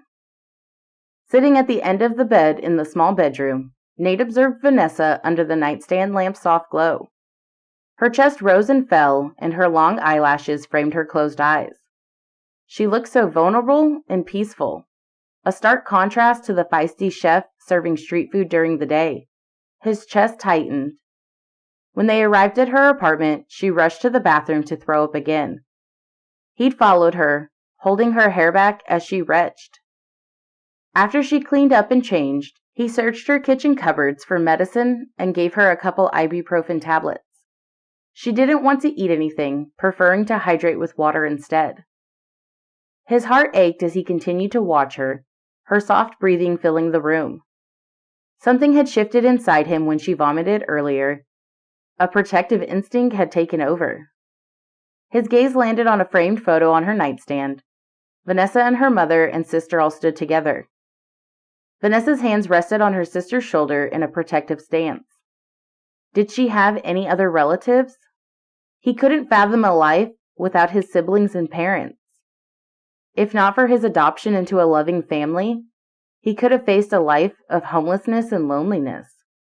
His adoptive parents, Kyle, a research analyst, and Regina, a child psychiatrist, showered Nate and his siblings with unconditional love, instilling in them the essential values in life, such as faith, family, and friendships. They taught their children the importance of hard work and the rewards of pursuing a passion. He yawned, exhausted from the day's hustle. He needed to leave, lest he catch Vanessa's sickness, disastrous before his upcoming race. Like any venture, running a food truck demanded a great deal of effort. Before anyone committed to the street food business, they should be mentally and physically prepared for its challenges. The nightstand clock read 11. While he hoped she could sleep through the night, he had to wake her to let her know he was leaving. He brushed her hair from her face. Her forehead was still warm, but not as hot as earlier. Emotions welled in his chest as he touched her face. She was beautiful and fascinating. He whispered her name. Her eyes fluttered open and she squinted, shielding her face with her arm. Nate? Her voice was hoarse. You're still here? I am. He whispered, wishing he could stay all night and take care of her. I have to go, but I'll see you in the morning. The alarm. She tossed the covers aside, resting her chin on her hands, elbows sinking into the pillow. I forgot to set the alarm. You can't work tomorrow, Spitfire. I have the butcher coming. She sat up, shivering in her pajamas. I left the meat in the fridge. I can't let all that go to waste. Now more than ever, her assistant needed to step up. I'll tell Ava to come and cook. No. She protested through a yawn. If it's the recipes you're worried about, I'll be there with her. He hadn't thought through his offer, but if it gave her peace of mind, he'd do it. He helped her lie down and pulled the covers up to her chin. Go back to sleep, okay? Ava can't cook prime rib. I saw how you made it today. He traced his fingers along her chin, his throat tightening. I'll work with her and get it ready for your customers. You're tired. I can't have you working again. She closed her eyes, wincing as if in pain. I saw where you keep your recipes, too. In the secure locker at the commercial kitchen. He just needed to find the key on her key ring. You can't drive the truck. She was too weak to protest, but didn't seem ready to give up. If I have to work early, I better go to bed. His muscles ached. He had texted Logan and Serafina not to wait up for him. and he wouldn't likely see them tomorrow morning. What time does the butcher show up at the kitchen? Close to 6. I'll be there. As long as I don't make eggs, Ava and I can handle lunch and dinner. Whether dinner would be served would depend on Ava's competence in the truck. Even with her eyes closed, a faint smile graced Vanessa's lips. How are you going to cook? If she meant his skills in the kitchen, he'd gained some experience observing her follow the recipes for the sauces and spices they'd made. Already doubting my skills? He teased. How are you going to get the truck to the commercial kitchen? To transfer the grilled meats from the kitchen to the truck, he'd need to transport the truck from Sausalito to the kitchen. I'll figure something out. Ava better know some chefs who could help them. Otherwise, he'd mess up, and Vanessa might never talk to him again. He'd seen Ava's phone number on a sticky note by Vanessa's dining table, so he'd called her on his way to Logan's penthouse. He smiled, remembering the NASCAR schedule on Vanessa's board below the sticky notes. You'd be surprised by all the things you don't know about me. Her words at the Kansas Speedway rushed into his mind. Could she be a motorsports fan? He'd find out soon. Her breathing steadied now as she succumbed to the pull of sleep. He couldn't help but place a hand on her over the blanket and say a silent prayer for her recovery. Night, V. He fought the urge to lean in and press his lips to her cheek, but he'd wait for the right time. He couldn't shake the feeling that something monumental had changed, shifted, like the very particles in the air. Not wanting to wake up Vanessa so early the next day, Nate met Ava at the commercial kitchen, where he'd instructed her to bring the truck from Sausalito. He kept Vanessa's recipes discreet as he cooked with Ava before they loaded the meats onto the truck. While he sent Ava with an Uber to get 2 of her chef friends, Nate drove the truck to Sausalito. He didn't have insurance to drive Vanessa's truck, but if anything happened, he'd cover the damage. It would also be a better excuse to get Vanessa a new truck. A few hours later, Ava showed up with the vegetables and 2 of her friends. Once Nate introduced himself, he stepped out of the truck to text Vanessa. The sky was a brilliant blue, and the water sparkled in the mid-morning sunlight. Seagulls soared overhead, and the salty scent of the sea mingled with the pungent scent of freshly cut wood from the construction site. Nate scrolled over the screen for Vanessa's number. At 10 past 10, she should be awake. Even though he hoped she was still curled up in bed, he sent a text. Nate, I just wanted to check in and see how you're feeling. I also wanted to let you know we've got things under control here, after the firefighters came to put out the fire in the truck. But don't worry, we're using a rental truck today. He didn't expect her to text back, and if his phone hadn't vibrated in his hand, he might not have heard it over the rumble of heavy equipment at the restaurant.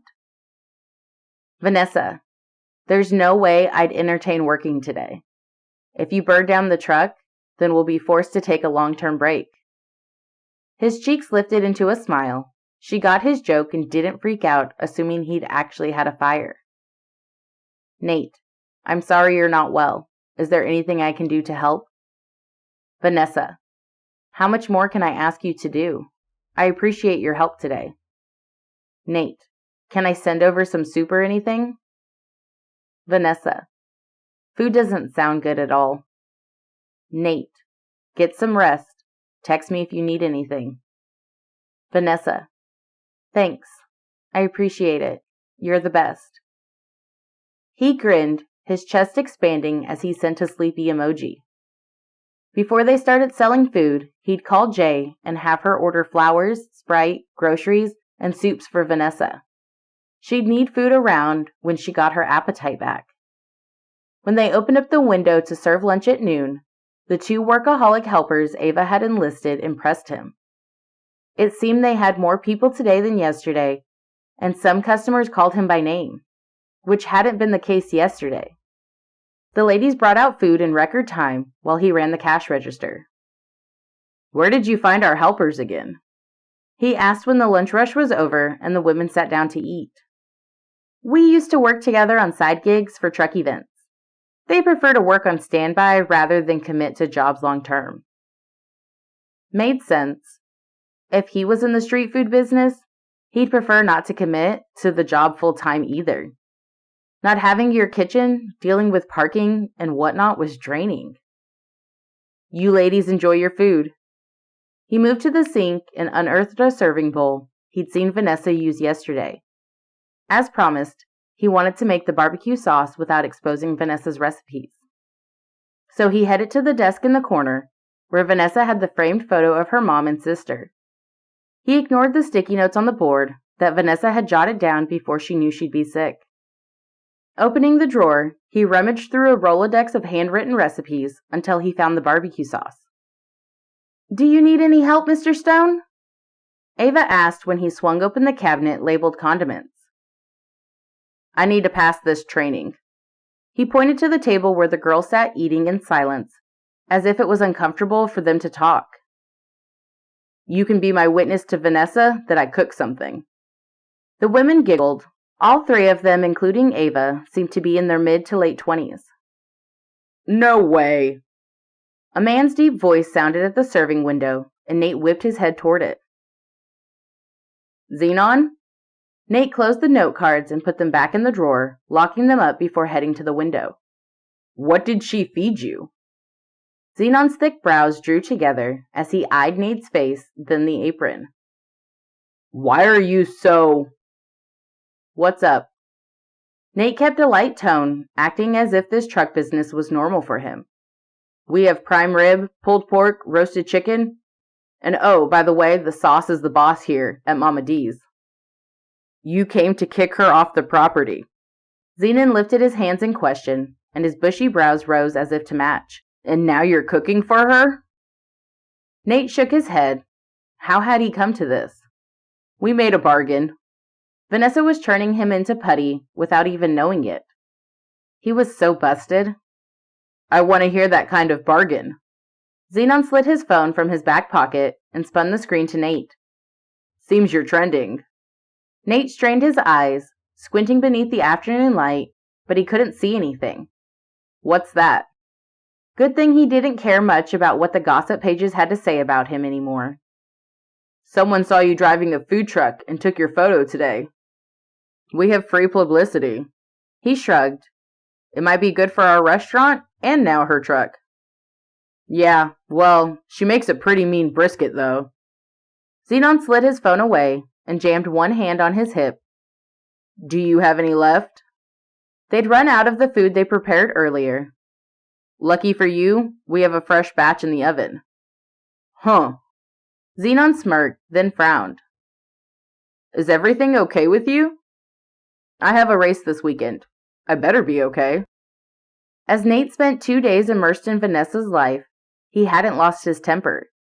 He enjoyed spending time with her, and found peace and strength whenever he set his mind on being okay, even when faced with challenges. However, her job was far from easy, and he didn't want to live in her shoes. By the end of the day, 2 things had become clear. He was falling for Vanessa, and he didn't want to be anywhere near a food truck for a while. Chapter 12. Early on Friday afternoon, Vanessa sat in a retro burger joint waiting for Serafina, who'd agreed to meet despite her usual reluctance to go out on Fridays. The location halfway between their workplaces made it the perfect spot for a quick catch-up, especially since Nate insisted on keeping extra help for the truck for the week. Since her bout with the flu, Vanessa accepted the importance of delegation, something Ava always emphasized, and Nate had been a natural at. Vanessa smiled, remembering his carefree attitude and willingness to work alongside her, and then his tenderness while she was sick. He'd even prepared such large batches of potato seasoning, meat paste, and barbecue sauce that had lasted since Wednesday. He'd also arranged the meat delivery and helped Ava prepare the meats before leaving for his race in Fort Worth. What was he doing right now? Was he practicing on the track or taking a break? Her fingers twitched toward her phone at the temptation to text him, but she couldn't appear desperate. She had to be different. With her growing feelings for him, she sensed he might feel the same. She reread their text messages from yesterday morning. Nate, try not to stress about work when you're not feeling well. I took the privilege of paying in advance to our 2 extra helpers. They're staying for the rest of the week. Vanessa, it's not easy for me to accept help, but I'm taking baby steps. Nate, baby steps are better than crawling. She cackled, barely registering the teen wiping tables around her, as she scrolled on the screen to read the messages he'd sent last night at 8, reminding her not to go to work just yet. Nate, enjoy your beauty sleep, not that you need it. And then she'd woken up to his morning text. Nate, good morning, Spitfire. I hope you had a restful night. Do me a favor today. Open your window to enjoy the sunrise. Smile and engage in an activity that will make this the best day ever. How could she not smile when thinking of him that morning, as she savored the vibrant pink and orange hues of a sky, partly obstructed by dingy buildings? She texted him a photo of it. Vanessa! Serafina's voice brought her back to reality as her friend set her purse down and reached for a hug. After returning her embrace, Vanessa held Serafina at arm's length. Wow, that might be your cutest vintage dress.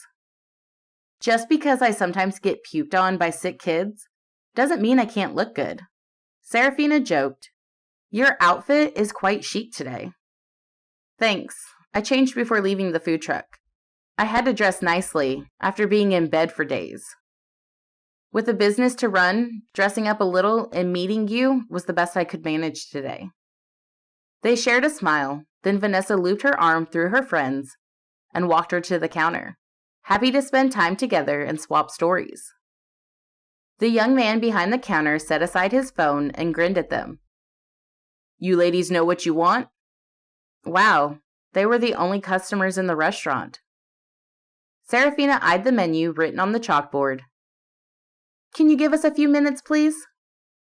After a short debate, Vanessa ordered a vanilla ice cream cone, and Serafina ordered a small pineapple shake. I hope it doesn't ruin my appetite for tonight's dinner. Serafina said as Vanessa handed over her credit card. It was her turn to pay since Serafina had paid last time. As they returned to their seats and savored their treats, Serafina stirred her thick drink. How are you coping with having someone else work in your food truck while you're on a break? You're such a control freak when it comes to that thing. Vanessa playfully swung her ice cream cone toward her friend. No, I'm not. Serafina's lips flattened, like she was holding back a retort before she sipped her drink. Seriously, though, how do you expect to manage your mom's restaurant while teaching? I'm not thinking that far ahead. But I guess this is good practice for when I hire people to manage it. She'd always intended the restaurant's earnings to go to a charity for autism. Serafina's long hair danced over her shoulders as she shook her head. I still can't believe Nate worked for you after all those months of you crushing on him. A warmth spread through Vanessa's chest. That was so nice of him. He texted me about 5 times to make sure I stopped by your house this morning. Serafina bobbed her straw in her drink. He was worried sick about you. Vanessa scrunched up her face at the memory of how she had acted. Yelling at him and getting sick in front of him weren't exactly the smoothest ways to pursue him. She twisted the cone in her hand, not focusing on licking up the drips as her shoulders sloped. I can't even bring myself to be around the women he dated before. Models, intelligent designers, and business owners. Which makes you the perfect candidate. Serafina brought her straw to her mouth. Oh, this is so thick.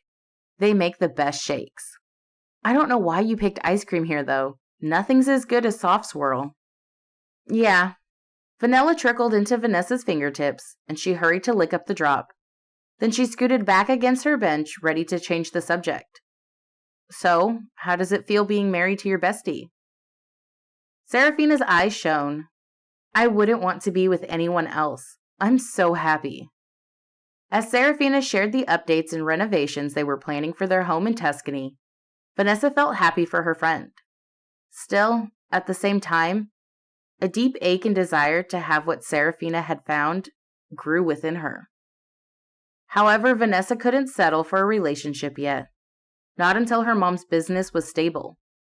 But with Nate, maybe she could have both? Hours later, as Vanessa lay in bed, her friend's words echoed in her mind. Which makes you the perfect candidate. Was she the perfect woman for him?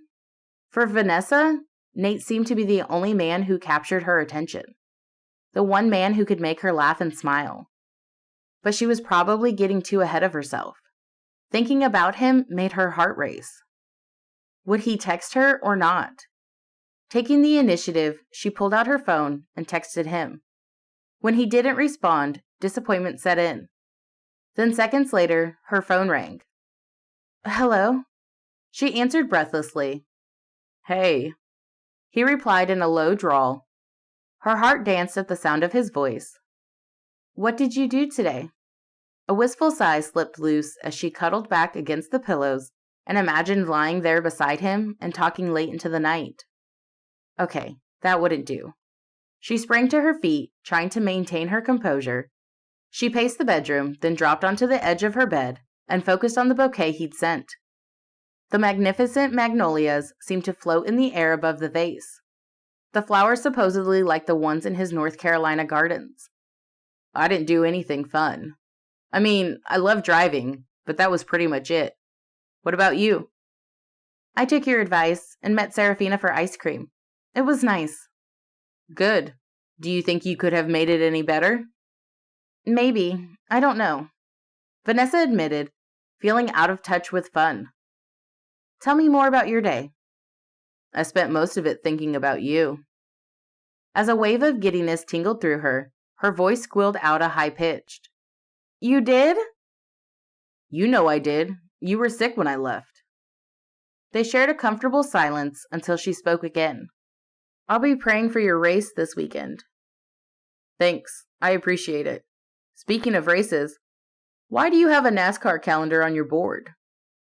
She shrugged, touching one of the velvety petals in the vase. I have to cheer on my favorite racers. Even though he couldn't see her, she pouted her lower lip. Don't tell me you're a lizard, too. Nate teased. Maybe? Her smile grew. I have some mysteries I best keep to myself. Can I take you to dinner on Monday? He had a busy schedule, especially on Mondays after race day. Don't you have sponsor stuff to deal with? I'll eventually have to eat dinner. Dinner would be great. Her stomach fluttered. Woohoo! He chortled. It's a date then. A date. It sounded good coming from her crush. I thought we were both not interested in dating or relationships. Exactly. He sing-songed the word, which is why we have to test our theory. Go against what we think we know. He was something else. He seemed to have answers for everything. But she wanted nothing more than to test her heart and see if she was capable of falling in love. Who better to test the theories with than Nate, who made her feel things she'd never felt before. Nate, who had the unique ability to make her happy and relaxed. But more than grateful for all he'd done for her, she wanted to be the one to take him out to dinner. As long as I pay. No, it's on me. I asked you out first. She bit her lower lip, enjoying his light-hearted and almost flirtatious manner. She didn't feel like arguing now, but she'd figure out the details of their date and text him after his race on Sunday. I'll see you then. Good night. As much as she wanted to chat longer, Nate needed some rest before his upcoming race. I'll be able to sleep better if I know I'm seeing you soon, he said, his voice low and husky. What are you doing this weekend? Rooting for you, praying, and watching your race virtually. Already pumped to watch it live on ESPN, she flopped back on her pillows, then blurted out without thinking. See you in my dreams. See you in my dreams too. Somehow she pressed the end call button, cutting the connection with this warm and affectionate version of Nate. If only date night was tomorrow instead. How was she going to survive the long wait until Monday? The truck had earned extra profits on the days Nate had worked for Vanessa, and they received more customers for the rest of the week, which made sense after Ava texted her a link to a photo of him stepping out of the driver's side of the truck. People had probably shown up expecting him to sign their autographs, but since he wasn't there, they'd had to buy the food. Either way, he was Vanessa's for the evening, however long their mini golf date lasted. The freshly cut grass scented the warm air, and the gentle background music added to the romantic ambiance. Nate was walking toward her with a club, grinding his teeth, and seeming bothered that it had taken him 3 tries to hit the ball into the hole. He'd rolled up the sleeves of his white button-down shirt, revealing toned forearms. The shirt was tucked into a pair of slim-fitting dark-wash jeans that hugged his sculpted legs. The polished brown leather shoes padding against the putting mat added a sophisticated touch to his outfit. They'd shared a pizza at the restaurant near the mini golf course, where each of the holes was set up through miniature iconic San Francisco landmarks. She paid in advance when she called to make the reservations. No way would Nate have let her pay, and it pleased her to have treated the billionaire to a place he clearly wouldn't have chosen. "Would you like to tell me why you're smiling?" He stepped beside her. "Gloating is more like it." She crouched to position the club, a mini driver, before swinging the ball at Alcatraz Island. "This is my chance to show you how it's done. I'm sure you're a pro at this. You probably have a secret technique or something." Her gaze followed the ball as it arced over the pond representing the bay. Then she scrunched her nose, unimpressed when the golf ball rolled past the hole on the famous island prison. The sun was setting, painting the sky in shades of pink and orange, and casting a warm glow over the amusing course. Being a Monday night on a less popular and somewhat dilapidated course, they had the place to themselves. "I do have a few tricks up my sleeve," she said as they crossed the course's bridge over the pond to the island. Then with the gentle tap of her mini putter, she guided the ball into the hole before giving a victory dance. The skirt of her jean dress tickled her calves as she waved her club in triumph. She wiggled its steel head at him. "But don't worry, I'll go easy on you." "Thanks, I appreciate that." His blue eyes sparkled in the dusky light, laughing a deep belly laugh that warmed her to the core. He put a hand on her lower back and guided her to the next hole, this one designed to match the Golden Gate Bridge. She putted across the bridge, her ball rolling near the hole. She wanted to know so many things about him, questions that had been building up in her mind since he'd surprised her as the owner of the restaurant where she parked her truck. "How did you get into racing?" "I've had an obsession with cars since I was young." He smiled. "I can't even remember, but I always loved racing of any kind. Dirt races, Mario Kart. Oh man, I got so many speeding tickets in high school." "So you were reckless then?" "I wouldn't call it reckless." He swung his club, and they fell silent as the ball rolled smoothly across the bridge, then rimmed the hole before stopping without going in. He strolled over and tapped it, completing that hole. At the next setup, she trundled her ball down Lombard Street, letting it roll smoothly along the crooked but nicely slanted course, and flashed a grin before they sauntered toward the Fisherman's Wharf, talking about his biological dad and grandpa he vaguely remembered. "My parents said they were passionate about NASCAR. Probably why I was always drawn to races at a young age." His hands moved as he spoke about his adoptive parents and their support for his passion. "They wanted me to learn to race so I could go about it the right way." She rattled her rented golf bag along, still intrigued by the event she'd catered and his connection. "I know you sponsor lots of charity events, but can you tell me about that fundraising event at the hotel? Were you just there for that day, or—" "Autism expression? Yes." He stood, resting his club against the pad and leaning his hands on it. "Zeke and I started it 2 years ago."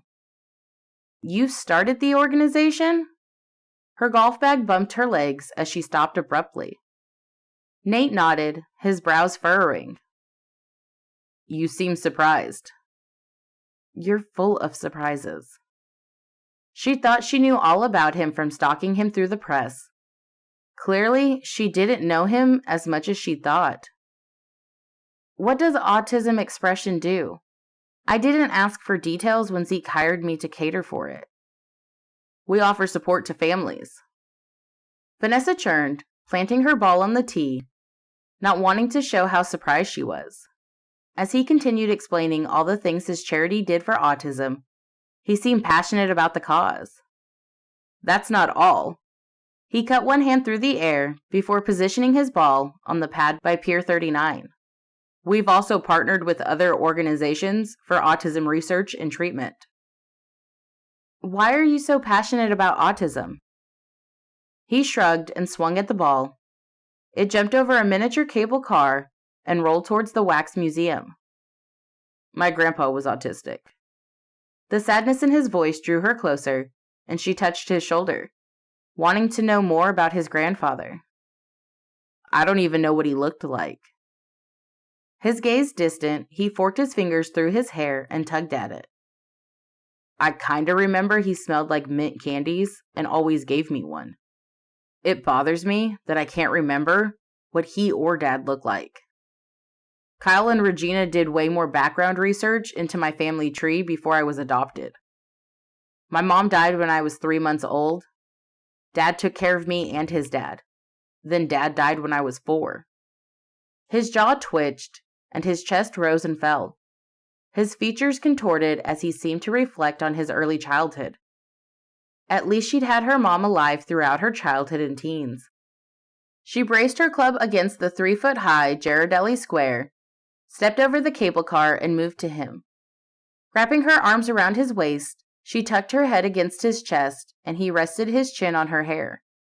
She squeezed him tight, emotion lodged in her throat. I'm so sorry you had to go through that.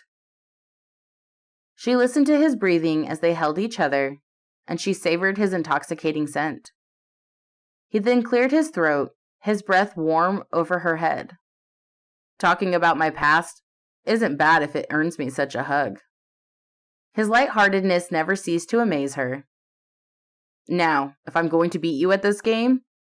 He pulled out of the embrace and traced his fingertips along her cheek, and a trail of goosebumps scattered through her body at the warmth of his touch. What do you say we talk about happy things for the rest of the night? Deal. She grinned as a sense of promise filled her. Then she scooted back a few steps and retrieved her putter. So, what do you do for fun, Mr. Speed? Just about anything that keeps me from stress. He tapped his ball into the hole, then gestured for her to take a shot. I like to keep active. When I'm moving, I'm not brooding, you know? So just about anything that energizes me relaxes me. Water sports like jet skiing, surfing, scuba diving, or winter sports like skiing, snowboarding, snowmobiling. He considered extreme sports relaxing? She bit her tongue as they approached Chinatown's Dragon Gate. I take it you don't do a lot of reading by the fire? He chuckled and ducked through the scaled-down archway. You've met my family. Have you counted my brothers and sisters? Do you have any idea how hard it would have been to find a quiet place to read when we were all growing up? I never did get into the habit. Too much fun going on I would have missed. As he winked, she joined in his laughter. I can't even imagine what it must have been like. And yet, she could. The thrill in his voice as he spoke of his home in the mountains, and his tenderness as he talked about his big family, said it all. She'd met the Stone family, and the few times she'd been in their presence, she'd admired their caring relationships and wished to be part of a family like theirs. The sky had grown darker, Chinese lanterns glowed around Chinatown, and colorful lights illuminated their path, making the course look like a wonderland. Nate proved to be a skilled golfer, not a surprise. She was unskilled, having played mini-golf less than 5 times in her life. When she missed a shot, her heart sank a little, but he just laughed it off, scooping up his ball and gesturing for her to take her turn. His encouragement and good humor always put her at ease.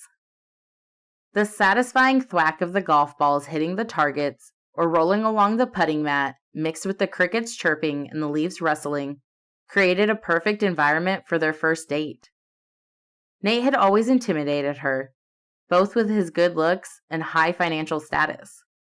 But with the way he kept stealing glances at her, winking and playfully touching her between swings, she felt anything but intimidated. Instead, undeniable chemistry charged the air. They had some things in common, enough to make their relationship work, perhaps. On their final hole, as she lined up her shot, she felt Nate's hand on the small of her back, and a shiver ran down her spine. She took the shot over the famous pastel buildings, the painted ladies of Alamo Square, to the green space beyond, and to her surprise, it went straight in the hole. "Great job!" Nate high-fived her before taking his turn. His ball went straight into the hole, and he whooped, tossed his club, and lifted her off her feet in an embrace. She laughed and wrapped her arms around his neck, feeling his body close to hers. Her heart thundered against his chest, and when he lowered her back to the ground, her knees buckled. Nate was a touchy guy, and although she hadn't been as touchy-feely toward men, she loved this intimacy with him. Much later, when he dropped her off in a sleek sports car that he usually stored at his brother's penthouse, they climbed the metal stairs arm in arm. Laughing, she teased, "I'm glad I won the game tonight." He shook a finger at her. "I didn't see you keeping a chart throughout the game." "That would have taken away the fun. Mentally, I was." Not really, but what did it matter? Her heart expanded with happiness, as if she was in a dream or a movie. She barely registered the people passing them in the hallway. When they approached her door, she turned to say goodnight to Nate. She checked the time on the car dashboard, and it was almost 11. Not too late, but she had to work tomorrow. She didn't want the night to end, though. Beneath the hallway light, his smile vanished and his gaze darkened. Her heart raced so hard, and her palms were sweaty. He must have felt her dampened palms since he was still holding one of her hands. Thankfully, she left her handbag at home. Otherwise, her shaky hands would have dropped it by now. Her heart raced as she stared at him, their gazes lingering. Somehow, she fought the urge to look at his mouth, even though her mind screamed, "Kiss him!" "Thanks for the great night," she said instead, biting her lower lip to keep from doing anything stupid, like kissing him when he might not be ready for that phase of their relationship. Nate grinned. The slight abrasion of his stubble tickled her neck as he leaned his face next to hers to press his warm lips on her cheek. "The pleasure was all mine," he whispered, his breath hot against her ear. "You owe me another date. Wednesday. Take the day off." A thrill ran through her as his lips brushed her cheek. She opened her mouth to say something, but the caress of his fingers tucking her hair behind her ears had her forgetting what she was supposed to say. "I'll pick you up at 9? She swallowed, nodding. She couldn't think of anything more important than hanging out with Nate. "Good night, V." He stepped back, hands at his sides before slipping them into his pockets. It seemed like he was waiting to ensure she made it inside safely before leaving. V. She liked that. Reluctantly turning her back to him, she fumbled for the key in the side pocket of her jean dress. Her credit card fell out and she scooped it up. Feeling Nate's lingering gaze on her, she inserted the key into the door and fought the urge to turn and look at him one last time. As she opened the door and stepped inside, emotion swelled through her. She couldn't deny it any longer. She was falling for Nate and falling hard. Was it possible to fall in love so soon? Chapter 13. As Vanessa found herself standing beside Nate on Wednesday, the stark contrast between their personalities stood out. She played it safe and calculated her moves, while he, a thrill-seeker, embraced the unknown. But lately, he'd been chipping away her cautious nature, one impulsive decision at a time. She'd even momentarily cast aside her commitment to work and found herself in Austin, Texas, at one of his speed tracks. She never envisioned taking an unplanned day off, but the intoxicating draw of his presence clouded her judgment. Fun was a rare indulgence since she prioritized her goals, yet their magnetic connection made her crave every moment with him. As his affection became undeniable, each shared experience only solidified their bond. That morning he'd surprised her with a pastry, a hot chocolate, and a bouquet of mixed delilahs, brightening the commercial kitchen at dawn with their sunrise colors. Together they prepared food for the truck and made an abundance of sauce, so Ava and her helpers could keep their customers happy. After they parted to freshen up and gather their things, he whisked her away in a helicopter to Austin. Embracing a day in the life of Nate, she enjoyed a run at one of his country clubs, a delightful brunch, and a boating excursion before arriving at the speed track. Her heart raced as she slid into the passenger seat of the dual-seat race car. The helmet felt constricting, but he insisted on her safety. She suspected the thrilling ride ahead would push her boundaries even further. In the driver's seat, he fastened his helmet and checked the controls. Then he tipped his head her way, a mischievous twinkle in his eyes. "Are you ready for the ride of your life?" "I think so." She raised her chin, attempting to sound confident. She'd never been in a race car before, let alone driven at such high speeds. The car roared to life, he revved the engine, and her adrenaline spiked as they pulled onto the track. "I'll be slow on the first lap." "Sounds good. I love slow." During the lap, he showed her the different corners and turns on the track, but then he floored the gas pedal. Her heart raced as they zoomed around the track, tires screeching through each high-speed turn. Clutching the seat with both hands, she felt the wind whipping past her face as they accelerated to over 200 miles per hour. At the track's sweeping turn and high-speed straightaways, her racing heart seemed to go even faster than the car. How could he do this for a living for 10 months of the year? He took each corner with precision and pushed the car to its limits, and the G-forces he'd mentioned pressed against her body. "Isn't this great?" he shouted. With his excitement infectious and her adrenaline surging, she couldn't help but laugh. She relaxed, caught up in his enthusiasm and confidence. Could he convince her to try anything thrilling and dangerous? It seemed she'd willingly follow. Nate occasionally glanced at her, his smile evident even beneath the helmet, and her heart skipped a beat. She'd never felt so alive, exhilarated, and free. Then he guided the car back to the garage and came around to open her door. She stepped out, her hands shaking, and he removed his helmet and grinned. "So, what did you think?" Catching her breath, she took off her helmet and shook out her hair. "It was amazing. I've never felt anything like it." Nate chuckled and kissed her cheek before taking her helmet. "Glad you enjoyed it. Maybe next time we'll try something a little faster." Faster? A warm shiver coursed through her at the thought of another thrilling adventure with him. His enjoyment of her company only intensified her attraction to him. "I can't wait." "The day's not over." He lifted her hand to his lips and kissed her fingertips, raising her anticipation. "We're going out to dinner."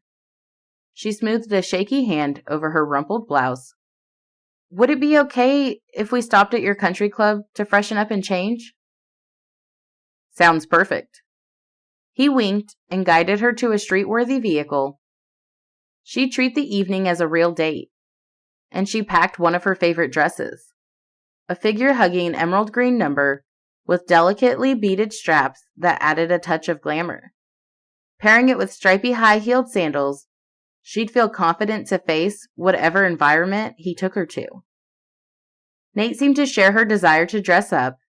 When they reunited at the club's lobby, he had swapped his casual racing attire for dress pants and a cream-colored button-down shirt.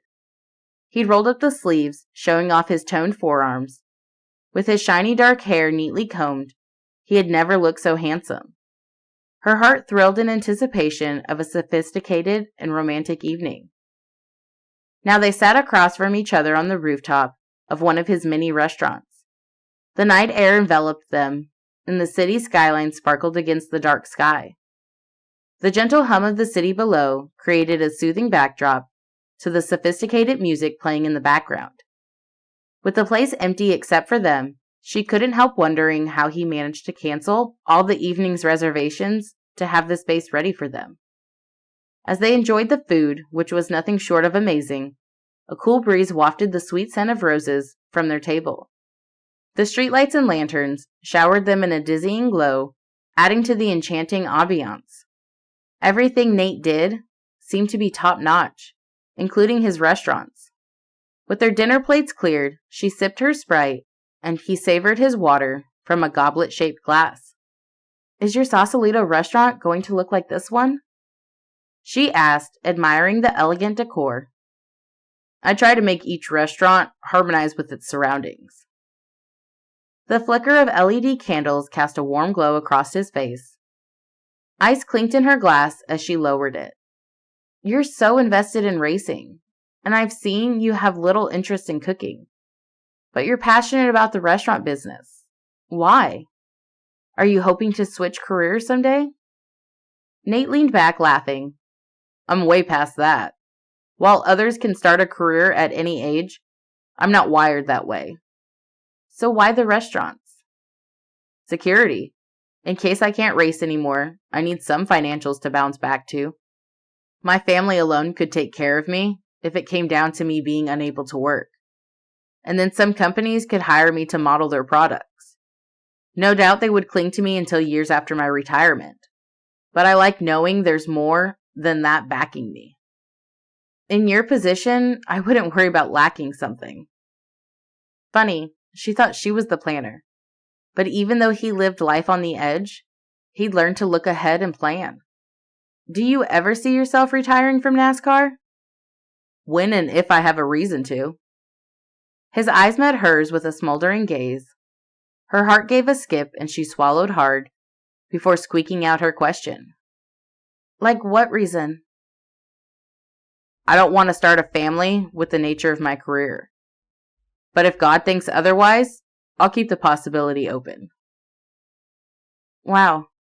She wasn't in a hurry to commit to a long-term relationship, but she'd allow herself to dream of Nate as her husband.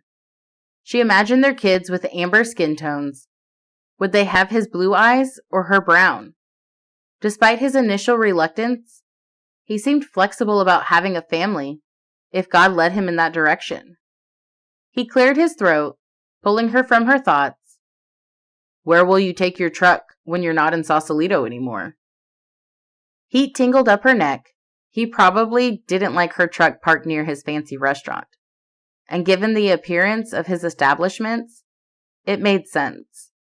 But getting a paint job done would be an additional expense, and she couldn't afford to dig into the business savings. Maybe she could change the subject. "I'm hoping to start looking for a space." "You are?" She explained her plans to give the truck to Ava and told him about Ava's autistic son and her reasons for continuing the street food business. He sank back in his seat, holding his water glass by its rim and swirling the liquid. "Do you have a business plan yet?" "Not yet." "When do you want to start this business?" "Before the end of the year, if possible." But she was so far behind. "I would like to start teaching again next year, too. But that's still up in the air." "I know you don't want any help." His brow furrowed as he lowered his water glass. "But how are you going to be a chef and a teacher?" She scrunched up her face. "You were right." "About what?" He drummed his finger on the linen tablecloth, the dance of those long fingers with well-trimmed nails somewhat hypnotic. What was she saying? To hire some help at the truck. It's helping me transition to the idea of utilizing help when and if I open a restaurant someday. Having Ava and their extra helpers was the only way Vanessa had been able to take a day off today, and she wouldn't have wanted to miss today for anything. Nate offered suggestions and insights for her business, seeming genuinely interested in helping her, but cautious not to overstep. "If you need any more help with business planning, just let me know. Since I've been driving that road of opening restaurants, I can share some insights from hurdles I've passed." Speaking of driving, she shifted the conversation to his upcoming race. Are you excited about racing at home? He rubbed his temples, wincing. There are high expectations when you're on home turf, but it's a great crowd to have. I'd ask you to come, but I've taken you away from your job for too many hours. Disappointment twinged her gut, but then he continued. There's no pressure, but if you want to come, Logan will take care of everything. Could she do it? Be spontaneous again? Flying on short notice was an unexpected expense from her budget. But yes, she'd do it for him. I can't make any promises. Things at short notice are not for you. I understand. He reached across the table and clasped her hand. Enough about me. What do you do for fun besides your love-hate relationship with cooking, V?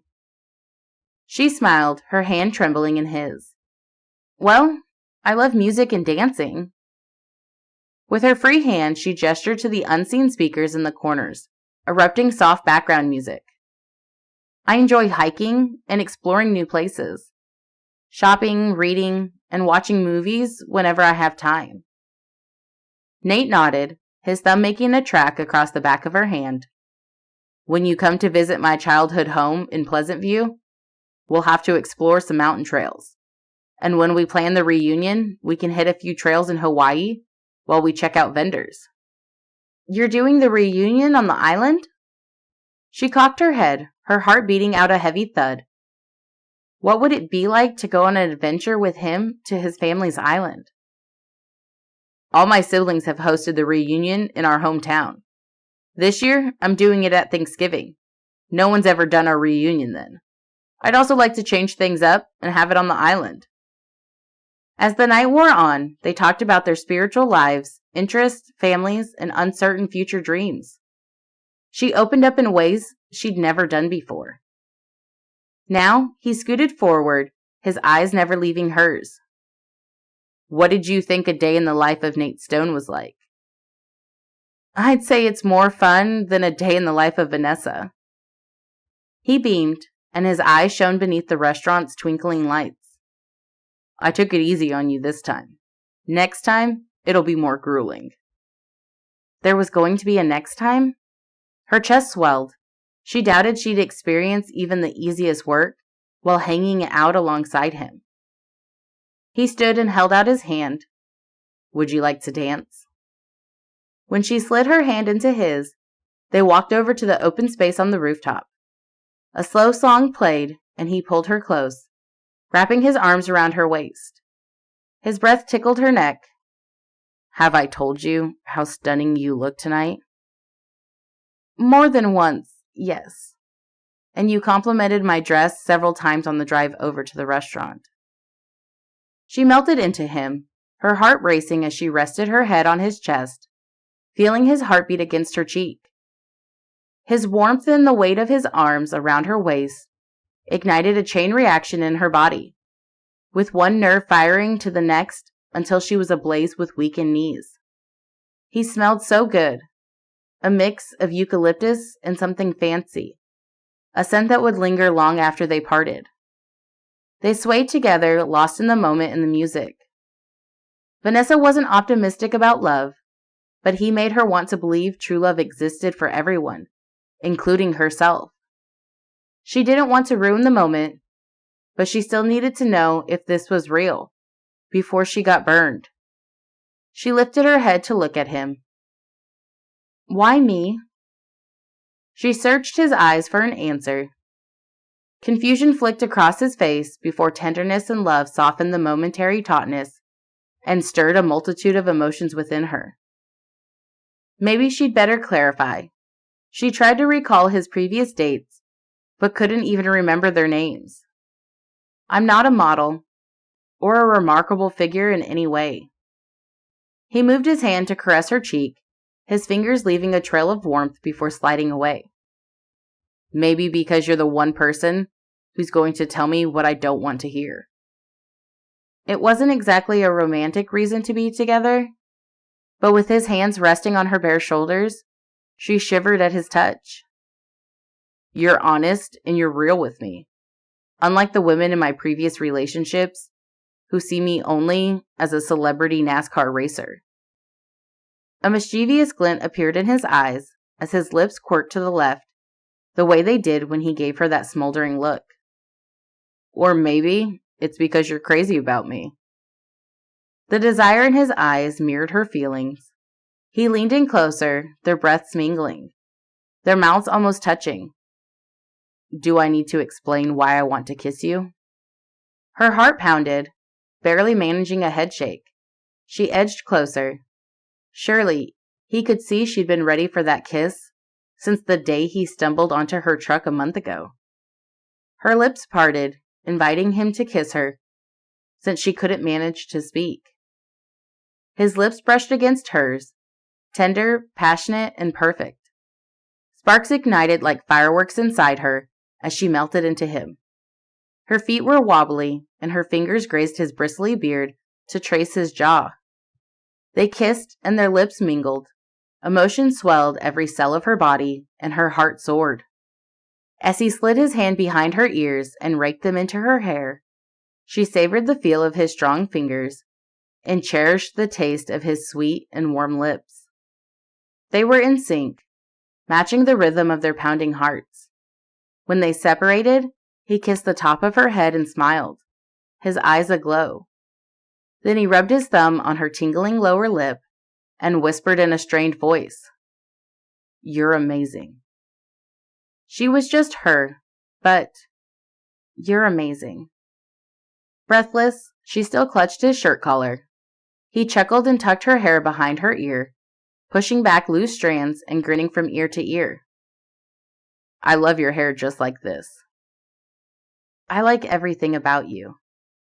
She patted his shirt collar. Thank you for a wonderful evening. Thank you for spending it with me. That day had been incredible, and the night was magical. Being alone on the rooftop with the entire city at their feet, and the man of her dreams in her arms, she felt like she was having an out-of-body experience. Something just clicked with Nate, and all of a sudden, they'd been transported to a world made just for them. Chapter 14. On the last Sunday in May, Nate woke up like he would on any race day. However, today was different. It was the Coca-Cola 600, one of the biggest races held on his home track, and it consumed his mind as he stood at the kitchen island guzzling water at 5 a.m. His phone rang and Logan's number flashed across the screen. Hey! Logan began as soon as Nate swiped to answer. Thought I'd check in and see how you're holding up on the big day. Isn't it crazy early on the West Coast? A bit, but I often start my day around 1:30 since I have to be up crazy early to talk to Stone Enterprises overseas teams. Even on Sunday, my internal clock is used to that. So back to the topic. How are you doing? Well, until someone so rudely interrupted my morning, I was trying to reflect on what I had read in my Bible 20 minutes ago. That, although the horse is prepared for the day of battle, victory belongs to the Lord, as stated in Psalms 118. Logan chuckled. A good reading for a race day, bro. Yeah. Nate sipped more water and wiped a drip from his chin. Seems the race is all I can focus on, even when reading the Bible. Since Thursday after he parted ways with Vanessa, he'd done nothing but test drive and practice for the race. Vanessa. Their shared kiss on the rooftop, their kiss again later that night when he dropped her off, their kiss when he stopped by the kitchen to bring her breakfast before leaving the next morning. Those kisses still burned on his lips. That's not entirely accurate regarding the racing. I've been thinking about a certain someone as well. He rubbed a hand over his face. Is this what it's like, Logan? I tell you, I hardly slept thinking about her. You can't imagine how much she's affecting me. Until now, I never allowed myself to consider a serious relationship. You sound like me, bro. I attempted to date, but couldn't really commit until I realized I was in love with Serafina. Once I embraced that, though, there was no turning back. No turning back. Had he reached that point? It wasn't just about the possibility of love with Vanessa. It was as if he'd found a new best friend, and something more at the same time. Someone he could confide in. Would she come to his race? She hadn't mentioned anything, and he didn't want to ask, considering how many times she had already traveled on his account. His family would be at the race. Are you and Serafina coming? He'd reserved a seat for her in the paddock area. If they flew in, they could bring Vanessa in the stone jet. You can count on it. Reserve us some seats. Already done. Since not all his siblings could attend the race, there were always available seats. Win or lose, he could count on his true fans, his family, to support him no matter what. But was Vanessa coming? Logan would have said so if he knew. Look, I'm going to head out, but thanks for checking in. I'll see you after the race. Sounds good. Sarah and I will be there. With contemporary gospel music throbbing in his earbuds, Nate stepped out of his morning run while visions of Vanessa's smile rolled into his mind. He wasn't dying today, and it wasn't his last day, but something about her made him feel exposed and vulnerable. Her passionate dedication to follow through with her mother's legacy proved her the kind of woman who'd love without wavering. And she'd asked him if he wanted kids, which led him to believe she wanted a family. He shook his head to stay focused and blew out a breath. Today was race day, and he needed to clear his mind of every distraction, including Vanessa. He increased the music's volume to block out any thoughts as he jogged around the lake by his house. He took a trail into the woods, ascending further up. As he sprinted past, chipmunks scampered off the trail, and the refreshing smell of pine and wildflowers hung in the air. After his run, he returned home and prepared to head to the track 3 hours later, to meet with his crew and ensure everyone was ready to perform their best. With adrenaline coursing through his veins, he entered his garage, where his crew huddled around the number 62 car's open hood, and Doyle gave orders. They knew Nate needed to outperform at his home track. As Nate approached, Doyle lifted his head and saluted him. "Sup, Chief?" Nate returned the smile and slapped Doyle's shoulder, his excitement building. Moving closer to the car, he greeted the rest of the crew. "How's Impulse running?" They exchanged nods, and the jerkman flashed a thumbs up as he wiped his greased hands with a blackened cloth. The smell of rubber from new tires mixed with the aroma of the hamburgers a crew member grilled. Beyond them, activity buzzed on the Charlotte Motor Speedway as crews rolled tires from tire vendor tents to their designated garages. As they tested the car, the day moved by, closer to late afternoon. Nate and Doyle gathered the 80-member team for a pre-race strategy meeting, going over their fuel strategy and tire management and intended number of pit stops. Nate acknowledged the team. "You're the backbone of my success, and I'm grateful for your hard work and dedication." One crew member high-fived him. "Without you, we have no jobs." Displaying their camaraderie and support, the others waved, nodded, or fist-bumped. Then Nate pointed to the team and used the words he always used at the end of his meetings. "And without God?" The responses varied, but he always emphasized that he could do nothing without God. The track's noise level increased as the racing cars lined up, and the excited fans cheered while the media speculated, and interviewers' announcements rang out. Heat radiated through the fireproof suit, and perspiration drenched his forehead before he even climbed into the compact car. With his stomach tied in knots, it was going to be one of those days when he needed his bucket. Doyle must have noticed Nate's discomfort as he called for someone to bring a bucket and handed it to Nate. "You're okay, Chief?" "Yep." Nate managed before he vomited into the blue bucket they'd set aside for him. Doyle handed him a tissue to wipe his mouth. "Thanks." Nate tossed the tissue into the bucket before rinsing his mouth with water and mouthwash from one of his crew members. Feeling better, he slapped his helmet on and closed his eyes to pray for safety. God's got this. With a deep breath, he climbed into his car, his heart racing and nerves dancing. As the race began, he pushed his car to the limit, speeding past his competitors and jostling for position. The first few laps were a blur of flashing colors and screeching tires, With Doyle and the spotter's help giving him heads-up guidance through the track, he felt confident at each turn. However, things got challenging as the race went on, and he was boxed in or had to shove through a car crash. Then Guy Damon even shoved him to the wall. Patience is key. The spotter's voice sounded through the headset speaker. Watch out for the next opening and take it. Approaching lap 200, Nate took advantage of the opening and maneuvered to take the lead. The crowd went wild cheering him on. With 100 more laps to go and cars shooting past him, he focused on the road, pushed the car, and held his lead. Then Doyle's voice crackled through the radio. Guys closing in on you. On the final lap, Nate made a daring move, passing one car on the inside, then pulling ahead of another on the outside. Through the lit track, he saw the checkered flag waving in the distance, signaling his victory.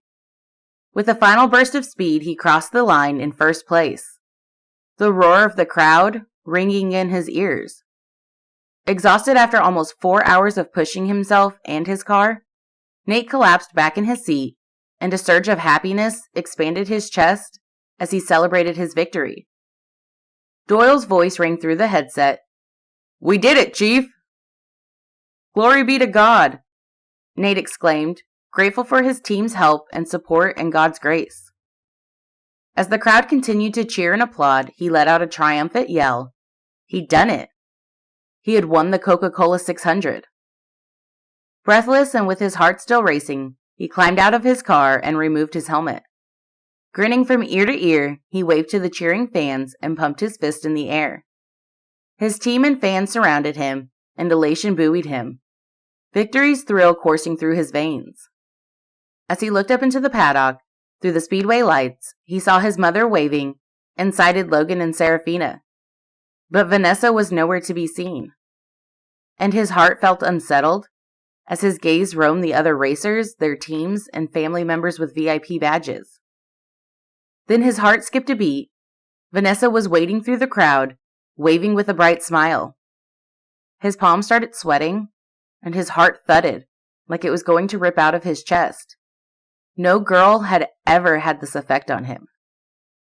Vanessa! He shouted, although he doubted she'd hear him over the crowd, but her gaze was fixed on him as he made his way straight to her. Cameras flashed and an interviewer ran alongside him with a microphone, but Nate kept his focus on Vanessa, not wanting to lose her in the crowd. When he reached her, the crowd's cheers faded and it was just him and her. He drew her into his arms, lowered his mouth to hers, and kissed her with all the feeling inside of him, sinking deeper into her softness and breathing in her scent. Then the noise and camera seemed closer, and they both pulled back. His hands were still wrapped around her waist, and her hands were still curled on the back of his neck.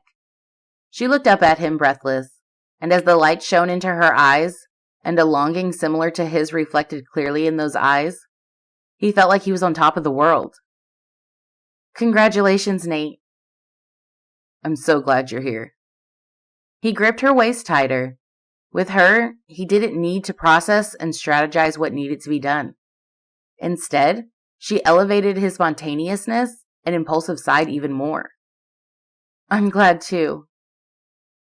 Well into the evening after post-race interviews, Nate arrived at his 3-story stone house built into the hillside to meet with his family. He showered and joined them in the kitchen, which connected to the dining room. The recessed lighting illuminated the sprawling space well, making it easy to spot everyone, including the one person he was most eager to see, Vanessa. However, with everyone vying for his attention, it would be a while before he could make it over to her. The noise level was intense with people moving around, carrying plates of food his chef had prepared. He'd invited his family over, regardless of whether he won or lost. So the chefs were well aware of the company they were catering to. You and Vanessa seem pretty serious. Theo nodded toward the sofa, where Mom was sitting across from Vanessa, holding her hands as she spoke to her like one of her daughters. Mother is welcoming her to the family. If you're not ready to take things to the next level, you'd better go set Mom straight. Mom will shower love on everyone, even if they're not family. Nate smiled at his mother. The way she was taking Vanessa in warmed his heart. But I hear you, bro. Vanessa and I are taking things slow. You kissed her in public, and that's slow? Raising a brow, Theo unlocked his phone, then turned it Nate's way. Pictures of you guys kissing are storming the internet. He eyed the headline, Who's Nate Stone's mystery girlfriend? It looks like the whole world knows now. Nate shrugged, a little embarrassed. Or was that solid relief to be publicly acknowledging the relationship? He slapped Theo on the back and moved to mingle with the rest of their family. They teased him about the unexpected kiss from a girlfriend he'd never mentioned. Vanessa made him feel more alive. He needed to take things slow, yet everything in him wanted to go as fast as possible, living like each day was his last. Great race, son. Dad broke the circle to pull him in for an embrace. Logan, Serafina, and 2 others stood nearby, congratulating him on his victory. After greeting his family and crew, Nate approached his mom and Vanessa. I hope you're not interrogating my company with difficult questions. Mom patted the empty spot next to her for him to sit. After today, I believe Vanessa is more than just company. Vanessa peeped at him bashfully, and he leaned in to kiss her cheek. Then he moved to kiss his mom on the cheek and took a seat next to her, on the gray leather couch that blended nicely with the stone fireplace, flagstone floor, and weathered wood ceiling. This is Vanessa, Mom. Mom touched his shoulder. Vanessa and I met at your brother's wedding, and Serafina's mom's funeral. Huh. Everyone seemed to remember her, except him.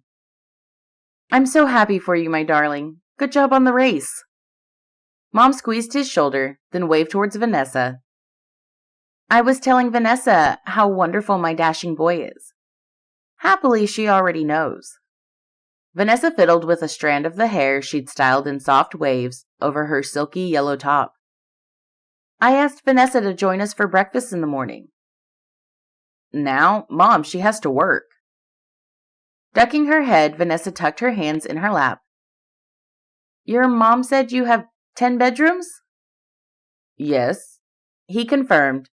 But if she stayed, who would meet the butcher in the morning? How early do you need to get back for work? Ava will be at the commercial kitchen in the morning. She'll handle everything. Wow. That's a huge step. I'm proud of you for delegating some responsibilities. And grateful you're willing to take that step for me. Now, Mom stood up. I'll let you 2 catch up, and I'll go fix you a plate of food. After Mom vacated her seat, Nate gestured for Vanessa to sit next to him, then pulled her into a side embrace and kissed her head and ear. Overwhelmed by her presence, he couldn't get enough of her. He pressed his lips into her hair, breathing in the floral scent of her. How early do you need to leave tomorrow? It depends on how soon I can catch a ride on your chopper. She curled her finger in her hair, resting her face in the crook of his neck. Are you working tomorrow? He cradled her closer. I took the day off. I'm starting to have a hard time whenever I'm away from you. I like hearing that. He couldn't help but kiss her again. He'd made plenty of impulsive decisions, but falling for her felt different. He had sponsorship meetings in the morning, but he'd bring her along if she didn't mind. As it turns out, I can't stop thinking about you either, he said, bending down to whisper in her ear, causing her to shiver. I'm going to have to get a place in San Francisco. I want to spend more time near you. Yep, he was in trouble, because for someone who didn't want to entangle himself in relationships, he had no idea how not to fall in love with Vanessa. Chapter 15. After a day of bliss, Nate had flown back to San Francisco with her yesterday. Now Vanessa trudged through the quiet oceanfront parking lot, where only a few early risers were ordering coffee at the cafe across the grass. Most of the other stores were still closed, creating a peaceful and serene atmosphere. The water lapping against the docks was more audible in the morning silence, and the fresh air was pleasant, carried by a gentle breeze from the bay. It was still slightly dark, with the stars and moon visible in the early dawn as she approached her food truck.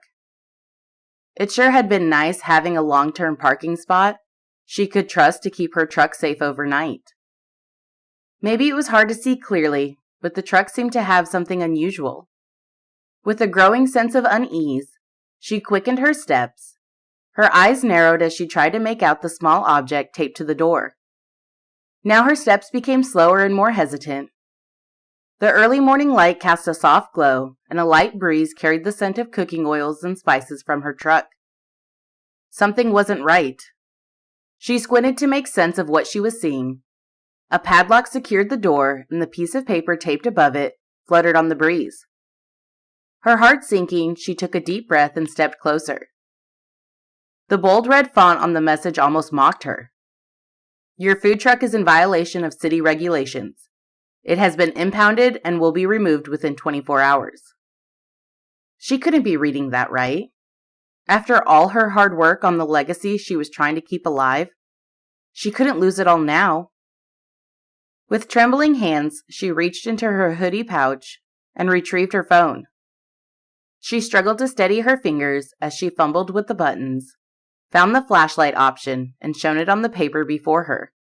Then she read the message over and over again, hoping some miraculous answer would present itself. Despite her best efforts, her mind remained muddled and unable to formulate a clear plan. Notice of violation of the San Francisco municipal codes regarding unsafe, non-compliant structure, land, or occupancy. Her gut churned and her eyes burned like they were about to fall out of their sockets. How was she going to get out of this situation? The authorities must have shown up after Ava left yesterday. Otherwise, she would have called to let Vanessa know. What was she supposed to do with all the meat marinating in the fridge? Or the meat delivery in less than an hour? Had Nate been aware this was going to happen? He wanted to pay her to leave his property last month. Could he still be trying to do so by using a cowardly approach? Keep your enemies closer by making them friends? Surely, he was better than to go behind her back after they'd come to a resolution. Was it him or his manager? Losing a day's business was almost too much to bear, especially when she read the last paragraph on the notice. As a result of this violation, we have placed a lock on your truck until the violation is resolved. Any future violations may result in fines or other penalties. The City Parking Authority. She could lose the permit. Then what would happen to all the months she worked so hard to finalize this part of her plan? Panic turned into fury. The notice accused her of trespassing and threatened Mom's legacy. If Nate had known what was going on, while she wanted to leave him alone, her whole body heated as anger rose from her stomach, bubbling to the surface. She dialed his number. He answered on the first ring, which she knew because he loved morning runs. Hey there. He was breathless and cars rumbled in the background. Since they both had no time, she'd be direct. He had to be aware of this. At least, Zenon should have told him. Does your word mean anything? Huh? You could have told me you changed your mind about our agreement. Her body stiffened and she leaned against the truck for support. I have so many talents, V, but I've never grasped riddles. He was so annoying when he relaxed and couldn't hear the frustration in her voice. As it turns out, the city council locked me out of my food truck. Do they want you to get a paint job? With his voice so light, he wasn't taking her mom's business seriously. I knew it. Knew what, Spitfire?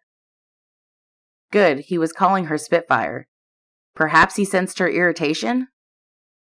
You're embarrassed by my truck, and you already made it clear you don't want it on your property. She had no idea how many words flew out of her mouth after that, but she spurted all she thought he deserved to hear. Am I a joke to you? Far from it. He fell silent, perhaps thinking before he spoke again. You terrify me, in a good way. I mean, in 1 month alone, my heart and mind are consumed by you, rather than my racing career. With his heartfelt confession, her shoulders relaxed. Gripping her phone tight to her ear, she closed her eyes and took in a sharp inhale of breath. I feel more alive than I've felt in a long time. More spontaneous now that I know I can teach you that wild side of me. Why do you think I come here to San Francisco every week, ever since you made me work at your food truck? You signed up for it. The words emerged in a whisper. Something inside her softened, a tenderness melting her heart and crumbling her feet. She had to cross her legs for balance. I didn't know anything about the city council locking your truck. Zenon mentioned that he regretted calling the city council before we came to this resolution. I'm sure he also has no idea about any of this. So Nate wasn't behind it, and she lost it on him once again. She pressed her lips together, then blurted, I'm sorry I yelled at you. You want to fulfill your mom's legacy, right? You know I do. Desperately. The sooner the better. Can I let you in on a secret? How I win my races? Even the ones I don't win but intend to each time? She nodded, then realized she was on the phone. Yeah. I have almost 100 people on my team. Drivers, crew chiefs, mechanics, engineers, tire specialists, pit crew members, spotters, and team managers. Then there's administrative staff and support personnel. Each of them has a specific task, jobs I couldn't do and still drive. As a moment of silence passed between them, his breath vibrated the phone speakers, as if he were struggling to let out his next words. The most successful people rely on help and teamwork to reach their goals. I have 2 extra helpers now, thanks to you. And today, we'll need more than your 3 helpers. Her heart warmed at his using the word we, including himself. She glanced at the rising sun, the sky starting to turn a beautiful mix of orange, pink, and purple, casting a soft glow over the surrounding hills and water.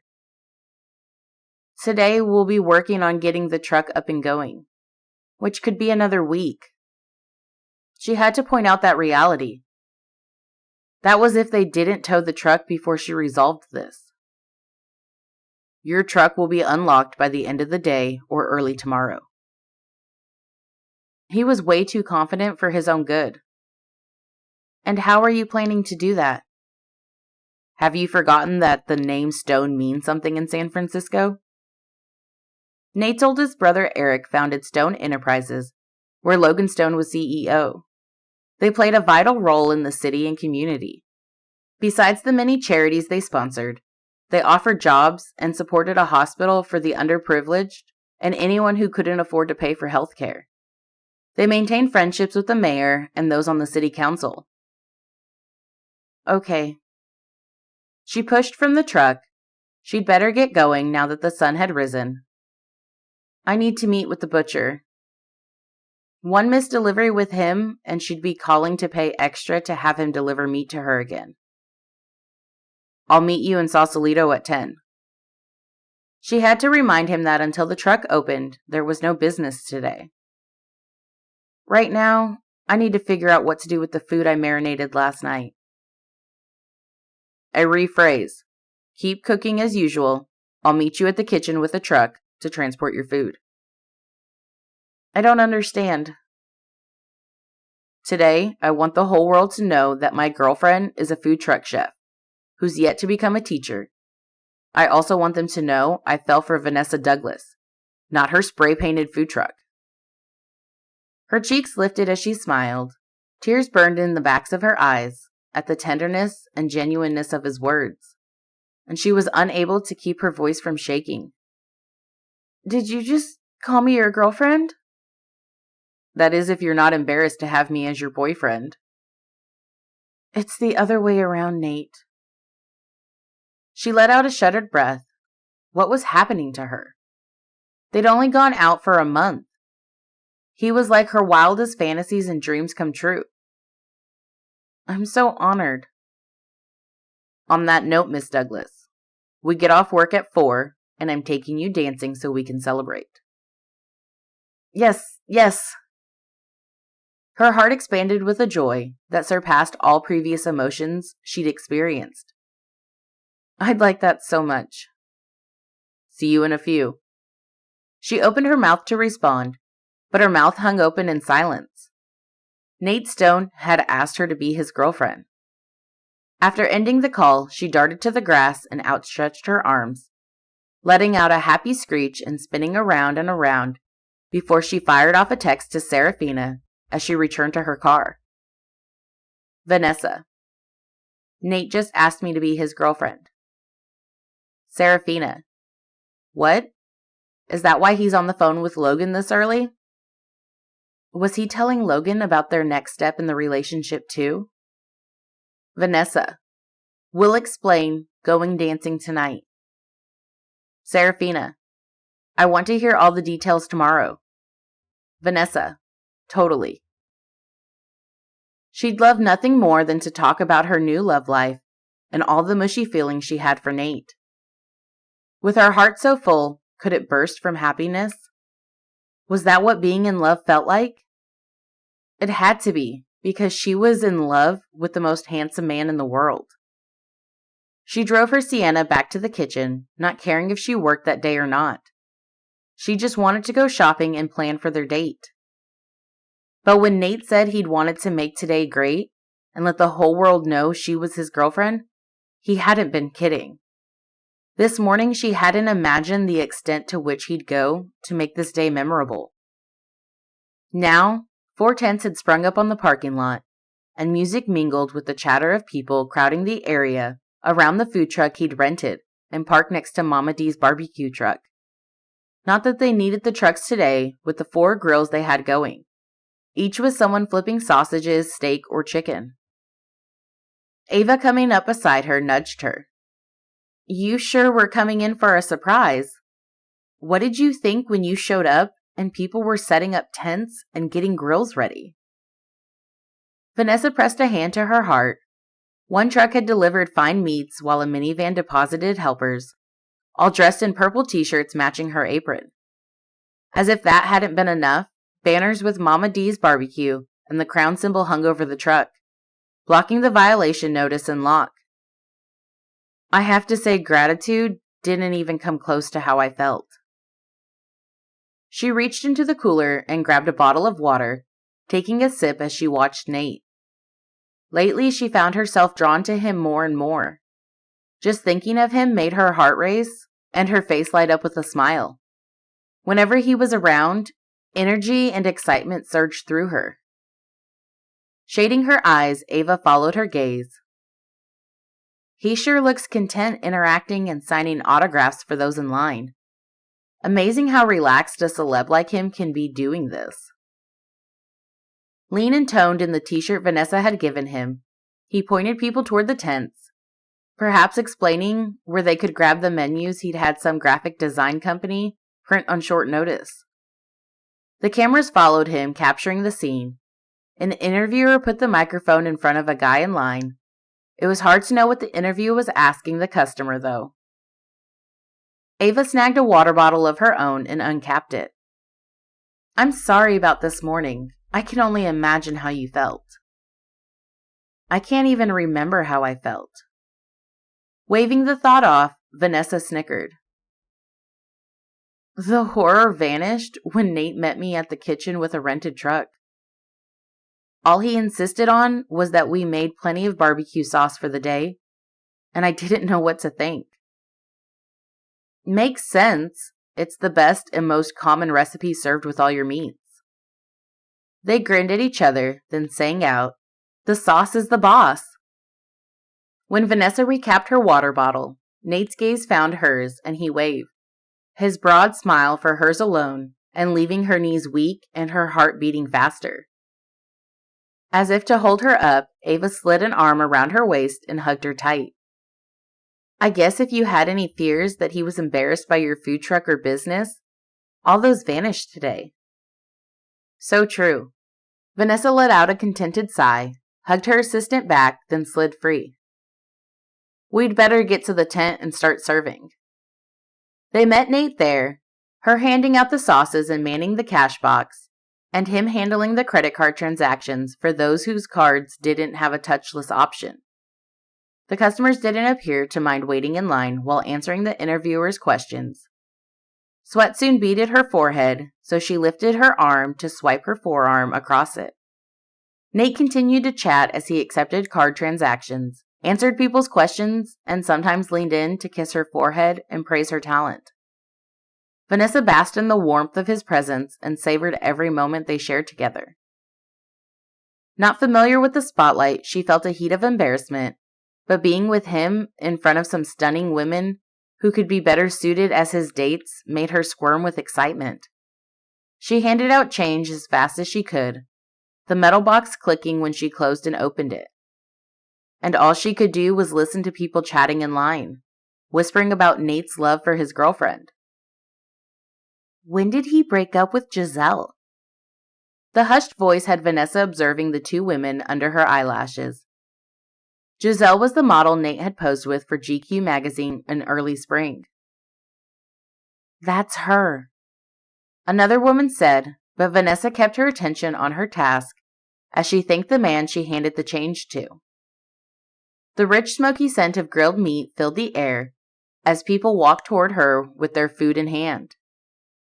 Vanessa and the rest of the team worked nonstop until one of the guys manning the grill came to tell Nate they were out of meat. The prime rib was almost gone too, so she turned to Ava, hoping for a solution. Do we have any more in the truck? Lena said it's the last. Ava grimaced and waved toward the truck where one of their food runners had just disappeared. Vanessa! The loud feminine voice in the microphone had her jerking, startled. She was expecting the media since Nate had told her about the film crew coming, but she hadn't expected to be interviewed. We've heard so much about your famous barbecue sauce and barbecue-infused dishes, and we'd love to have you tell us about the inspiration behind your recipes. Beyond the woman, Nate nodded his approval, his warm smile comforting Vanessa, so she cleared her throat and spoke into the microphone. My mom. All this is hers. Her recipes and her dream. She was a single mom who always worked hard to take care of me and my sister. A lump clogged her throat. She swallowed it to talk about her deceased mom and sister and her need to fulfill mom's dream. Eventually, I'd like to open a restaurant in her honor. She paused, then overcome by the thought of the restaurant's proceeds going towards Nate's charity to support autistic families. She was far from getting the business off the ground, so she'd better not blurt that out. I just want to thank Nate. Her gaze flicked to him, and since she was within reach, she slid her arm around his waist and pulled him toward her in front of the camera. He's so talented and creative.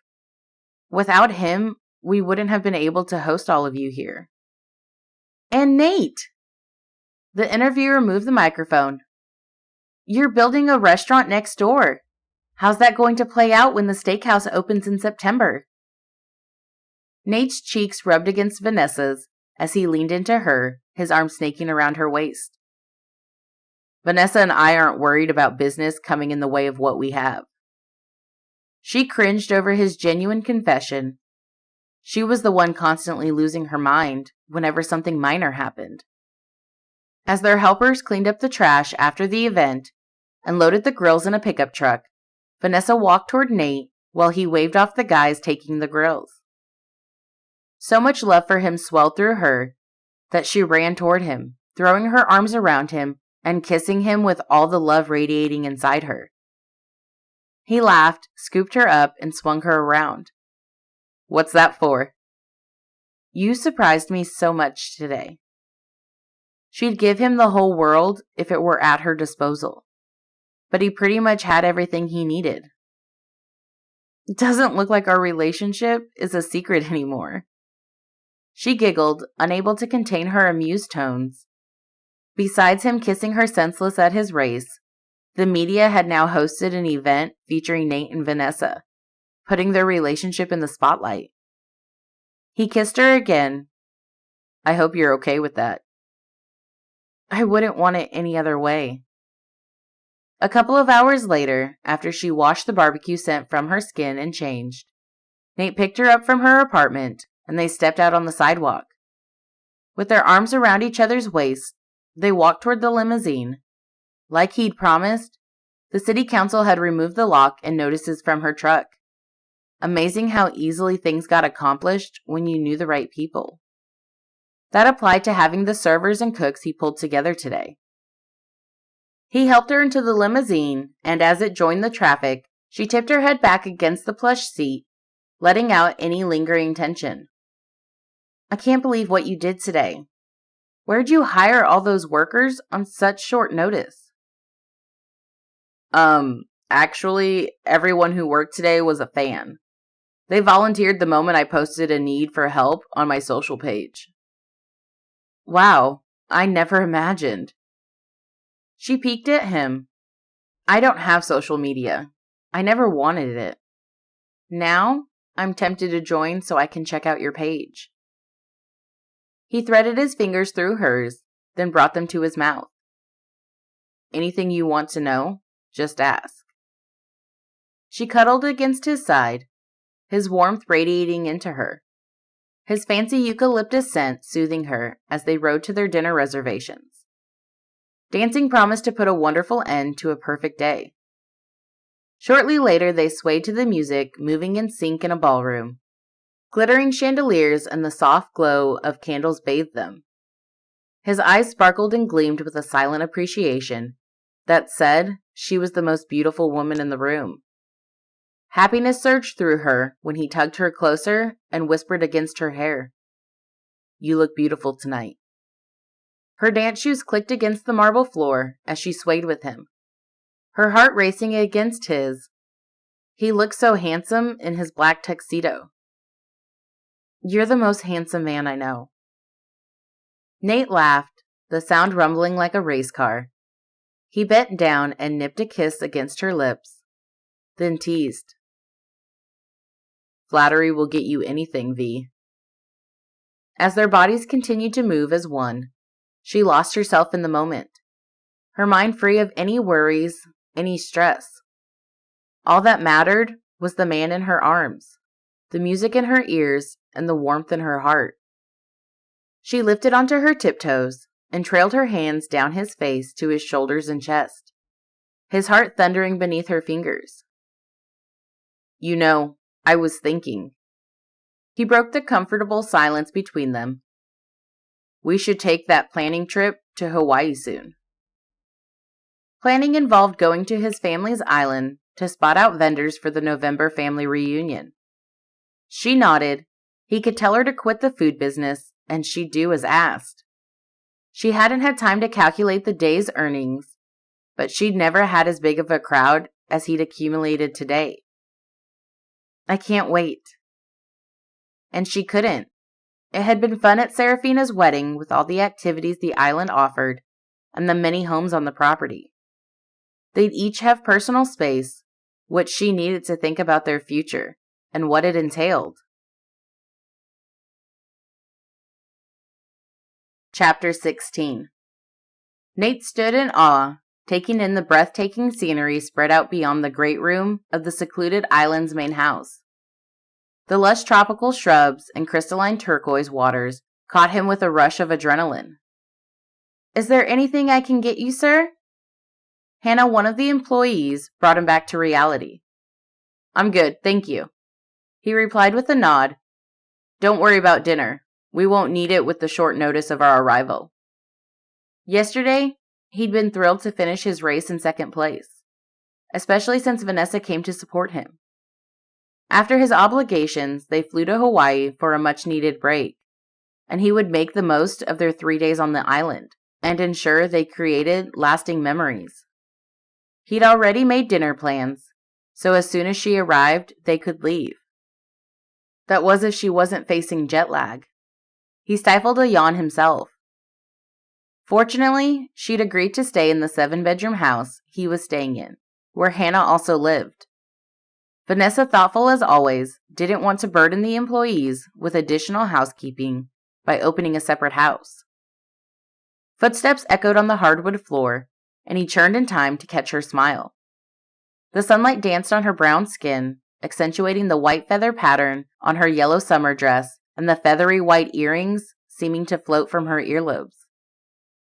His pulse quickened as he pulled her close, their lips meeting while he inhaled the delicate scent of her hair.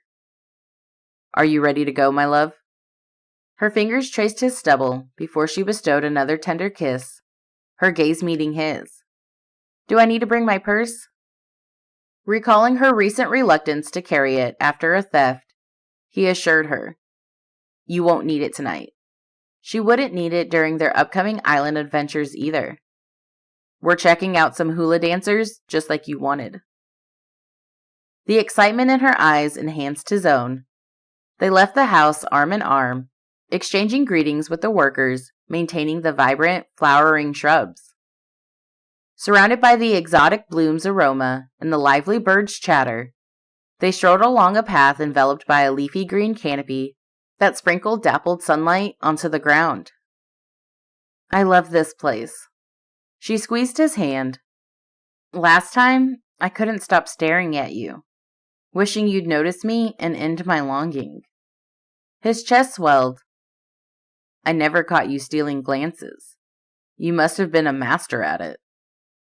"You had your hands full with all the gorgeous models." "You're the only model I want. My poor performance in the first race weighed on me then. I was preoccupied with doing better in the upcoming races." He plucked a red plumeria flower from a nearby shrub, then tucked the bloom behind her ear. Their gazes locked as she shivered from his touch. "I'm glad we're back this time as a couple." "Me too," she whispered, her eyelids fluttering open. Continuing their walk, he laced his fingers through hers again. "When did you first have a crush on me?" "At Seraphina's mom's funeral." "I'm sorry I didn't see you then." He'd only attended briefly. Maybe if he'd been there longer? But no reason to dwell on the past now that he had her. "You better be sorry for crushing my spirit," she teased, playfully shoving him before darting through the leafy canopy. She weaved between bushes to outmaneuver him. "You should know better than to outrace me." He chased her, her laughter mingling with the birdsong and the waves. As she darted for another palm tree, he caught her hand, spun her around, pressed her back up against the palm's trunk, and bracketed her in for a passionate kiss. Time seemed to freeze as they lost themselves in each other's embrace. Sunlight bathed them in warmth while leaves whispered overhead. As they parted, the intensity in her eyes mirrored his feelings. Later they sat at a candlelit table in a restaurant overlooking the ocean. Island flowers adorned nearby tables, and music and laughter carried on the breeze. "Do you hear that?" Her eyes widened. Anticipating this, he'd chosen the window seat. Colorful dancers swirled and swayed on the sand, drawing a crowd. Those now big eyes shone, and she scooted to the edge of her seat. "Can we go down there?" "Who's being spontaneous now?" He chuckled. "What about dinner?" "Hannah fed us all those snacks. Surely you're not starving." "Being with you fills me in every single way." He stood and extended his hand. When they reached the beach, she slid off her sandals, so he removed his shoes as well. He hadn't expected to walk barefoot through the sand, but as they approached the shore, her amazement made it worth it. They sat on the cool sand, her excitement contagious. Trying to ignore the grainy sand sticking to his legs and shorts, he snuggled Vanessa close and tucked his chin atop her head. The dancers swayed gracefully beneath the setting sun, and she leaned her head against his chest. The soft scent of her hair mingled with the salty sea air and the island's exotic aromas. Vanessa's comforting familiarity warmed his heart as the night cooled. On Tuesday, they explored the island together, hiking through lush landscapes and marveling at breathtaking views. They went surfing and snorkeling, both new experiences for her, and his chest swelled as she beamed, exclaiming that the sea turtles were her favorite. That evening, they investigated nearby shops, buying unique souvenirs that caught their attention. They met local business owners, sampled various dishes, and considered vendors for their upcoming reunion. Later, they discovered a venue hosting live band performances and spent the night dancing, even collecting the band's contact information for the reunion. On Wednesday morning, they went water skiing, and the adrenaline-fueled adventure exhilarated Vanessa. This is the first time I haven't thought about work in a long time, she admitted as they walked along the beach afterward. I'm glad. Nate drew her close. There's one more place I want to show you. He longed to share his impulsive property purchase with her, imagining her as the woman he'd always bring to his vacation home. That afternoon, they enjoyed lunch on Liberation, the 4-story super yacht Nate and his siblings owned. His siblings reasoned the name implied the freedom from childhood traumas they'd found after being adopted. Now, Liberation's captain sailed them towards Nate's hidden gem. As they arrived, Nate bypassed the pineapple plantation, eager to share his favorite part of the property. Her hand in his, he led her along briskly, her laughter ringing out. He tightened his grasp on her. With him growing more attached to her, he'd have trouble letting go if they realized their relationship was moving too fast. She squeezed his hand, hurrying to keep up. I can tell by your pace I'm going to love this place. He showed her his oceanfront property, discussing his ideas for a vacation home that could someday become a family retreat. They strolled through canopies of green leaves where palm trees cast undulating shadows. When I asked Iris to draw the plans for me, I didn't know what I wanted. Still, part of me dared envision life with a family. But sometimes, he hesitated, not ready to voice his fears just yet. This is where the house will be built. Maybe you can give me some input when we see Iris at the reunion? I'm not too creative. Vanessa swung their hands, then spun around and walked backward in front of him. But I'd love to see what she has in mind for you. As they stepped out of the rainforest, they entered a breathtaking stretch of white sand beach with sparkling turquoise waters. Jagged cliffs framed the secluded haven, enhancing its sense of privacy. This is beautiful, she whispered in evident awe.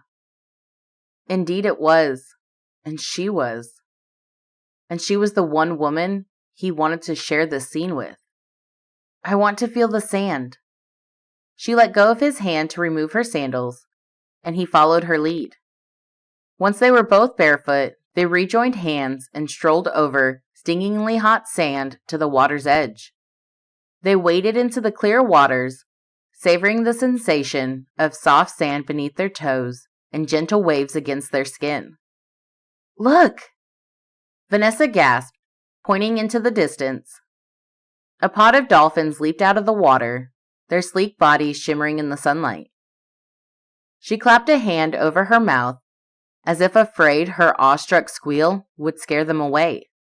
Then she lowered it enough to whisper, I've never seen them before. This is a first for me, too. He murmured into her ear, eliciting her shivers before she spun to face him. I'm so glad we had a first together. Unshed tears glistened in her eyes. Why are you not ready for a relationship? No reason to remind her of their shared goal. Instead, he confessed. I lied. Her eyes narrowed, and her full lips pinched together. So he guided her hand to his racing heart. When I told you I didn't want a relationship, I was afraid to admit to myself that I wanted you. You ignited something in me I'd never felt before with anyone. She lifted his other hand to her heart, which was pounding as fiercely as his own. You ignited something in me too. I've gone on dates before, but I never let them go past the third date. With you, though, I can't seem to get enough. Her heartfelt admission stirred a swell of emotions, but he faced so many risks as a racer. He had to warn her. You see, I have fears when I get in that car. I figured as much. Her voice wavered as tears glossed her eyes. I'd hate for you to fall in love with me and then have to. Don't say that. She pressed her fingers to his lips. A tear rolled down her cheek. He swiped it away with his thumb, aching over her distress. You're not going to die. She embraced him, her chest heaving against his. As he held her tightly, his greatest fear became reality. I love you, Nate. She whispered through her tears. With his throat thick with emotion, he managed to choke out. I love you too. Why does time go so fast? She asked, likely mindful that they were leaving tomorrow. They had to, since he had a race to attend that weekend. I know, baby. He kissed the top of her head and inhaled her scent, trying to commit it to memory for a lifetime. Will you ever retire from racing? She'd asked before, so it must weigh heavily on her. When the time is right. He assured her, especially now that she'd given him a compelling reason to consider the importance of alleviating her worries, just as his family had always worried about him. She squeezed him tighter, as if afraid to let go. I'm going to come to all of your races from now on. I'd love that. As the sun started to set over the ocean, they stood there, arms wrapped around each other's waists. The sky showcased a stunning blend of purple, pink, and orange hues, accompanied by the gentle lapping of waves against the shore. A breeze feathered her long hair into his face, and she remained still, her breath quivering as anxiety for his career lingered. It's going to be okay. I've raced for over 10 years, and I'm still alive. Despite the encroaching chill, her body close to his kept him warm, and he savored the rhythm of their hearts. He ran his fingers through the soft hair reaching her back. God will protect me. He will protect us in whatever path our relationship takes. With their time on the island drawing to a close, he'd always cherish these extraordinary 3 days and the memories they created together. This place would forever be their sanctuary, where time seemed to stand still beneath an everlasting sunset. Chapter 17. The most glorious summer seemed to fly by as swiftly as the race cars would soon whiz across the track before Vanessa. Now, the first weekend of October, today was Nate's race day, at round 12 of the playoff. Loud chatter competed with the motor noise as people crowded the bleachers and a gasoline scent soured the air. While the cars lined up for the race, she focused on the blue number 62 stickers on Impulse, Nate's yellow car. Walking into the bleachers, Serafina handed her a Sprite. I know you never like to talk during the race, but other than race days, or on the tabloids when you're accompanying Nate to galas and charity events, I barely see you. I know, right? Vanessa popped the can's top and sipped the tangy, tingly drink. It's been a crazy summer. And throughout it, joy buoyed her. Her friend smoothed her blue and yellow striped skirt, a match to Nate's number 62 car, as she sat and mock-pouted. I guess Nate's taking my place in your life. No one can take your place. Vanessa linked their arms. Though I must admit, talking to him, whether in person or via video calls, are the highlights of my days. I can't believe how freely I tell him everything, good and bad. Just like he shares his highs and lows. It's like I saw with you and Logan. We laugh, we agree and disagree, and it doesn't matter what else goes on, as long as we're there for each other. That's the way it should be. Sounds pretty serious.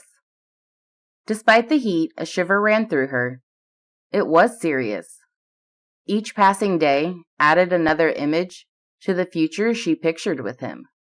With her heart so light all summer and early autumn, she prayed for guidance and adapted to unforeseen events. This transformation had to come from her faith in God and her love for Nate. Merely thinking about his name elicited tender emotions. Well, it's wonderful to see you so happy. Serafina squeezed Vanessa's arm. And you look great. Vanessa laughed and gestured to her yellow camisole top and blue shorts, also Nate's colors. It seems I spend more time conscious of my attire now. Even when going to the food truck, I'm choosing outfits with him in mind, since I can't predict when he'll show up, like when he surprised me with flowers at the truck 2 weeks ago. Overwhelmed by his gesture, her body had weakened, and she remained motionless before the refrigerator until Nate approached. After placing the flowers on the counter, he had wrapped his hand around her waist and murmured, "Hey, Spitfire," before leaning in to kiss her ear, neck, and finally lips. You two are like teenagers, Ava had teased, shaking her head. Nate had then drawn back enough to eye Ava. You think you can manage the truck for the afternoon? I want to steal V away. No problem, Ava had promised, her ponytail swinging free of her hairnet when she nodded so vehemently. It's not just Vanessa and me anymore. Our 2 additional helpers are on their lunch break, exploring the charming shops across the street. But they'll be back soon, and I can text them if I need them sooner. After they left, Nate's surprise date included dinner and an exploration of the city's art murals, something Vanessa had always wanted to do. Vanessa blinked, refocusing. With the cars now lined up, they declared the start of the race soon. She leaned in closer to Serafina. The other week, he texted and invited me to skip work and join him on another surprise date. The surprise turned out to be a bungee jumping adventure in San Diego. It wasn't something Vanessa ever envisioned doing, but his enthusiasm made everything manageable. Can you picture me leaping from a cliff attached to a bungee cord? Serafina nudged her. You didn't. I did. Vanessa squealed, jostling her friend in return. On a whim, I agreed to try, and I had a blast. I've changed so much this summer. I've been delegating more responsibilities to Ava. Oh, did I tell you I promoted her to help with morning food preparations? Everything is coming together. I'm working on renewing my teaching license, seeking a location for Mama D's restaurant, refining my restaurant proposal with a business planner, and volunteering more hours at the special needs school. She tucked the empty Sprite can into her oversized blue purse. I've helped Ava apply for permits, a process Nate and Logan's involvement expedited. Plus, Nate's parking lot event raised so much funds and led to offers for catering events. But I've only accepted small events with no more than 200 guests. Nate continued to support her by helping out at the food truck when he was in San Francisco and taking her on lunch and dinner dates to plan the reunion. They made notes together before she called vendors on the island. Besides surprising her with diamond earrings one time and a diamond necklace another time, he also indulged her with shopping sprees and pampering sessions. He even provided her with a gold credit card to spend as much as she wanted. She, however, remained mindful not to overspend. The green flag came out. Any minute now, the flagman would start the race by raising that flag. There, up it went, sending cars hurtling toward the first corner. I'll let you focus now, but one more thing, Serafina said, her voice barely audible over the engine's roar. She patted Vanessa's arm. Logan mentioned Nate's steakhouse was set to open in September, but he postponed it. Oh, you should see it. Vanessa bounced a bit in her seat, her gaze darting between the speeding race cars and her friend. with its breathtaking waterfront views and top-quality meats, sourced from the best farms and ranches in the region, it's going to be something else. But yes, he postponed the opening to give me time in the parking lot. This allowed her to prepare for the future and find the ideal location for Mama D's restaurant. Serafina nodded and fell silent. For the next hour or so, Vanessa sat on the edge of her seat, trying to focus on number 62 as the racers reached her end of the track. Trills coursed through her veins each time Nate expertly maneuvered impulse around his competitors. The afternoon sun now beat down on the asphalt track, and the air shimmered with heat. She removed her hat, and perspiration dripped from her hair to her forehead. She tossed the hat on the ground next to her hand fan, too anxious to focus on herself while concerned about the heat affecting track conditions, which made the surface slick and challenging. Nate had shared all the dangers when she'd asked him during an afternoon hike. Thousands of people waved checkered flags, cheering in pure delight and no fear, while as it had during all of his other races, her heart lodged itself in her throat. She tried to take comfort from Serafina and Logan on her right side, and Regina and Kyle to her left. But the roar of revving engines and the cheering of fans enhanced her nerves. Whenever she watched the live races, she sat on the edge of her seat and preferred not to talk. So Serafina left Vanessa alone as she spoke with her husband. Now and then, however, Serafina squeezed Vanessa's shoulder, especially whenever Nate's car cornered close to the wall. At some point, Serafina must have handed her another Sprite, because Vanessa now found herself with another can of soda in her hands. She tucked it in her purse, and in the process, managed to glance at Regina. The woman appeared pale, and she trembled beneath the wide leg pants that brushed against Vanessa's shorts. Nate had shared how Regina worried for his safety, yet his mom still watched his races. The crowd erupted as Nate took the lead. Vanessa's heart raced, thrilled and counting down the minutes until the race ended so she could throw her arms around him. It didn't matter what place he finished in, as long as he came out alive.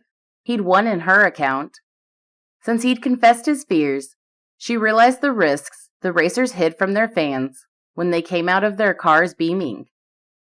With the energy running high, she turned to Regina to see if she was okay. The woman was taking deep breaths.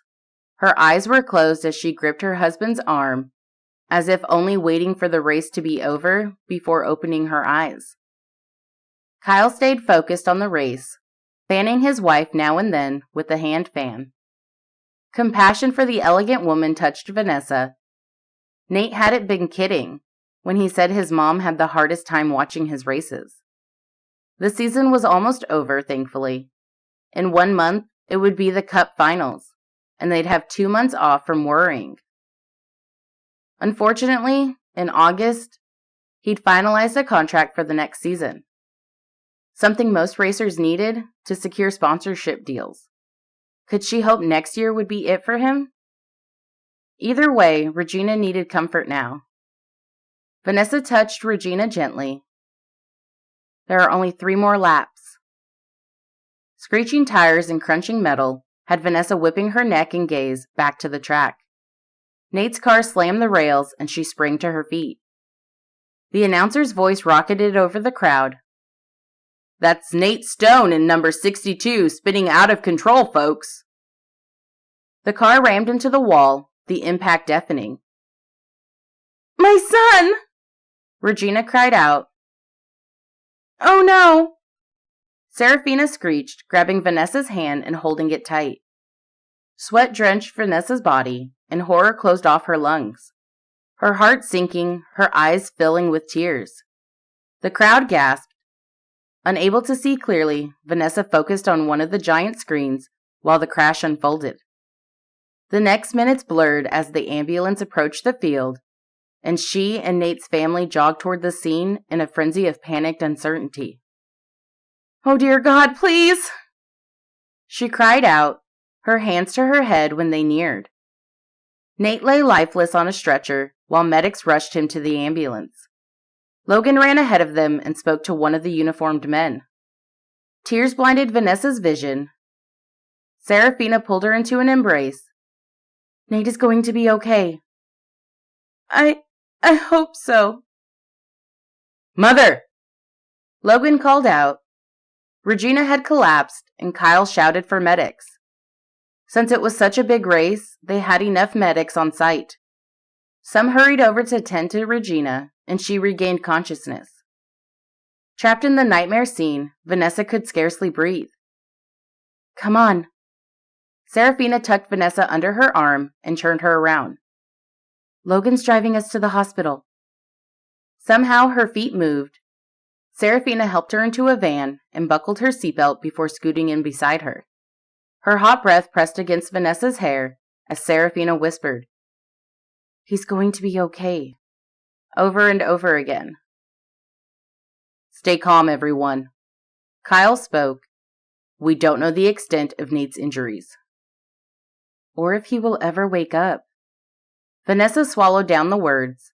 No need to torment Regina. Soon, Serafina ushered Vanessa into the hospital waiting room. Then, while Logan answered phone calls from their siblings and her friends sat, Vanessa passed from one window to another. She had no idea how to handle duress. Perhaps because she'd been raised by a single mom and had only one sibling years younger than she was, she preferred to process her panic alone. She hugged her arms around herself as if that could somehow keep her from falling apart. Kyle stood with his wife by the door, and Regina's eyes were red and swollen, no doubt like Vanessa's. Hun, you need to sit. Kyle reminded his wife yet again. We can't have you passing out again. But Regina waved him off, not taking any of it. Nate's manager, Doyle, stood at one of the windows, flexing and unflexing his hands. Some of the people Vanessa had met at Nate's celebration parties stood behind Doyle.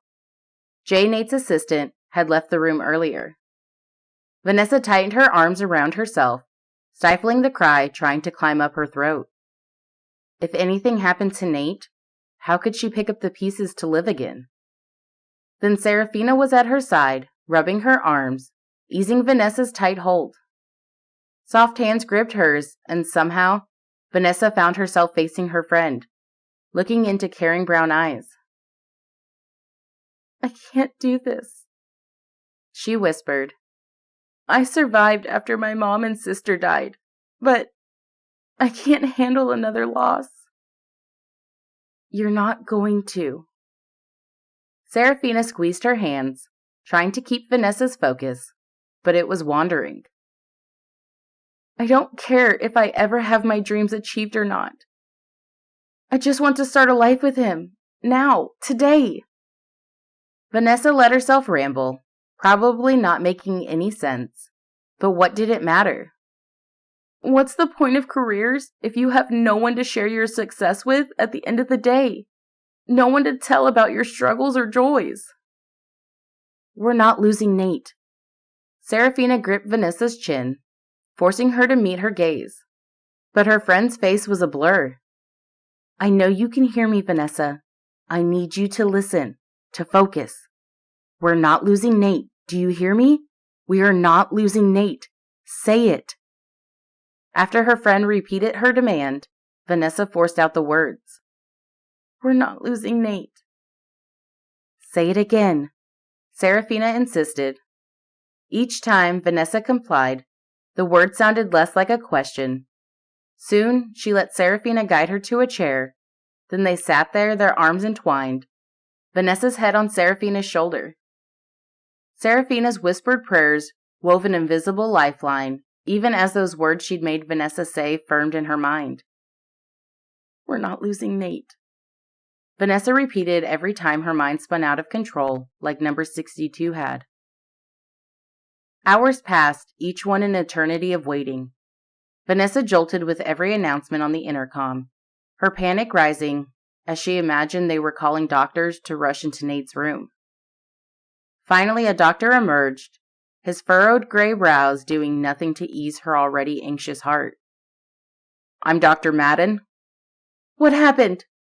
Regina asked, and they all gathered closer as the doctor shook Kyle and Regina's hands. Nate's condition is almost critical. He spoke slowly, enunciating clearly, his tones low and somber.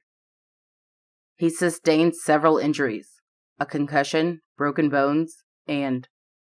As the doctor relayed the extent of Nate's injuries, all Vanessa saw were red flags and danger. She always struggled with unexpected circumstances. Now God had gone and thrown a big one at her. He's been taken to the operating room for surgery to repair the broken bones. We'll address any internal injuries then. I'll be back to let you know as soon as he's out of surgery. Doyle stepped out with those from Nate's team, as if they were going to have a meeting of some sort. Vanessa wailed as she moved further into the room and found a corner where she sat on the hard floor with her elbows on her knees.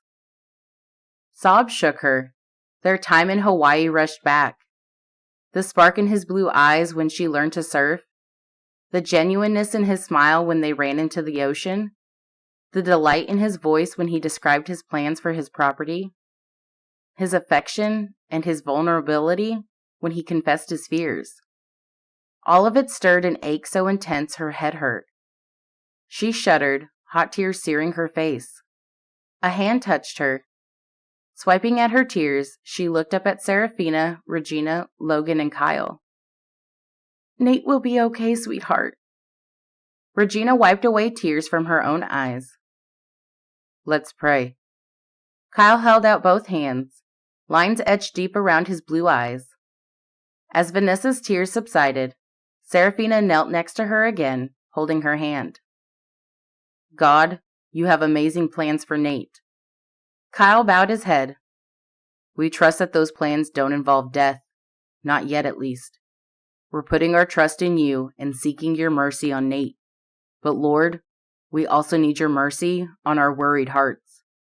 Please reach out to those of us who love him, Vanessa and my family. Soothe our fears and let us come to you, trusting in your plans for Nate. Help us all rest assured in the peace you give us. Amen. They echoed his amen. Then, like the leader of the family, Kyle motioned for them to sit in the lounge chairs. As they gathered there, Vanessa's gaze drifted to the sky. When had daylight begun to vanish? How many hours had passed? Nate said you have everything set for the reunion? Kyle leaned around Regina to speak to Vanessa. He bought 3 more jet skis. Vanessa cleared her throat, welcoming his attempt at distracting them. We're planning a lot of activities, like beach volleyball. She could scarcely keep the shakiness from her voice, because most of the activities involved movement and agility. No way would he be part of those activities if he had broken bones. Thank you for helping him. Regina, sitting beside her, patted Vanessa's knee, then nodded to Logan. How about your brothers and sisters? Have you had any updates? Yes, Mother. Like Nate and all their siblings, Logan's voice softened when he spoke to his parents. Iris and Sebastian got on the plane. They should be here in 3 hours.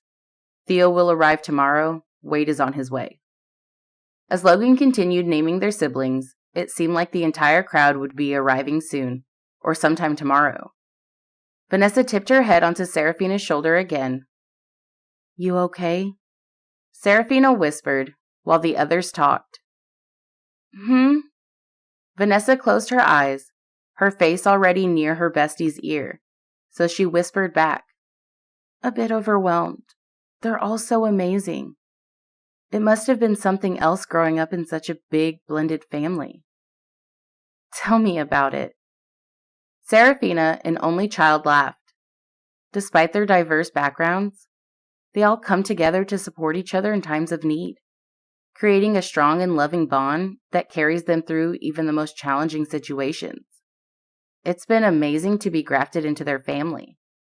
She nudged Vanessa. You're going to love it when you're truly a part of the Stones. I had let myself daydream, but now it may never happen. Vanessa sprang to her feet, needing a distraction. Can I get you guys anything? That's sweet, honey. Regina was shaking her head. But I couldn't even handle water. Well, Whatever we're getting, I'll come with you. I need to stretch my legs. Serafina stood, even as everyone else denied wanting anything. Then she hooked her arm through Vanessa's. Nonsense.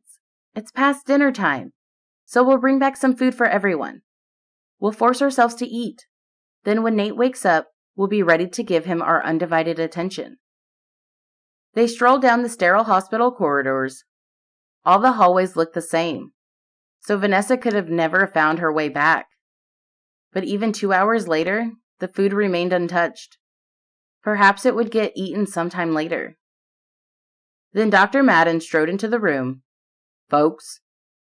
He raised both hands as if summoning their attention. I'm happy to announce Mr. Stone's surgery was successful.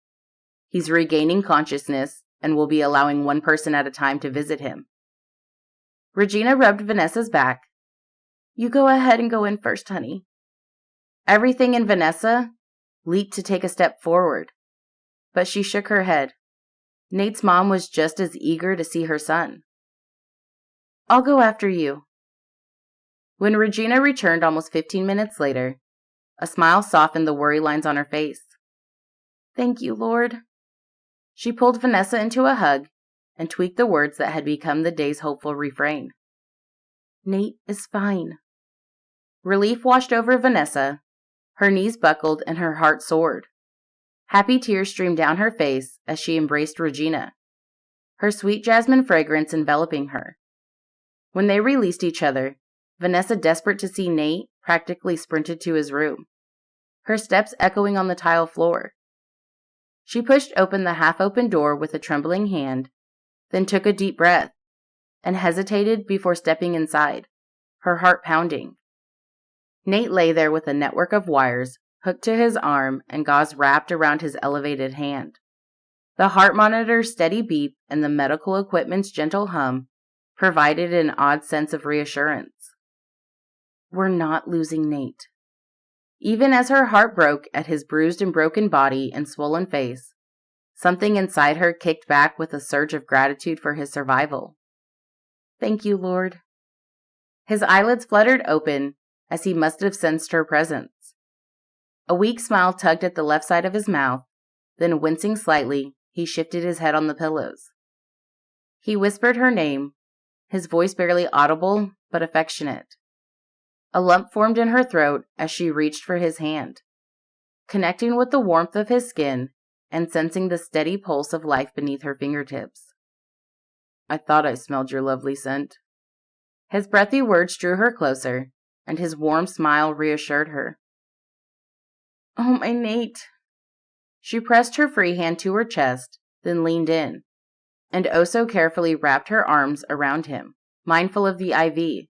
Are you okay?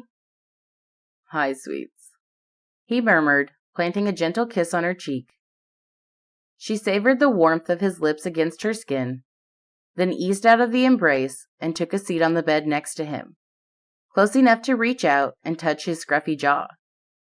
You gave us a scare, she whispered, hardly keeping the panic from her unsteady voice. Silence passed as he studied her, frowning. I don't like that you've been crying. How did you know? He caressed her cheek. His fingers trailed below her eyes, sending goosebumps across her skin. Your eyes, they're swollen. We're not losing Nate. She mirrored his gesture, his stubble prickling her fingertips. I'm just glad you're going to be okay. He pushed a lock of hair back from her face. I'm not going anywhere. He teased. You're stuck with me. You're stuck with me too. Perhaps this was God's way of ending his career. Doesn't look like I'm making it to round 8. He said, his eyes downcast and the sadness evident. You're already a champion to me. Win or lose, you survived. And that makes you a winner and my hero. We're not losing Nate. I'm just so happy you're alive. He half smiled, but disappointment dimmed his eyes, and she ached for him too. Entwining her fingers with his, she tried to distract him. Your family is excited about the reunion. Oh? His lips thinned, and his chest rose and fell in a deep breath. We'll have to move that to Pleasant View, I guess. The need to change the venue made sense. He'd been looking forward to the island gathering, so would he be okay with the change? Are you sure? He exhaled. Beach volleyball? He dropped his gaze to his chest where the hospital gown appeared bulky, no doubt concealing braces to support the broken ribs. Thankfully, he had one hand free from injury. The peak is home, though, and being there, and... I understand. He'd come close to death and would rather celebrate time with his family in their hometown. I'll come up with some Thanksgiving-themed activities. She'd have to dig up all the ideas she could find on Pinterest and various search engines. Even if she didn't come up with the best ideas, his family would be glad to spend time with him one way or another. With that big of a family, someone would surely have some creative ideas. Nate grimaced. I'm sorry you went through all the trouble planning. Oh my. She wagged a finger at him. That's my last concern right now. She didn't even care about the money they'd lose for cancellations. No amount of money could compensate for losing him. Thanksgiving couldn't have been a better holiday for the reunion. Only God could have known how much they'd have to be thankful for this year. Do you know how much I love you? He squeezed her hand and pulled her out of her thoughts. He'd shown her nothing but love and respect since he'd first noticed her. Sure, she'd initially misinterpreted his good intentions to help, but now she knew the real Nate. Kind and giving, her dream come true. Yes, I do.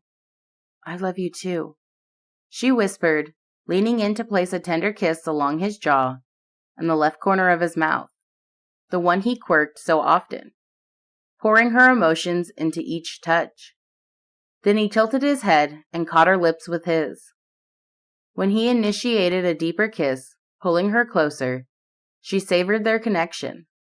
She shifted on the bed, keeping her hand on his jaw, and continued to kiss him, feeling protected and cherished in his embrace.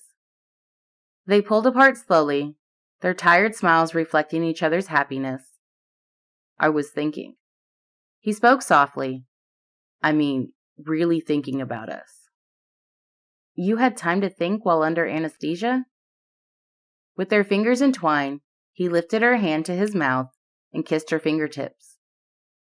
I don't want to wait too long. I want to start planning our future together. I know you want to get your career together. I don't want to wait either. She interrupted, tears searing her eyes. I love you so much. I love you. He stifled a yawn, and she didn't want to exhaust him further. Always, he added as his eyelids fluttered closed, but he held onto her hand while he fell asleep, and she kept their hands clasped, resting her head on the bed. No matter what the future held, they would face it together. She couldn't imagine it any other way. Chapter 18. Days before Thanksgiving, Vanessa sat at the table next to Nate with a knot in her stomach. Surrounded by his family, animated conversations and strings of glittery lights filled the room with warmth and cheer. She'd met some of Nate's family members at Serafina and Logan's wedding, and she'd finally met the extended family members yesterday as they arrived for the reunion. They'd already enjoyed a catered meal from the company Serafina and Logan used last summer, although additional tables had been set up to accommodate over 70 people. Many family members had left their seats and now congregated around Vanessa and Nate's table. With so many people talking to him and asking her how she felt about his recent injury, she hadn't had time to appreciate the scenic mountain view through the window. Wincing, an elderly lady patted Vanessa's shoulder. We were all terrified when he nearly lost his life. But you, dear, were right there. It must have been awful to watch the crash and see the medics cart him away. You stayed to help after his hospital discharge, didn't you? The gentleman with Nate's Aunt Sheila asked. Vanessa nodded. He spent the next 2 weeks recovering at his home in North Carolina before going to San Francisco to start physical therapy. And yes, I was there by his side. Not that I made the best caregiver. We did, however, manage to keep Nate resting and following doctor's orders to avoid any activities that could aggravate his injury. But she'd been unable to leave him and only returned to San Francisco twice to check on Ava and the business. Surprisingly, or not so surprisingly, according to Nate and Serafina, the ladies had kept things running smoothly without her. Then, so she could avoid commuting between the two cities, he moved into his San Francisco penthouse and started physical therapy there, until they flew to Pleasant View for the reunion. "Are you still racing next year?" Julia asked. Before Nate could answer, his youngest sister Iris shrugged, and as she spoke, the red highlights in her brown hair shone beneath the pendant lights. "He has to honor a contract." "Don't tell me about honoring a contract, Iris." Julia snorted and thrust out her chin so fast, her dangling pearl earrings jiggled. Getting in Iris's face, Julia slapped her own chest. "Of all the people here, I am the one who most understands what that means. But this creates extenuating circumstances." As Nate's family members discussed his career and plans, Vanessa pressed a hand to her tightly knotted stomach at the thought of him racing and facing another accident. Haley, Iris, and Julia expressed their concerns until Nate raised his hand. As Iris said, Nate seemed pensive, stiff even, as if he had the weight of his career on his shoulders. "I have a contract." "What exactly are you trying to say?" Haley waved both hands, her skin a darker brown than Vanessa's. Her question fueled the tension in the room. Maybe we should focus on the evening's activities?" Iris piped up, clearly wanting to change the topic. Her fiancé hooked an arm around Iris's waist. "Seriously, guys, Iris is right. Let's move on before things get out of hand. The last thing we want to do is gang up on someone." Nate, clearly done with the conversation, kissed Vanessa's cheek, neck, and ear. An embarrassed warmth revved through her as his siblings exchanged looks. Okay, a subject change was needed. She sat up straighter. "We're going to keep the reunion as simple as possible for the next few days." Nate's hand on her waist tightened. "That sounds great." Iris clapped. "We've had enough excitement lately, and we all need to unwind." But Julia arched a brow and pressed her immaculately made-up lips into a flat line, clearly holding back a retort. So Vanessa leaned toward the older woman. "We do have plenty of plans. And if all else fails, we can always rely on movie and game nights." Or, Nate piped up, "For those of you still getting around strong, enjoy some outdoor activities, like hiking. And for those of us taking it easy, maybe a bonfire." "That sounds good." Theo Victory punched the air and smacked his lips together like a kid. "Yum, nothing beats roasting marshmallows." Laughing at his antics, Vanessa smiled at a surge of confidence. "We've also got competitions planned for this week. We'll have teams and challenges with a grand prize for the winner." Nate had suggested including prizes to make activities more competitive and exciting. He clamped a hand on her waist. "And that's my V." His blue eyes sparkled beneath the lights. "Such incredible creative skills, sweets." Sweets, not Spitfire. Things had changed so much. Warmth spread through her chest. "Thanks." She smiled at him, savoring seeing him happy, and determined to make this week unforgettable for him and his family. She stood. "Why don't we head to the family room for some charades now?" Several minutes later, laughter filled the family room as everyone gathered to play under the bright recessed lights. Teams of 4 to 6 participants took turns acting out their chosen titles. Although Vanessa wasn't an avid game player, the excitement swept her up. She smiled at Nate, and his little niece crawled onto his lap, and he lifted her up despite the lingering pain from his injury. Okay, Vanessa, go. Logan encouraged, his arm draped over Serafina as they waited. Vanessa took a deep breath and faced the lively group. Some standing while others sat on pillows or chairs brought from other parts of the house. She gestured with her hand to make out the symbol for a TV. Movie. Nate blew her a kiss before taking his niece's hand to his cheek. Vanessa gestured wildly with a charade, and her exaggerated antics elicited laughter and cheers. It mustn't have been her best act.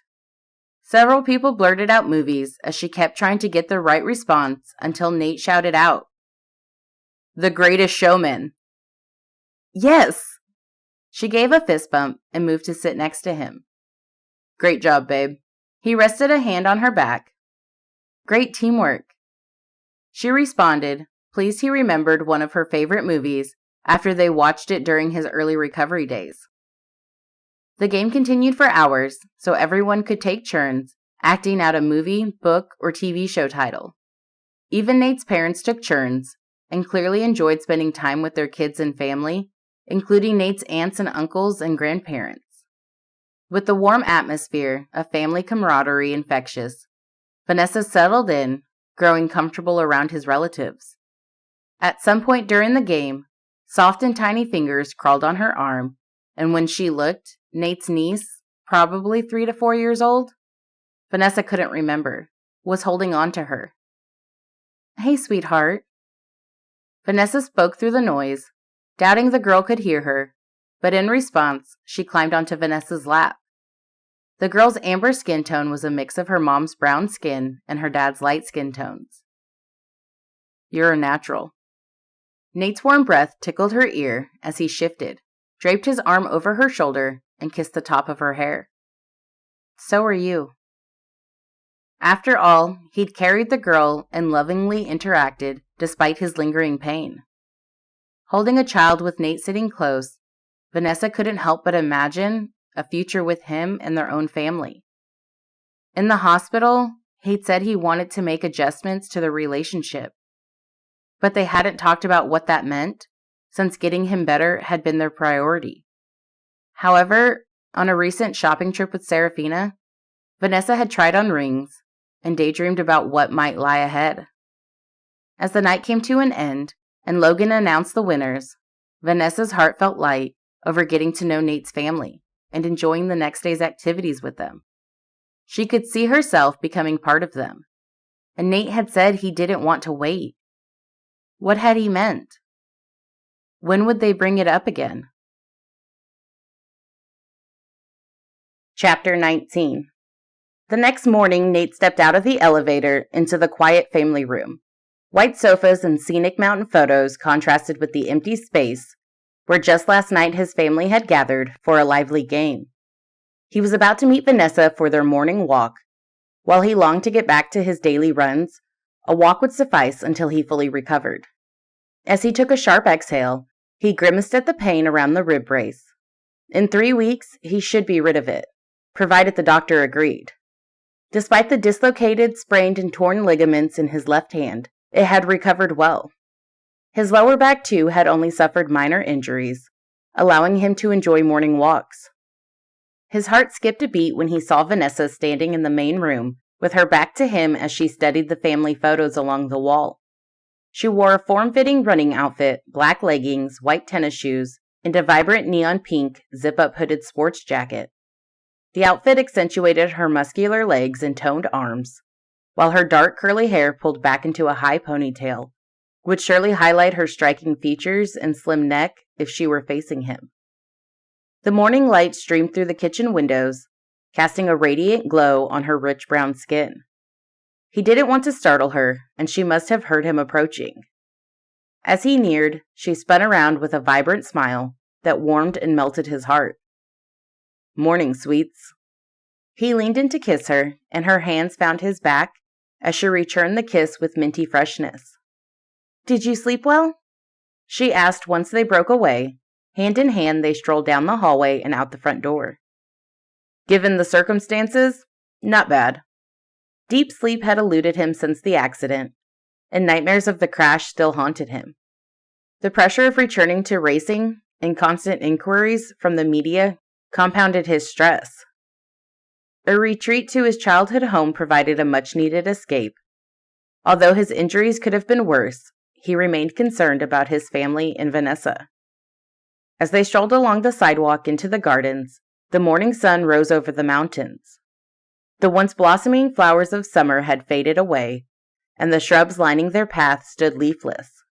He inhaled the crisp mountain air, wincing as his ribs twinged. "You okay?" Vanessa touched his arm in a comforting gesture. A smile lifted his cheeks as he gave her a sideways glance. "Yeah, just a little sore still, but the fresh air feels great." His smile widened over last night's game and how Vanessa embraced his boisterous family. "I'm glad you're here, with me." "There's no place I'd rather be." She nestled her arm in the crook of his. Unlike others, she didn't pester him about his career or remind him of the terrifying possibility that he might never race again. Both his mom and dad were worried, but they had remained silent too, which meant a lot. "Are you having fun?" They stepped off the sidewalk and onto the rugged trail. "I was about to ask you the same thing." He laid his recovered hand over hers on his arm. Her touch sent shivers down his spine. "I know I messed up our original plans. What do you think about spending the next 5 days with all these people?" "God had better plans. Besides, even on the island, I expected to be around your family." She squeezed his arm, her voice cheerful. "And I love it here. I wish I'd brought you here last month instead." His heart swelled with the urge to share all his favorite places with her. Dry leaves crackled beneath their feet with a crisp sound. Fall is always breathtaking here. Merely a month ago, the now barren trees would have been a mesmerizing canvas of vivid yellows, oranges, and reds. "I can just imagine how beautiful it is." She gestured to the snow-capped mountain peaks in the distance. "I've never been this close to big mountains before." She'd been to his home in North Carolina, but the mountains there weren't as towering as those beyond Pleasant View. He savored the serene moment, walking with the woman he loved in one of his favorite places in the world. For the first time since his accident, he felt truly able to appreciate the moment. "Did I ever tell you why I like it here?" "What's not to like?" Her question emerged breathless and filled with wonder. "This was the first stable home I can remember. No matter where I go, even in the most serene places, deep down, my heart belongs here." "I think this is my favorite place too." She stopped to gaze at the open space beyond the vast property. "Really?" He elbowed her in the ribcage, unable to contain his thrill. "Why?" She faced him, her deep brown eyes meeting his so intensely that he struggled to breathe. "Wherever your home is, that's my home too." He swallowed at the sweetness of her words. Then she lifted her chin to the open space. "Plus, where else do I see animals in the backyard?" A herd of deer grazed in a nearby field, and though this wasn't his first time seeing them, it was always a breathtaking sight. Standing next to him with her arm linked through his, Vanessa hugged his arm close as they remained in silent awe until the deer wandered off. She loosened her hold on him. "What if today we visit that pumpkin patch I saw yesterday? Remember when we went into town? Maybe we could have everyone carve pumpkins." "A contest?" He nodded. "I like that idea. And then we could maybe do a talent show." "Perfect." She leaned in to kiss his cheek, her lips warm against the chilly morning air. As they resumed their walk, now a leisurely stroll, gratitude for her presence in his life warmed him. She had been a constant source of support since his accident, helping him through the tough moments of his recovery. And now, here they were, walking together on a beautiful late fall morning. Though there might still be a long road to recovery, surrounded by the beauty of nature, the presence of God, the support of his family, and the love of a beautiful woman, he was confident that everything was going to be okay. Somehow, Nate and Vanessa had emerged victorious in the pumpkin contest with the driver, his wife, and the 2 security guards serving as judges. Now, having nestled some of their carved pumpkins, lit by LED candles, at the windowsills and around common rooms throughout the house, everyone gathered in the basement game room for the talent show. Nate, nursing sore ribs, settled onto the sofa, while Vanessa stood across the room near the foosball and pool tables, outlining the rules for the upcoming show. The room buzzed with voices. Children's laughter emanated from a nearby craft table, and soft holiday music wafted through the speakers. He chuckled as Iris, sitting beside him, grumbled about the talent show. "I'm terrible at these things." Sebastian hugged her and kissed the top of her head. "Honey, we have talents. We don't have to sing or dance." The show began, and their nieces and nephews performed with his oldest brother and sister-in-law directing them. Eric displayed such love for his family, taking delight in their antics and the light-hearted silliness they all shared. Nate shifted in his seat. Could he be as good of a father someday too? "You're quiet." Iris's soft hand touched his shoulder. "Are you doing all right?" Trust Iris, their dear little sister and the glue that held their family together, to sense his pensive thoughts amid the festivities. He patted her hand on his shoulder. "The pain's manageable. Don't worry." But she shook her head, sending her short cherry-toned hair flicking onto her cheeks. "I didn't ask about the pain, Nate." Right.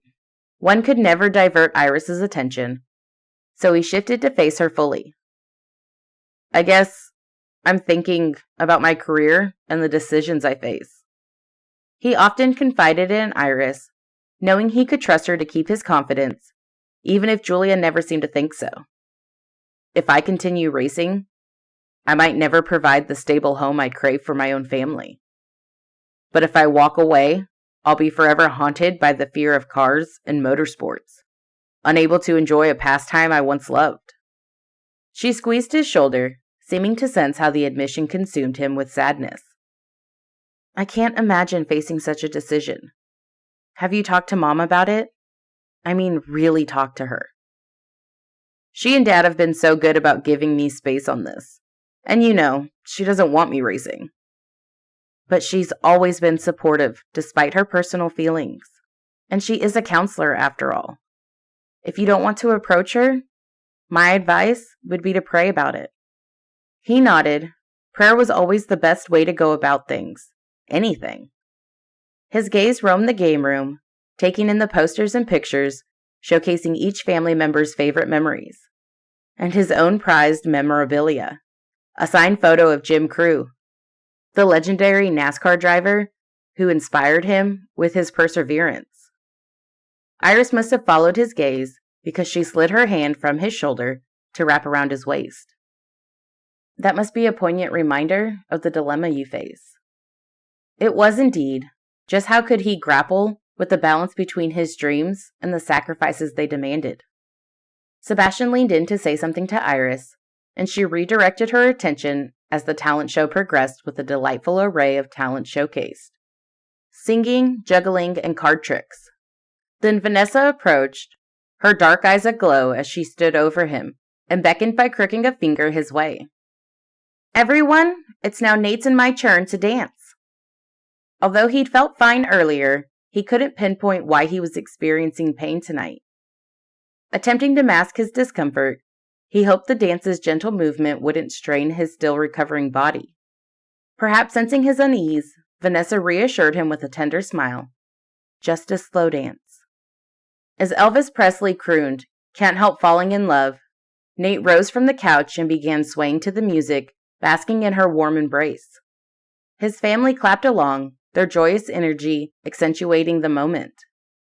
Nate pressed his lips to her soft hair, breathing in the sweet floral scent of her, and whispered, "I didn't realize you'd be so at ease dancing with an audience." "I have a great teacher," she murmured, her breath tickling his neck. As they moved together, a jolt of pain made him wince. Vanessa drew back, and his sisters sprang from their seats, expressing their worry. "I'm fine, guys," he assured them, masking his vulnerability. But Vanessa frowned. "We'd better get you back to the couch." He framed her face with his long fingers, his heart aching. "I'm sorry I can't finish our dance through such a heartfelt song." Because, deep down, he couldn't help falling in love with her. "Let's take a break." She nestled one cheek against his palm and threaded her fingers through his other hand, then guided him to sit back down and enjoy the rest of the talent show. "I owe you another dance," he vowed, conscious of the rigorous therapy sessions awaiting him. While he was in Pleasant View, Tessa Whitlock, a trusted family friend, had agreed to treat him. She came highly recommended by Eric, who had experienced her expertise as his physical therapist for an entire year. The next day, while Nate couldn't partake in sports, he and Vanessa joined some of the others in the enclosed pool and hot tub. He dipped his feet in the water and watched Vanessa swim with his siblings, content to throw a beach ball for them as they played. How could he not embrace the joy and warmth of watching her laugh alongside his family? With the love in the room infectious, he basked in the gratitude for the support and closeness they all shared. On Thanksgiving Day, the family gathered in the kitchen to prepare a homemade feast together. Sebastian, their former chef, now Iris's fiancé, handled the turkey, while Vanessa added her famous prime rib. Mom, Dad, and Nate pitched in, with Dad perfecting his renowned whipped cream for the pumpkin pies. Haley tried to bake peach pies, but charred their crusts. Two of Nate's brothers attempted Grandma's green bean casserole, but added too much flour, leaving a powdery mess all over the floor and counter. Amid the activity, banter, and laughter, the kitchen became a chaotic and heartwarming scene. Then they all sat down to enjoy the scrumptious dinner. Extra tables crammed the dining room, jack-o'-lanterns grinned and scowled on the window sills, and a mouth-watering aroma tinted the air. After Dad offered a prayer of thanks, Mom insisted everyone take turns, sharing what they're grateful for. Nate went first, his voice catching as he expressed his thankfulness for Vanessa. "God brought her into my life at the right time, when he knew I needed her the most." When Vanessa placed a comforting hand on his back, he surveyed his family, tears burning his eyelids. "You guys, my family, you're everything." He swallowed hard to maintain his composure. "Mom and Dad, I'll never be able to express my love and admiration for you. Not only for adopting me and my siblings, but also for your unwavering faith and love toward our community." He paused as Mom was wiping at her eyes with a napkin. "But most of all, for pointing me to God, for giving me a place I can call home, for standing on love and faith as living proof of God's existence." Everyone clapped as he finished, and Vanessa stood next. "I've had so many changes this year that you'd think it would be hard to know where to start. But most of all, I'm grateful for having you guys and Nate in my life, and for Nate having God's protection during the race." She sat back down to soft amens echoing around them. As they continued the heartfelt tradition, laughter erupted at the reminder that their food was getting cold. They began to eat, still taking turns to share their gratitude, with nearly everyone mentioning their thankfulness for Nate's safety. After dinner, the family gathered in the living room, where board games were strewn about the floor. They played to a background of laughter and a warm reminder of their bond. Then it was time to draw names for Christmas presents. Though not everyone could make it for the holiday, their gifts still found their way to the intended recipient. Some traditions stayed the same, whether they were all home or not. Theo, the organizer of next year's reunion, grinned as he announced, "High time we did something in Brazil." A chorus of agreement met his enthusiasm, with Mom chiming in, "As long as we're together." On their last day together, the family gathered in the upstairs theater for a Christmas movie marathon.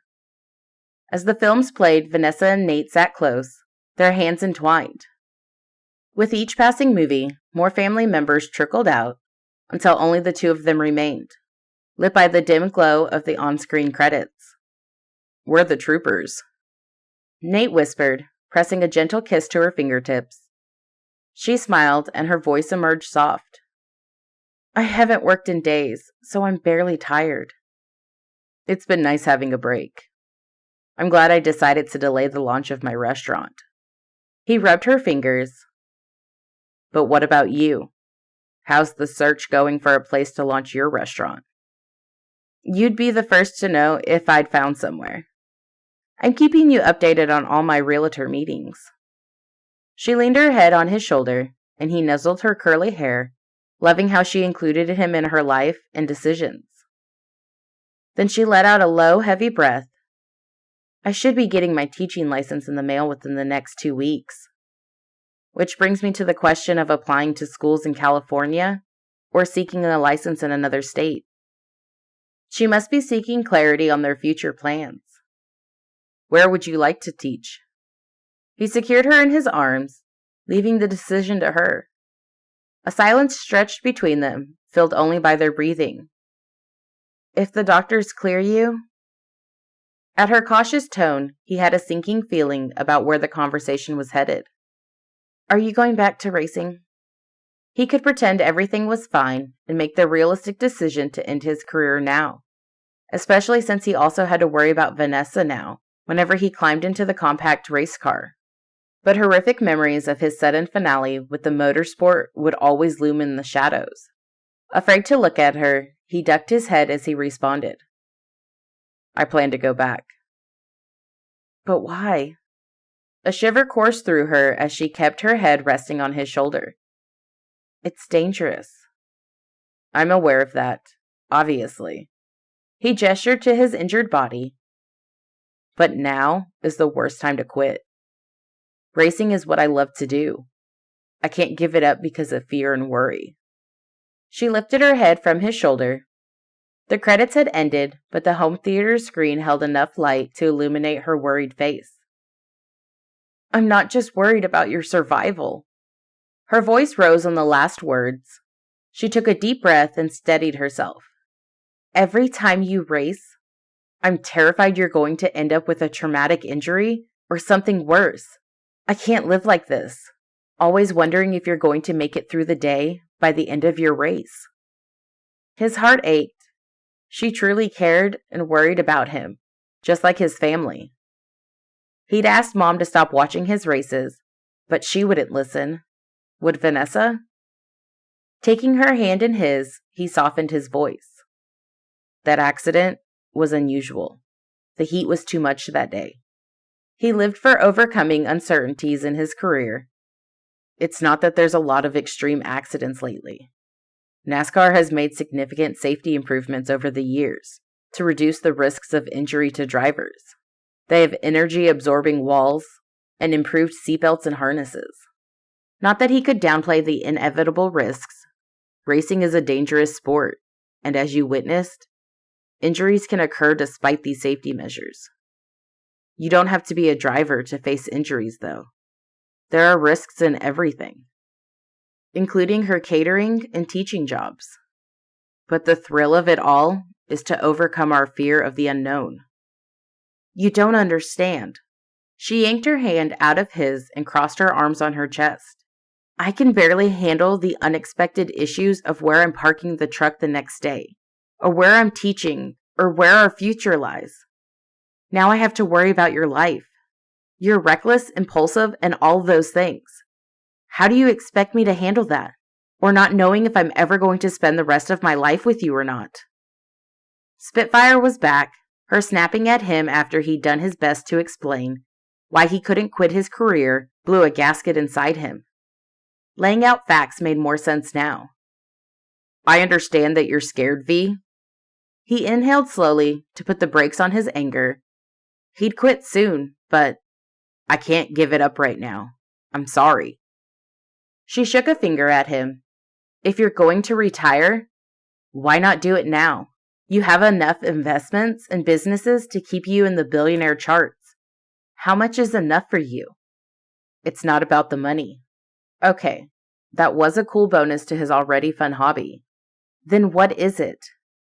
He blew air out of his mouth, seeking the easiest analogy for her to understand. Ever crash on a bike? She nodded, and held a long pause. I fell once and never rode a bike again. That was the problem.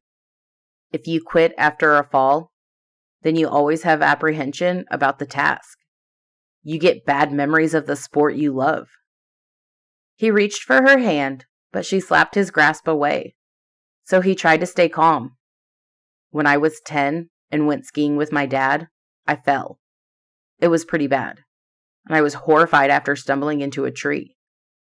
Dad told me to get back onto the slopes right away if I ever wanted to ski again. You're not 10 anymore. She pressed her curvy lips into a livid pale line. And you don't need to race again. This is where you and I are different. No reason not to be honest, right? Wasn't that what a true relationship was about? You're stressed because you spend your days cooking and selling food, something you don't enjoy. For me, I believe enjoying what I do. Life is too short. You don't think I know life is too short? She pushed further away and sprang to her feet. Why do you think we're having this conversation? This conversation involved the two of them, so he'd finish what he wanted to say. His gaze rose to hers in the dim lighting. Do you think your mom would want you to be happy doing what you enjoy? Or would she rather you were pushing yourself to the limit for a business you don't want to be running yourself? He didn't run any of his extra businesses, so he could focus on doing the one thing he enjoyed. This has nothing to do with Mom. She cut a hand through the air, defensive again. But someone had to be honest with her. You can't even trust anyone to see your recipes, V. How are you planning on having people cooking your mom's food without a recipe?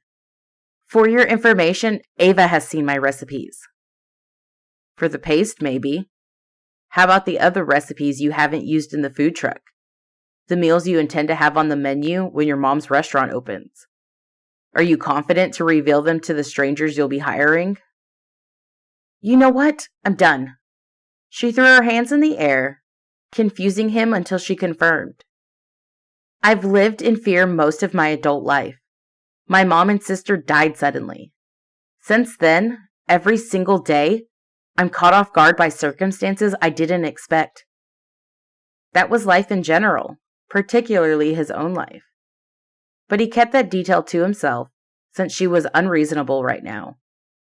I choose not to live on the edge. She wiped her face, clearly crying, and he ached over causing her tears. I can't be worried sick every single day of my life, not knowing if the love of my life is going to make it through to the next day. You can't ask that of me. She spun around, and he reached out to take her hand, to try to assure her they could work out their differences. She just needed to stand by him until he proved he could do this again.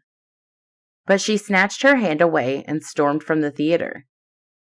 His heart sank, feeling darker than the room as he slumped into the chair and threaded his fingers through his hair.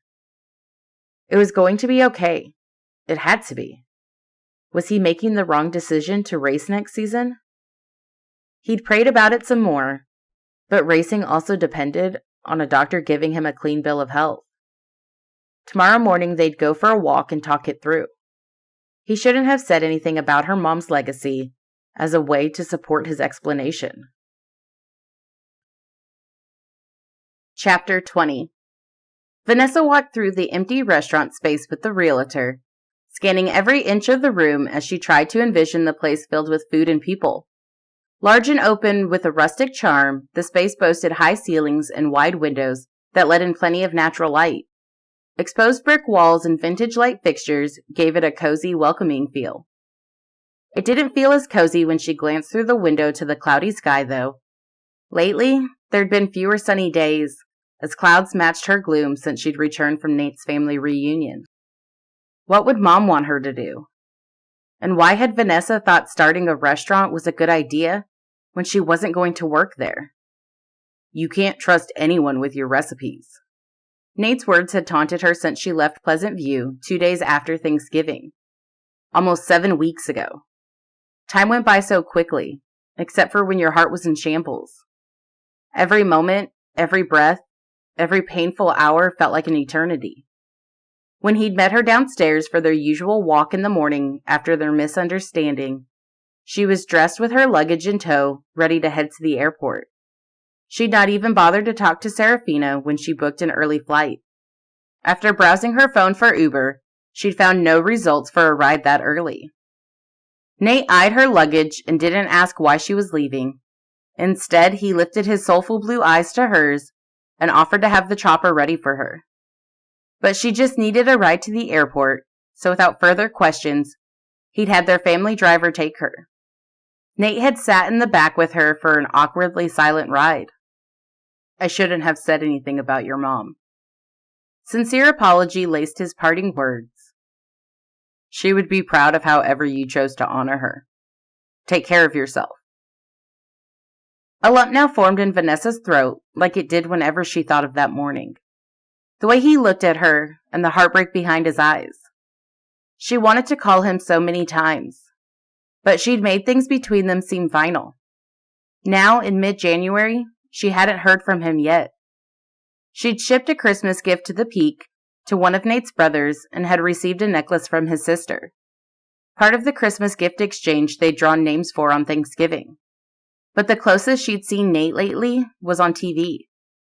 She'd seen him at the NASCAR preseason for an interview. He'd been cleared and claimed he was eager to begin the race season in February. Besides that, she browsed the internet to check his blogs and the updates Jay posted on his behalf. Vanessa needed to snap herself out of this. But how could she turn off her heart? This is where you and I are different. He was right.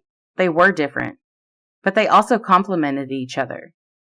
Oh, how she craved Nate, desired to call him, and ask his opinion about this building. But he was almost further out of her reach than he'd been before he stumbled into her life. Like she'd done since her mom and sister died, she stayed busy to banish the heartbreak. But it didn't stop the darkness from rolling in. As they walked through the dining area, Vanessa tried to imagine tables and chairs in the space, and a cacophony of conversations and laughter in the air. She could see the kitchen in her mind's eye, the chefs working to prepare delicious meals and satisfy hungry diners. How about that open beam ceiling and the river rock chimney as the central focal point? The realtor continued to point out various features, highlighting its potential and offering suggestions to customize it to suit Vanessa's needs. As soon as I saw this place with its rustic yet classy ambiance, I knew this was it for you and your barbecue restaurant. It was as Mom once imagined. Vanessa stopped by the bar area, her hand wiping at the high-polished, edgewood slab surface.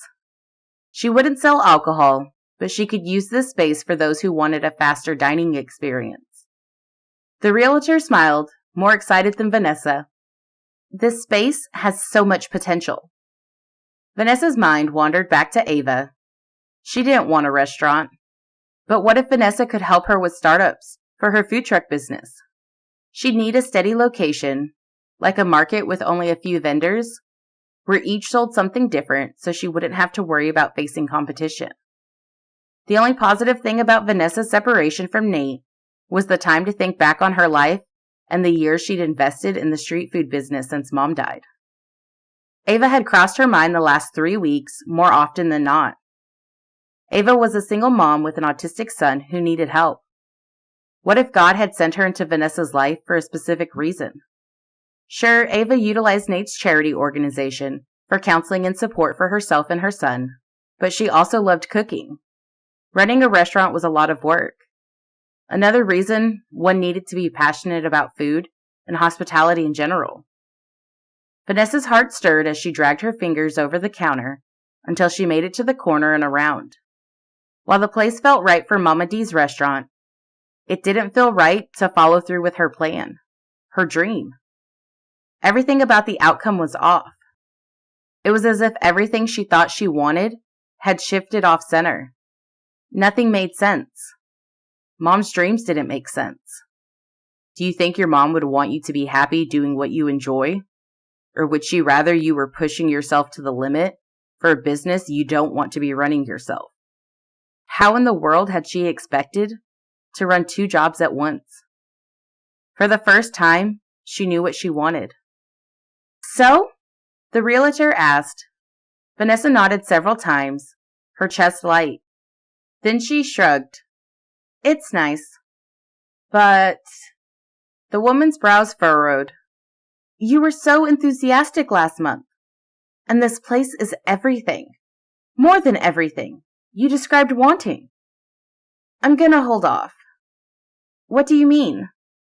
Not wanting to explain herself or meet resistance, Vanessa simply smiled. Thank you for showing this to me. I'll get back to you later.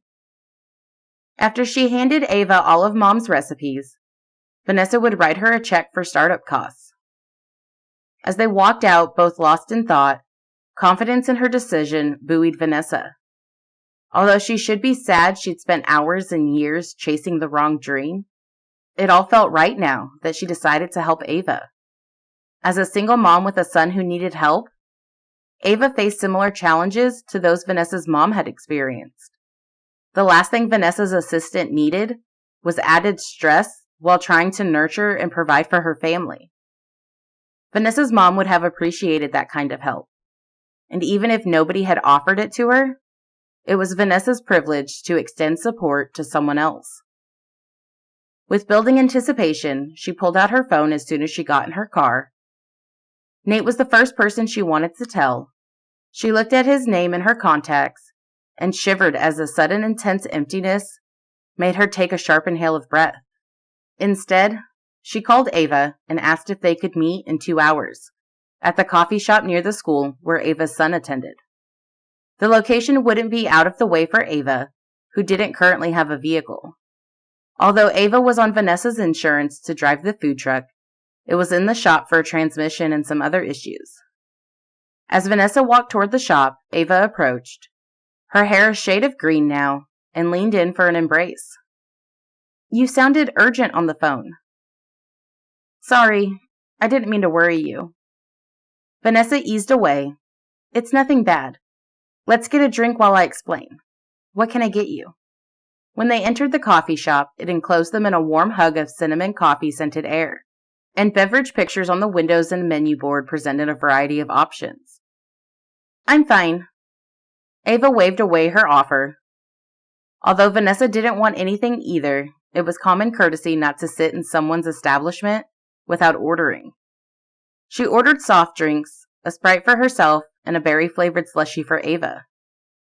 It's my son's favorite flavor. Ava explained with a tender smile. Once they sat across from each other at the window seat, Vanessa braced her elbows on the wooden tabletop and grinned at her friend, unable to keep from bouncing a bit on the cushioned chair. Thank you so much for meeting me at such short notice. Ava sipped her slushie through the straw. It's been odd not working this month. She shrugged. But as soon as the truck comes out, I'll be ready to work. Vanessa flattened her palms on the table, the cool wood grounding her. If I gave you my mom's recipes, do you think you could use them? What? Ava's eyes widened. Why? I have no desire to work at a restaurant if you're hiring me as your chef. I mean, for you to use at your food truck. Ava blinked, her lips scrunching the way they did when she was confused. You heard me right. Vanessa surprised herself by acting on impulse. Nate would be so proud of her. She wasn't one for surprises, but God had a sense of humor. You know, I've always wanted to teach. Ava nodded. Vanessa told her what she decided was the best way to honor Mom. You're hardworking like Mom used to be. And you're an amazing advocate for your son like Mom was for my sister. So unless you don't think you'll use the recipes... Are you kidding me? Ava squealed, and the chair scraped the tile when she stood and ran to Vanessa's side, throwing her arms around her with an enthusiastic hug. It was a tight space since Vanessa hadn't been able to stand up yet, but Ava didn't seem to worry or care that she crouched as she hugged Vanessa. I had just looked up the pathetic recipes online that I was going to use. With Ava's excitement, the recipes would be put to good use. After Ava stepped out of the embrace, Vanessa pulled out the Rolodex of recipes from her handbag. And although hesitant deep down, she handed them to their new rightful owner. Ava hugged the Rolodex to her chest as she stood, rocking the recipe cards with care. I'm going to cherish these babies. She then raised a brow. But Vanessa, are you sure? I mean, what made you change your mind after saving all the money for a restaurant? Nate. But talking about him now would only lead to questions about his whereabouts. I'll make sure to pay you to get the truck painted, so you have a decent... Not happening. Ava put out her hand. The spray paint is staying on for the memories. Vanessa chuckled, and Ava lifted the Rolodex cards to her. After everything you've told me, will it be okay if I keep the same name too? You don't have to. Mama D's Queen of Barbecue? Ava curtsied dramatically. Sauce is the boss, baby. The thrill in her friend's voice had Vanessa peering to see if the cashier was concerned about the noise. But he had his face to his phone and his fingers moving as he typed. I tried to come up with all sorts of names, but it was so hard to come up with something better than Mama D's. It'll be honoring my mom then. Vanessa then relayed the amount she was pitching in to get the transmission for the food truck and pay for a space and a place to store it overnight for the next 6 months at least. I assume you have people who will help you sell the food? My friends who worked with us are going to come aboard for the ride.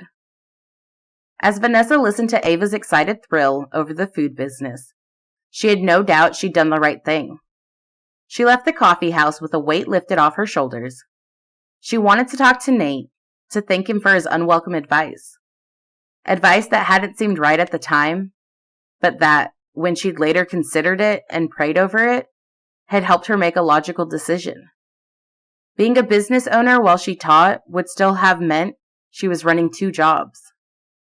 She called Serafina on her drive back to the apartment like she had been doing lately, since she needed someone to talk to without Nate. Someone to share her biggest news and accomplishments. Hey! Serafina answered on the first ring. How did the showing go? You were right to tell me to wait. I was? You were. Vanessa teasingly echoed. Each time Vanessa texted her a photo or told her about the viewings, Serafina had been dismissing, as if aware Vanessa wasn't capable of running a business. Anyway, she needed to get back on track to why she was calling. Horns honked when she almost swerved into another lane. Rush hour traffic hadn't even started yet, but the road was busy. Punching a button for the speakerphone, she put the phone on her lap to focus on driving. I just gave away Mom's recipes to Ava. What? Wait, did you say gave away? Why? You know cooking isn't my passion. Have you already handed her the recipes, or have you just talked about it? Why does it matter? Vanessa had never felt lighter and happier. I handed her the entire Rolodex. Oh no, I'll meet you at your place on my way from work. Now piqued and anxious over her friend's anxiety, Vanessa almost scooped the phone from her lap. Instead, she tightened her grip on the steering wheel. I don't know what's going on with you, but let's meet halfway, at the hamburger joint, so we can talk about it. I need to know what's got you so riled up. Vanessa was the one riled up, really. 20 minutes later, she rushed into the retro diner. Serafina was already sitting there. I'm so sorry. I thought waiting was a good idea. Serafina spread her hands, and the plastic yellow bangle bracelets on her wrist jiggled. Waiting for what? Vanessa slapped her purse on the table as she slid into her usual seat, unable to take more, waiting. Just say it already. How do you feel about giving up your mom's recipes? I can't believe you did that. Are you sure? Sarah. Vanessa called her by her pet name Logan used, hoping to get her full attention. You have something to tell me, right? I do. Serafina let out a breath, her chest rising and falling. No, I have something to give you. She slid an envelope from her handbag and handed it over. I should have given you this before Christmas, But Nate thought you might not have been ready for it since you were mad at him. Vanessa opened the envelope and pulled out the paper, unfolding it hastily. Then all the air rushed from her lungs. It's the title of the Sausalito restaurant.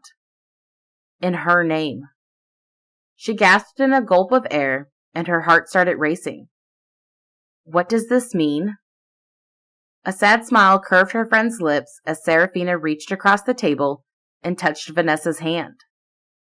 It means your dream of owning your mom's restaurant is here. Nate thought it only felt right for you to keep Mama D's restaurant at the oceanfront. A tight lump clogged Vanessa's throat. Somehow, she choked out the words past it. I can't believe it. Was that why he'd postponed the steakhouse launch date? The paper shook in her hands as she stared at it. When a tear dropped onto it, she wiped its trail away with the edge of her blouse. Now, Serafina handed her a napkin. How about we call Ava and tell her it was a mistake? Vanessa shook her head. It's not. She had no idea what to do with Nate's restaurant, besides handing it back to him without hurting his feelings. That was the most generous present anyone had ever given her. It meant a lot. No, it meant everything. That he'd supported her with Mama D's despite the different outcome. I already hurt Nate. She sniffled. I walked away from him without even as much as a second glance. Or so it must have looked to him. Nate loves you. Serafina curled her fingers around Vanessa's. The last several weeks haven't been easy for him, and he understands why you're scared. Why do you think he's never gone public about his past relationships? While the tabloids had labeled him as a ladies' man and snapped pictures of him with different women whom they claimed he was dating, Nate never confirmed any of them to be his girlfriends, the way he had boldly declared Vanessa to be. A weight pressed on her chest, and she flattened her lips together. She'd failed to support him as much as he'd supported her. I've never had a serious boyfriend before. I know. Serafina squeezed Vanessa's hands. Don't blame yourself for this.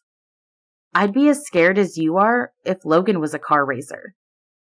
But I suspect the only reason Nate hasn't contacted you is because he doesn't want you worried when the racing season resumes. Nate had tried to explain why he had to race again. Maybe he just needed to do it one more year or several years. But even his mom, who was petrified each race day, still showed up to support him. Vanessa wiped away her tears. How's he doing? Her voice quivered. Serafina released Vanessa's hands and held hers up in an anyone's guess gesture. Logan doesn't think he's himself, even if he says he's fun. She relayed his whereabouts for the rest of the month and the upcoming races in February. That's probably consuming him right now. You think he might be in Pleasant View? Serafina grabbed her phone from her vibrant yellow handbag. I'm going to text you Regina's number. She knows everything about her kids and their whereabouts, even if she's not with them every day. Regina wasn't a helicopter parent, but based on what Nate said, their mom chatted with them throughout the week. No doubt they all had a close relationship with her. In her handbag, Vanessa's phone beeped with an incoming message as Serafina tucked her phone into her own purse. The sooner you call, the better. Thank you so much. Vanessa folded the title and slid it back into the envelope. She needed to seek him out. If he decided to keep things to a friendship level, so be it. She'd rather have him as a friend than not have him at all. Chapter 21. In the last 7, almost 8 weeks, Nate's emotions had been in a spin-out, leaving him overwhelmed despite the mild activities he'd done to relax. By God's grace, he was better physically. The intense physical therapy sessions paid off, and his doctor cleared him to race come February. His emotional state was another topic. Besides his fear of the NASCAR season starting, He didn't want to admit, even to himself, that Vanessa wounded him more than the car crash had. What had he expected when she didn't want to put up with his career and personality? Impulsive and reckless. Normally, he'd be taking it easy and resting in December and January, but he'd lost so much time during his recovery. After the doctor cleared him, he'd flown back for practice runs on the track. He'd then gone twice to the Talladega Superspeedway, where he'd crashed. There, memories of smoke and heat all rushed back, and he ended up slamming into the wall. His team was busy, building impulse to outperform all the others come February. He'd be in Los Angeles in the first week of February, so he was forcing himself to take the remaining month of January off to pray and rest. While he wanted to pursue Vanessa, it was best to leave her alone until the end of the season when he retired from NASCAR. If he gave up racing today, he'd have a looming car race in the back of his head, enough to interfere with his relationship and the start of his family. Vanessa had been worth going against his plan and pursuing a relationship, but with their separation came a deeper level of understanding of who he was. He was a racer, and they'd never work while he was still racing. She didn't want to live in suspense. She might even move on with someone who was laid back and structured. His heart twisted. He'd better go snowmobiling again tomorrow, so he didn't have time to keep thinking about her. Yesterday's snowmobiling with 3 of his siblings felt refreshing. Today he was meeting Mom for lunch at a restaurant near the hospital where she worked.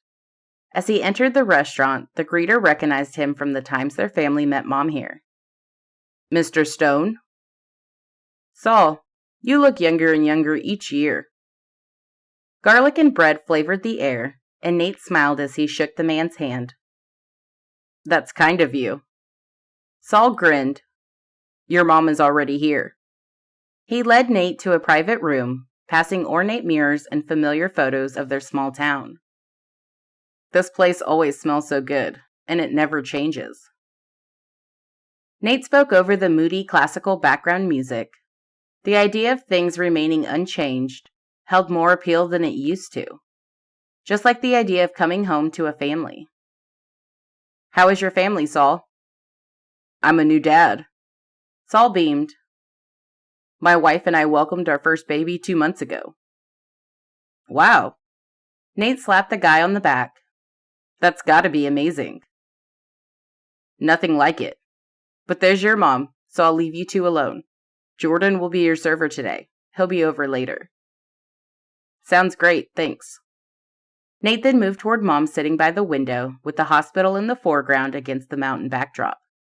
She smiled and stood, thanking Saul for guiding Nate. "Hello, Mother." Nate leaned in to kiss her on both cheeks, and her short brown hair brushed against his cheek when she embraced him. His chest squeezed at her tenderness, and he lingered an extra moment to breathe in her jasmine aroma, a familiar scent that was always home to him. "How are you today?" She stepped out of his embrace. Her cream suit matched the cream tablecloth and the creamy roses brushing cheeks with the crimson ones in the bouquet on their table. The flowers presented a reminder that Valentine's Day was fast approaching, and he wouldn't be able to do something special for his sweetheart. "My day's been wonderful." Not exactly the way he wanted it, but being in Mom and Dad's company was always rewarding, as he basked in their words of wisdom. When he took his seat across the table, he sipped water from his goblet before asking about her work that morning. "It's slow at the hospital today, and that's a good thing, by the way." Nate nodded. If the kids Mom saw daily were anything like he'd been before his adoption, they were blessed to have her in their lives. No doubt she'd have adopted all the orphaned and homeless kids in the entire world if she could. But he and his siblings had added more years to Mom and Dad, running them ragged. With gray highlights at her temples, she looked stunning for someone in her early 60s. "How have you been feeling?" Her brows knit as she studied him. Looking at those warm golden eyes, he had to be honest. Mom knew things weren't back to normal for him, even if he put on a tough shell. You know how my impulsiveness has always been an issue? And now, the main reason Vanessa couldn't be with him. But you and Dad somehow managed to put up with. Honey, Mom took his hands in hers across the table. Everything you are is perfect. God made you the way He wanted you to be. Your functional impulsivity is a blessing in disguise.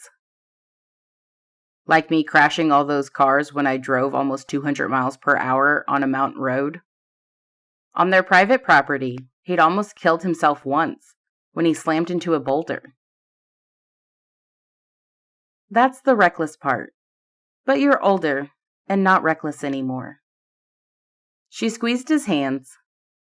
Impulsiveness has allowed you to be a good decision maker, to act swiftly and to seize an opportunity that might otherwise pass you by. How did she always find positives in everything?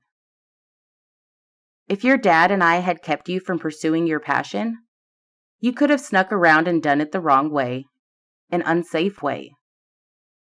She continued talking about his childhood, the years he couldn't remember.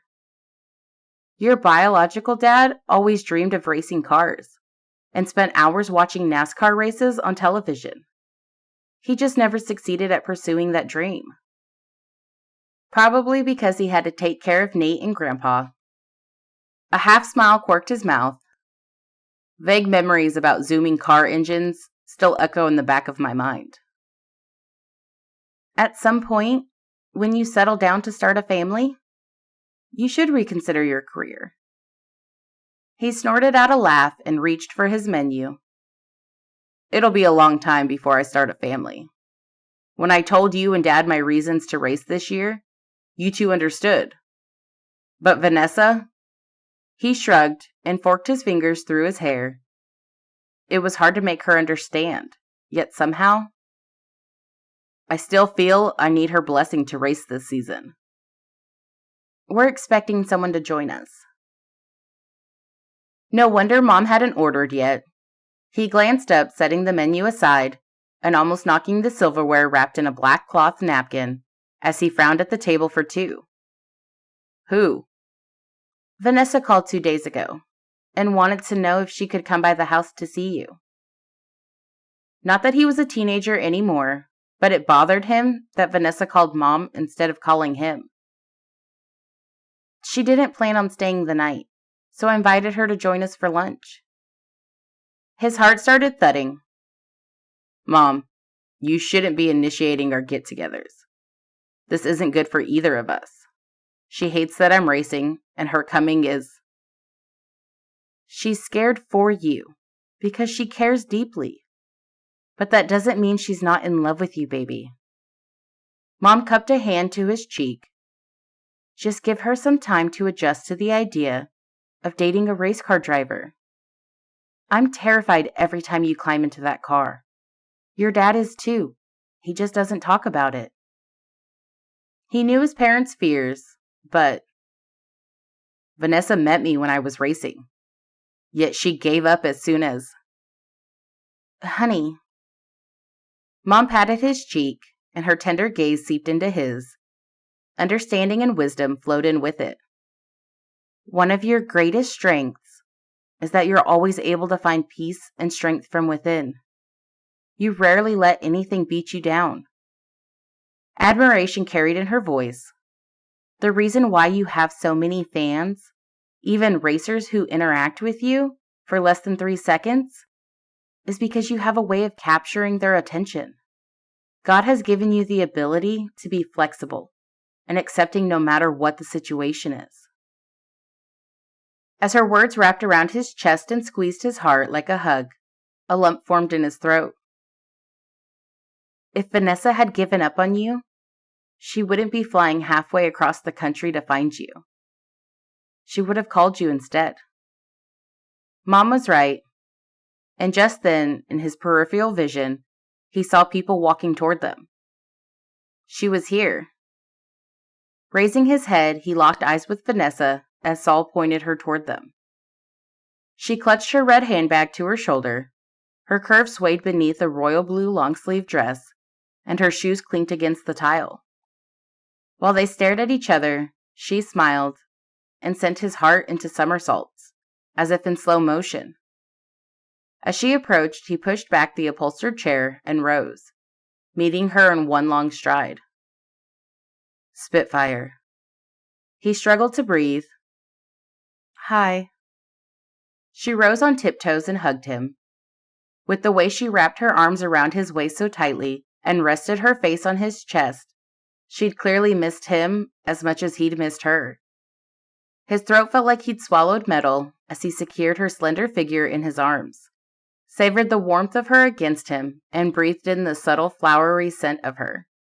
He'd missed her so much. Then they pulled apart and spoke simultaneously. What are you? He started before Vanessa cut him off. I just came to... Same. What was he even saying? He'd forgotten they weren't the only ones in the room until Mom walked over. Vanessa, honey. Vanessa bit her lower lip, clearly embarrassed as she moved into Mom's open arms. I'm going to leave you two to catch up. Mom kissed Vanessa's cheek, then crossed over to hug him and whispered, You've got this, darling. The server showed up, but Mom told him they needed some extra time alone. When Mom left, Nate stared at Vanessa, who was staring at him. A beautiful familiarity resurfaced between them, as if the weeks apart hadn't happened. He gestured to the table. You want to have a seat? Okay. He walked ahead and slid out the chair Mom had vacated. Then once Vanessa sat, he fell into his seat, and nerves danced in his stomach. Was this happening? Had she truly reappeared in his hometown? He cleared his throat. How have you been? Been better. You? His eyes searched hers. He needed to remind her how he loved her, and confess how he'd missed her. But now might not be the right time or place. What if she was here to confirm their breakup?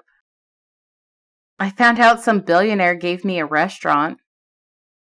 With her tone so light, she mustn't be bothered by his gift. I know you don't want charity. She reached to touch his hand across the table. The moment was tender as her brown eyes seeped into his with a longing that reflected his own. Could this be a turning point in their relationship? He desperately wanted it to be. A soft, almost sad smile wobbled on her lips. Thank you. Her gaze held his as the air crackled between them. Things seemed different, yet nothing had changed. He was still racing this season, and she was still a chef, churning teacher who didn't want to date a reckless man. A million things clouded his mind as he saw her now.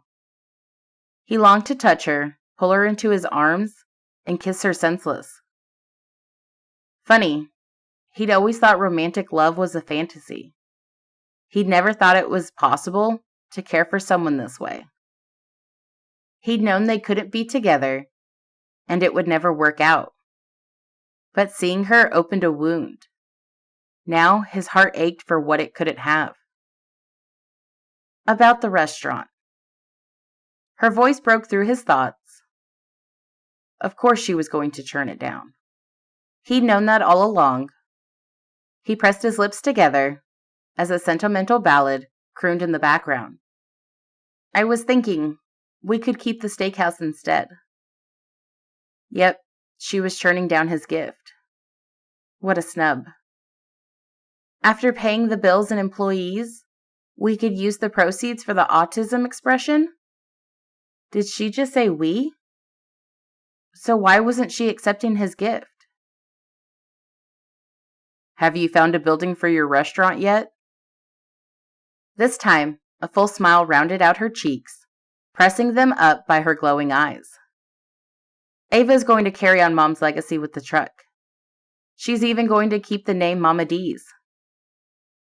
Wait a minute. He held up a hand. Are you trying to say you gave Ava your recipes? And she's the new barbecue queen? Vanessa nodded, beaming. But It didn't make sense at all. That's what you've worked for all along. Your words stuck with me. I was walking through the perfect restaurant when I asked myself why and what would make the most sense. Oh no. I didn't mean to sabotage your mom's. No, Nate, you didn't, and it's okay. The bright sparkle in her eyes matched the excitement in her voice.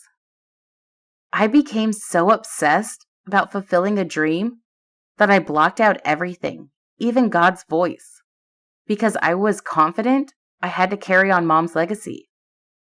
God wants us to honor Him in what we do, but I wasn't honoring Him when I was constantly on edge and getting into arguments with other vendors. And non-vendors. He tried to lighten things up by referencing their first meetings. She chuckled, biting her lower lip. I feel at peace about it. She put her hand on her chest. Ava was so happy when I gave her the recipes. You should have seen her face. Vanessa then mentioned the startup cost she'd given Ava, and his heart felt lighter over the joy radiating in her eyes. I wanted to help her get the truck painted, but she loves the neon colors sprayed on the truck. He laughed. It would match the woman's exotic hair color choices. I can only imagine. Nate, Vanessa's face turned serious. You giving me your steakhouse meant a lot to me. He'd give her the world if it were at his disposal, and if she'd let him. I can't refuse the gift, but I have no resources to run a steakhouse. Is it possible that I can pitch in a little, though? He shrugged. We both believe in the cause, so it only makes sense that we pitch in. That was the only compromise he could reach, since she was self-reliant. I like that very much. A moment of silence passed as she tinkered with the silverware wrapped in a black cloth napkin. Then she leaned closer, rumpling up the tablecloth. I'm sorry I didn't want you to race when it's something you enjoy doing. Don't be sorry. He reached out and touched a tress of her flowy hair, pushing loose curls aside. He missed the feel of her hair running through his fingers whenever he kissed her. Her gaze rose to his, then lowered to his mouth. I'm glad the doctors cleared you to race again. Looks like I have a pit lizard following my updates. Old habits are hard to break. It didn't take a pit lizard to know news of his injury was the talk in NASCAR news. And the moment he declared he was going to race this season, word got around fast. I support you, she said, the words flowing like sweet honey from her lips as he rested his hand on her soft cheek. Right now, my focus is praying. I'm going to be praying for you more than I've ever prayed before, for each race. Tears flowed from her eyes, and he wiped them away with his thumb. I want you to stay alive for a long time. I can't guarantee I'll be at each and every race, but I can promise I'll be your biggest fan. Not all his family made it to his races, so he didn't expect her to show up at each one. He'd still save space for her in the paddock area or the pit, depending on the different tracks. He wanted her to have a decent place to view the race. I love you so much. She confessed so easily with such genuineness. Can't Help Falling in Love started playing, a miracle since it was the song he'd attempted to dance with her when he couldn't finish. I owe you a dance. He stood and reached for her hand. She beamed. Did you arrange for this song to play? No, but God knew this moment would happen. Nate had woken up that morning with plans to have lunch with Mom. Only God could have known this moment was coming for them. Dance with me? She stood. This was their kind of dance. Whether she came to his races or not, her blessing and approval meant everything. The moment he enveloped her in his arms, he leaned in and brushed his lips against hers. Intending to be quick, he was caught off guard when Vanessa, with a sound that was half gasp, half sob, captured his lips and kissed him fervently, with a soft and tender kiss. It felt like a reawakening of their souls, an embrace filled with hope. As their lips entwined, the weeks of separation faded, giving way to a passionate connection and a new beginning, another season of their relationship. And he had a feeling this dance, this song, and this moment would forever be etched in their hearts. Although it had been a week since Nate last saw his family and Vanessa before the start of his racing season in Los Angeles, he could sense their prayers and support. While he wasn't certain Vanessa could attend his races, she showed up at his garage before the season's first race at the LA Coliseum. Hope surged within him as they embraced and exchanged a fervent kiss in the dimly lit garage, surrounded by the scent of gasoline and the low hum of engines being prepared. "I just wanted to wish you luck." She nuzzled against his neck. "I don't need it." He planted a gentle kiss on her cheek. "Not when I have my best friend and God on my side." "See you at the finish line." Her smile radiant, she playfully patted his chest, and elation pumped through his heart. As the race began and he climbed into his newly rebuilt Chevy, he put winning aside for the day, focusing on reclaiming his confidence behind the wheel and aiming for a top 10 finish. He was determined not to end his final year as a loser. With the sun beaming on the track, he navigated through the 150-lap race, following Doyle's and the spotters' leads, and treating this event more as the exhilarating sport he adored than a competition. As the race progressed, his pulse raced. Then rounding the final turn, he opened up the throttle and unleashed the roaring engine's full power. Envisioning Vanessa at the finish line and recalling the day he'd taken her racing motivated him to push beyond his limits.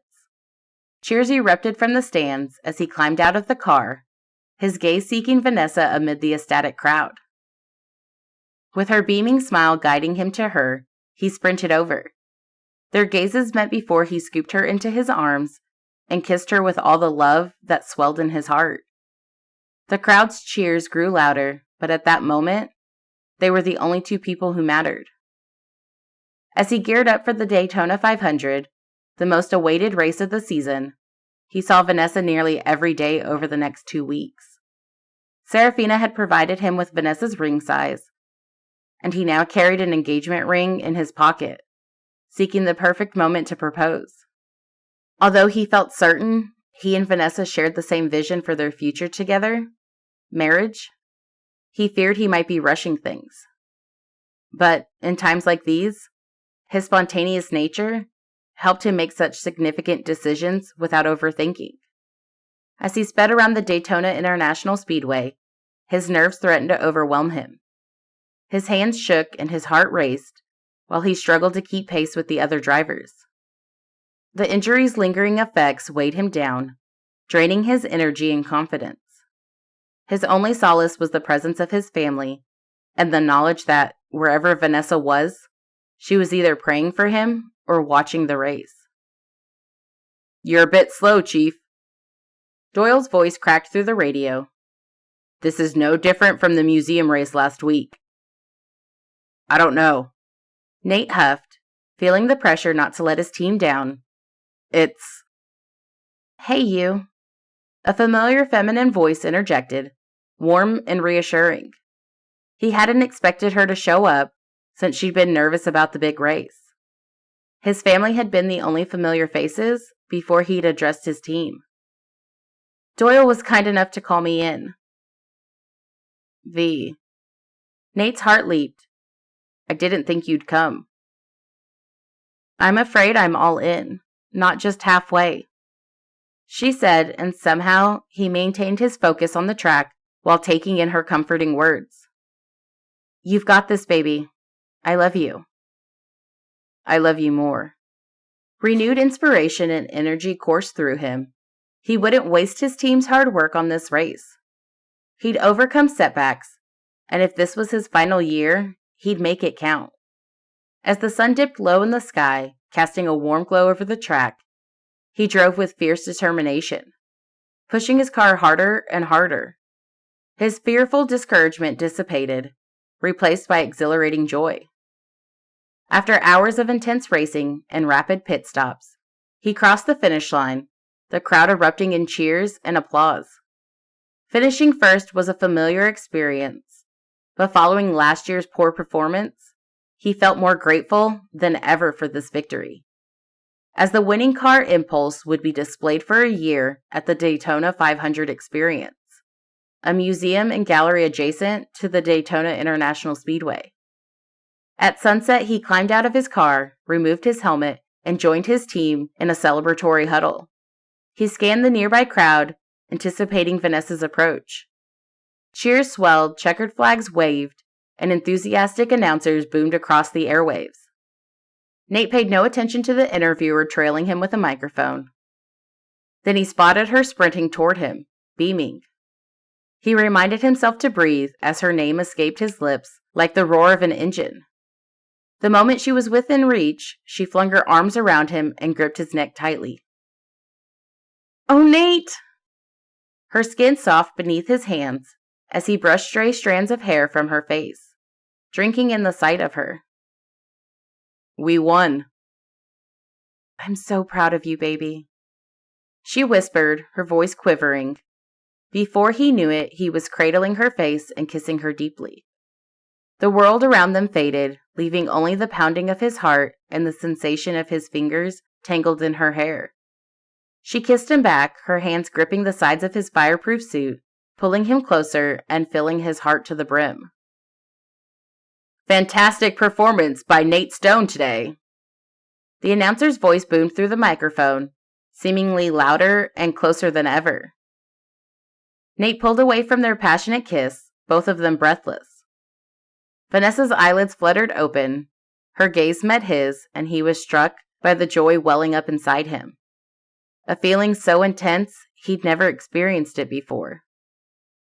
As he made his way to the podium to accept his trophy with Vanessa at his side, their arms linked, the overwhelming emotion surged through him anew.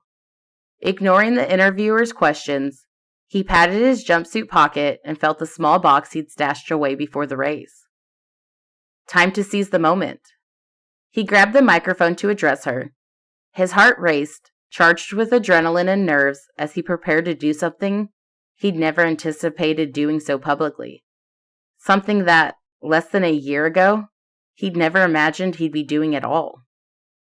"V, from the moment I met you, I knew you were special." He spoke over the roaring cheers, taking her hand in his. "You energize my heart and make it whole. I can't imagine life without you." Tears glistened in her eyes under the darkening sky as he released her hand. He wiggled the velvet box from his pocket and opened the lid to reveal a stunning, solitaire diamond engagement ring. Its round, brilliant cut shimmering against the black velvet. Then he dropped onto one knee. "I promise to love you unconditionally, support you in all your dreams, and make every moment we spend together unforgettable.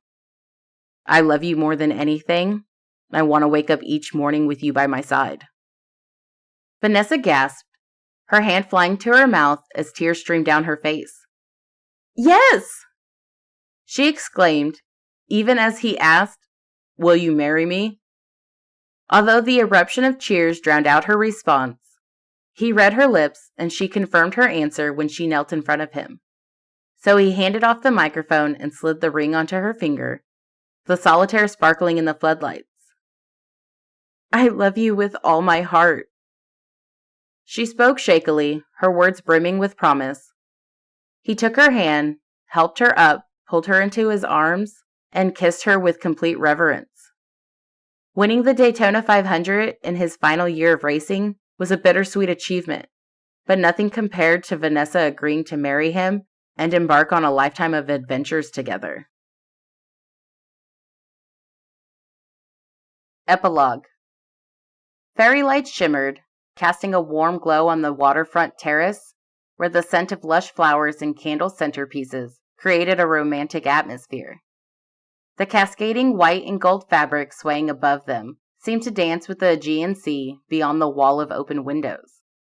As the sun dipped below the horizon, the lights of nearby islands twinkled in the distance, casting a warm, enchanting atmosphere.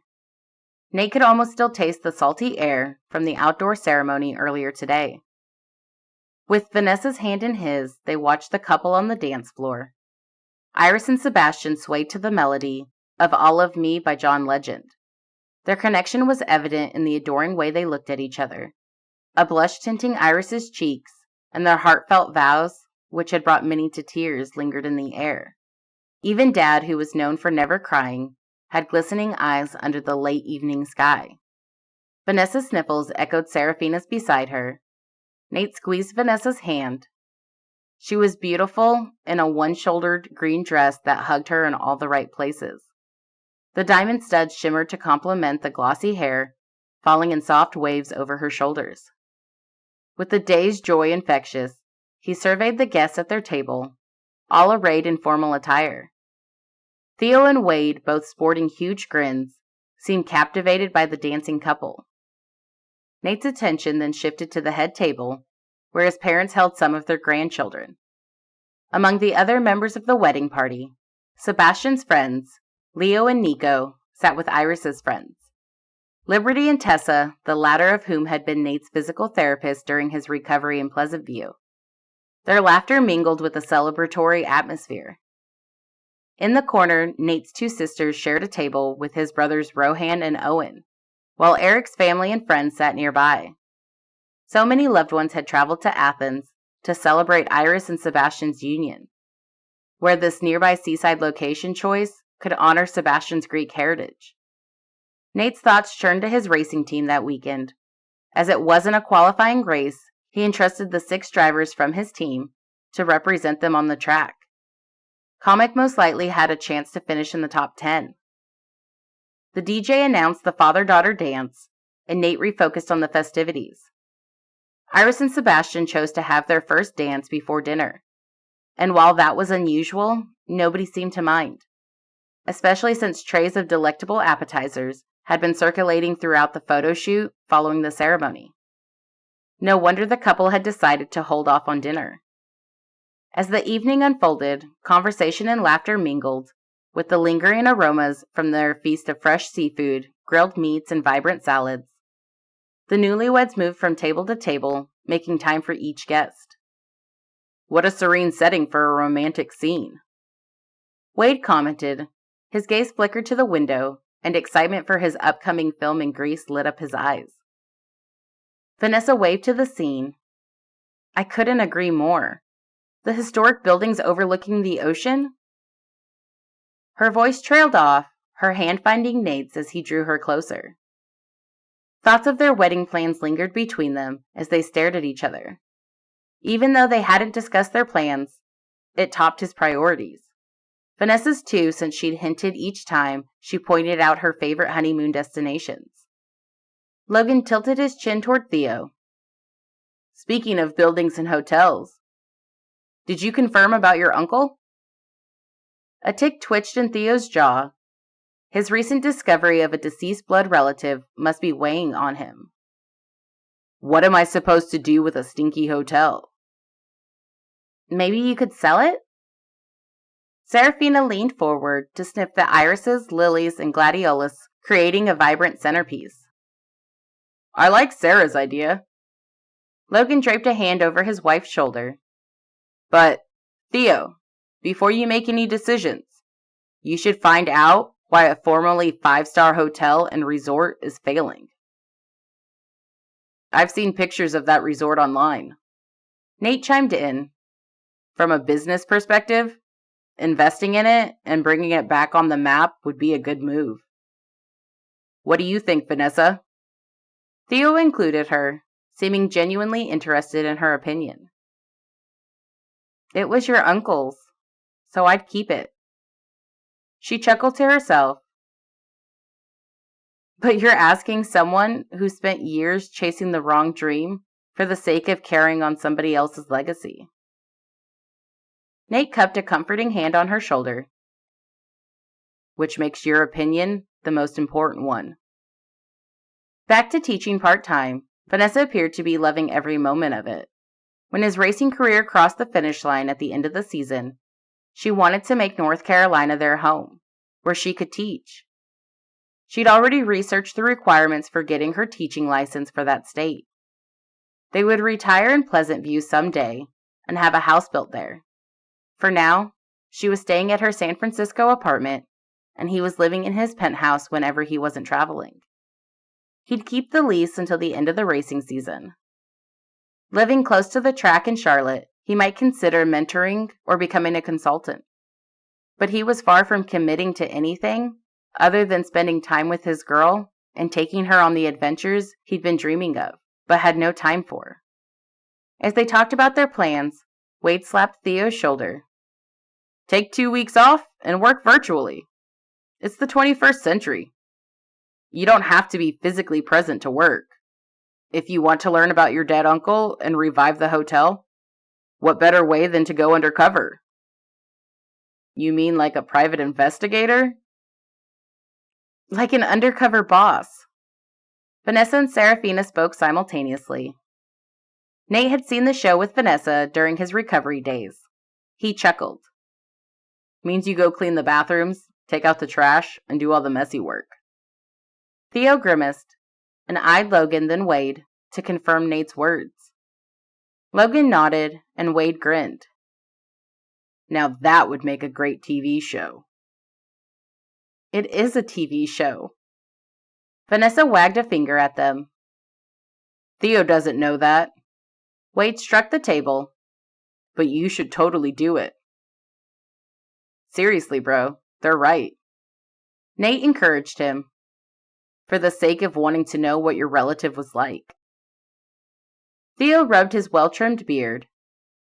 "You guys really think I should do it?" After the brief silence, Vanessa spoke up. "On a serious note, you should consider it. You might uncover some important information about your family and potentially save a failing business." Theo took a deep breath before a slow nod dipped his chin. "Okay, I'll do it. But I'll sell it if it's not worth it. I don't want to waste time and resources on something that's not going to work."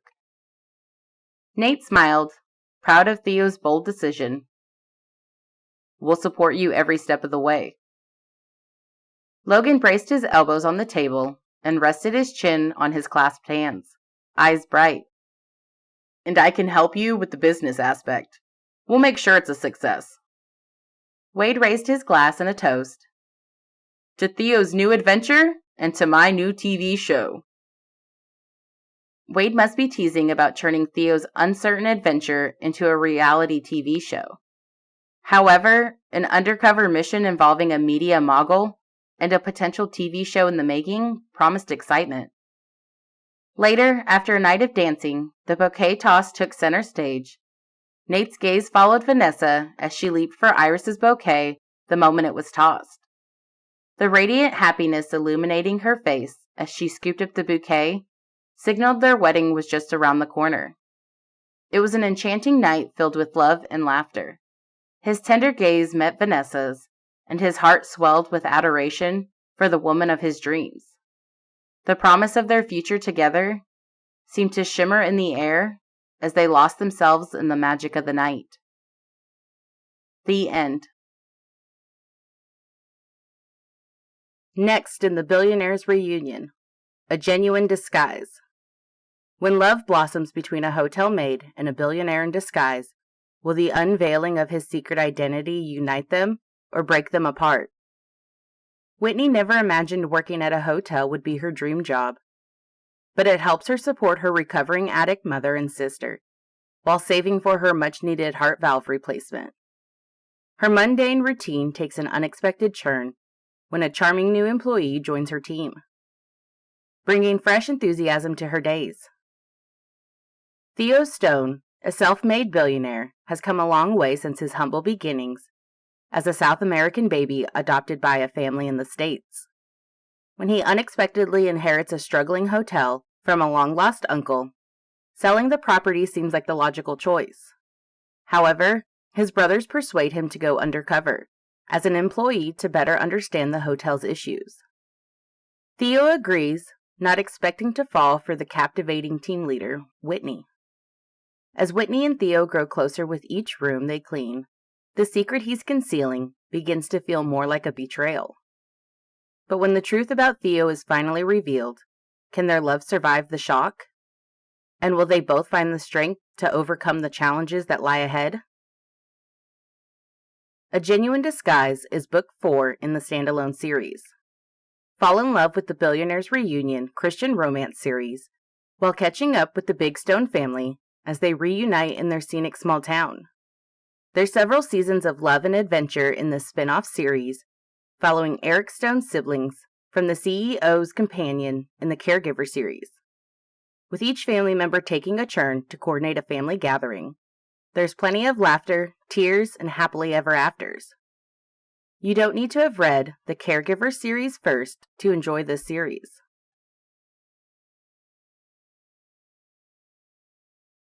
This has been A Necessary Compromise, an enemies to lovers sweet romance. The Billionaire's Reunion, Volume 3. Written by Rose Fresquez. Narrated by Rachel Bourquin. Copyright 2023 by Rose Fresquez. Production copyright 2023 by Rose Fresquez.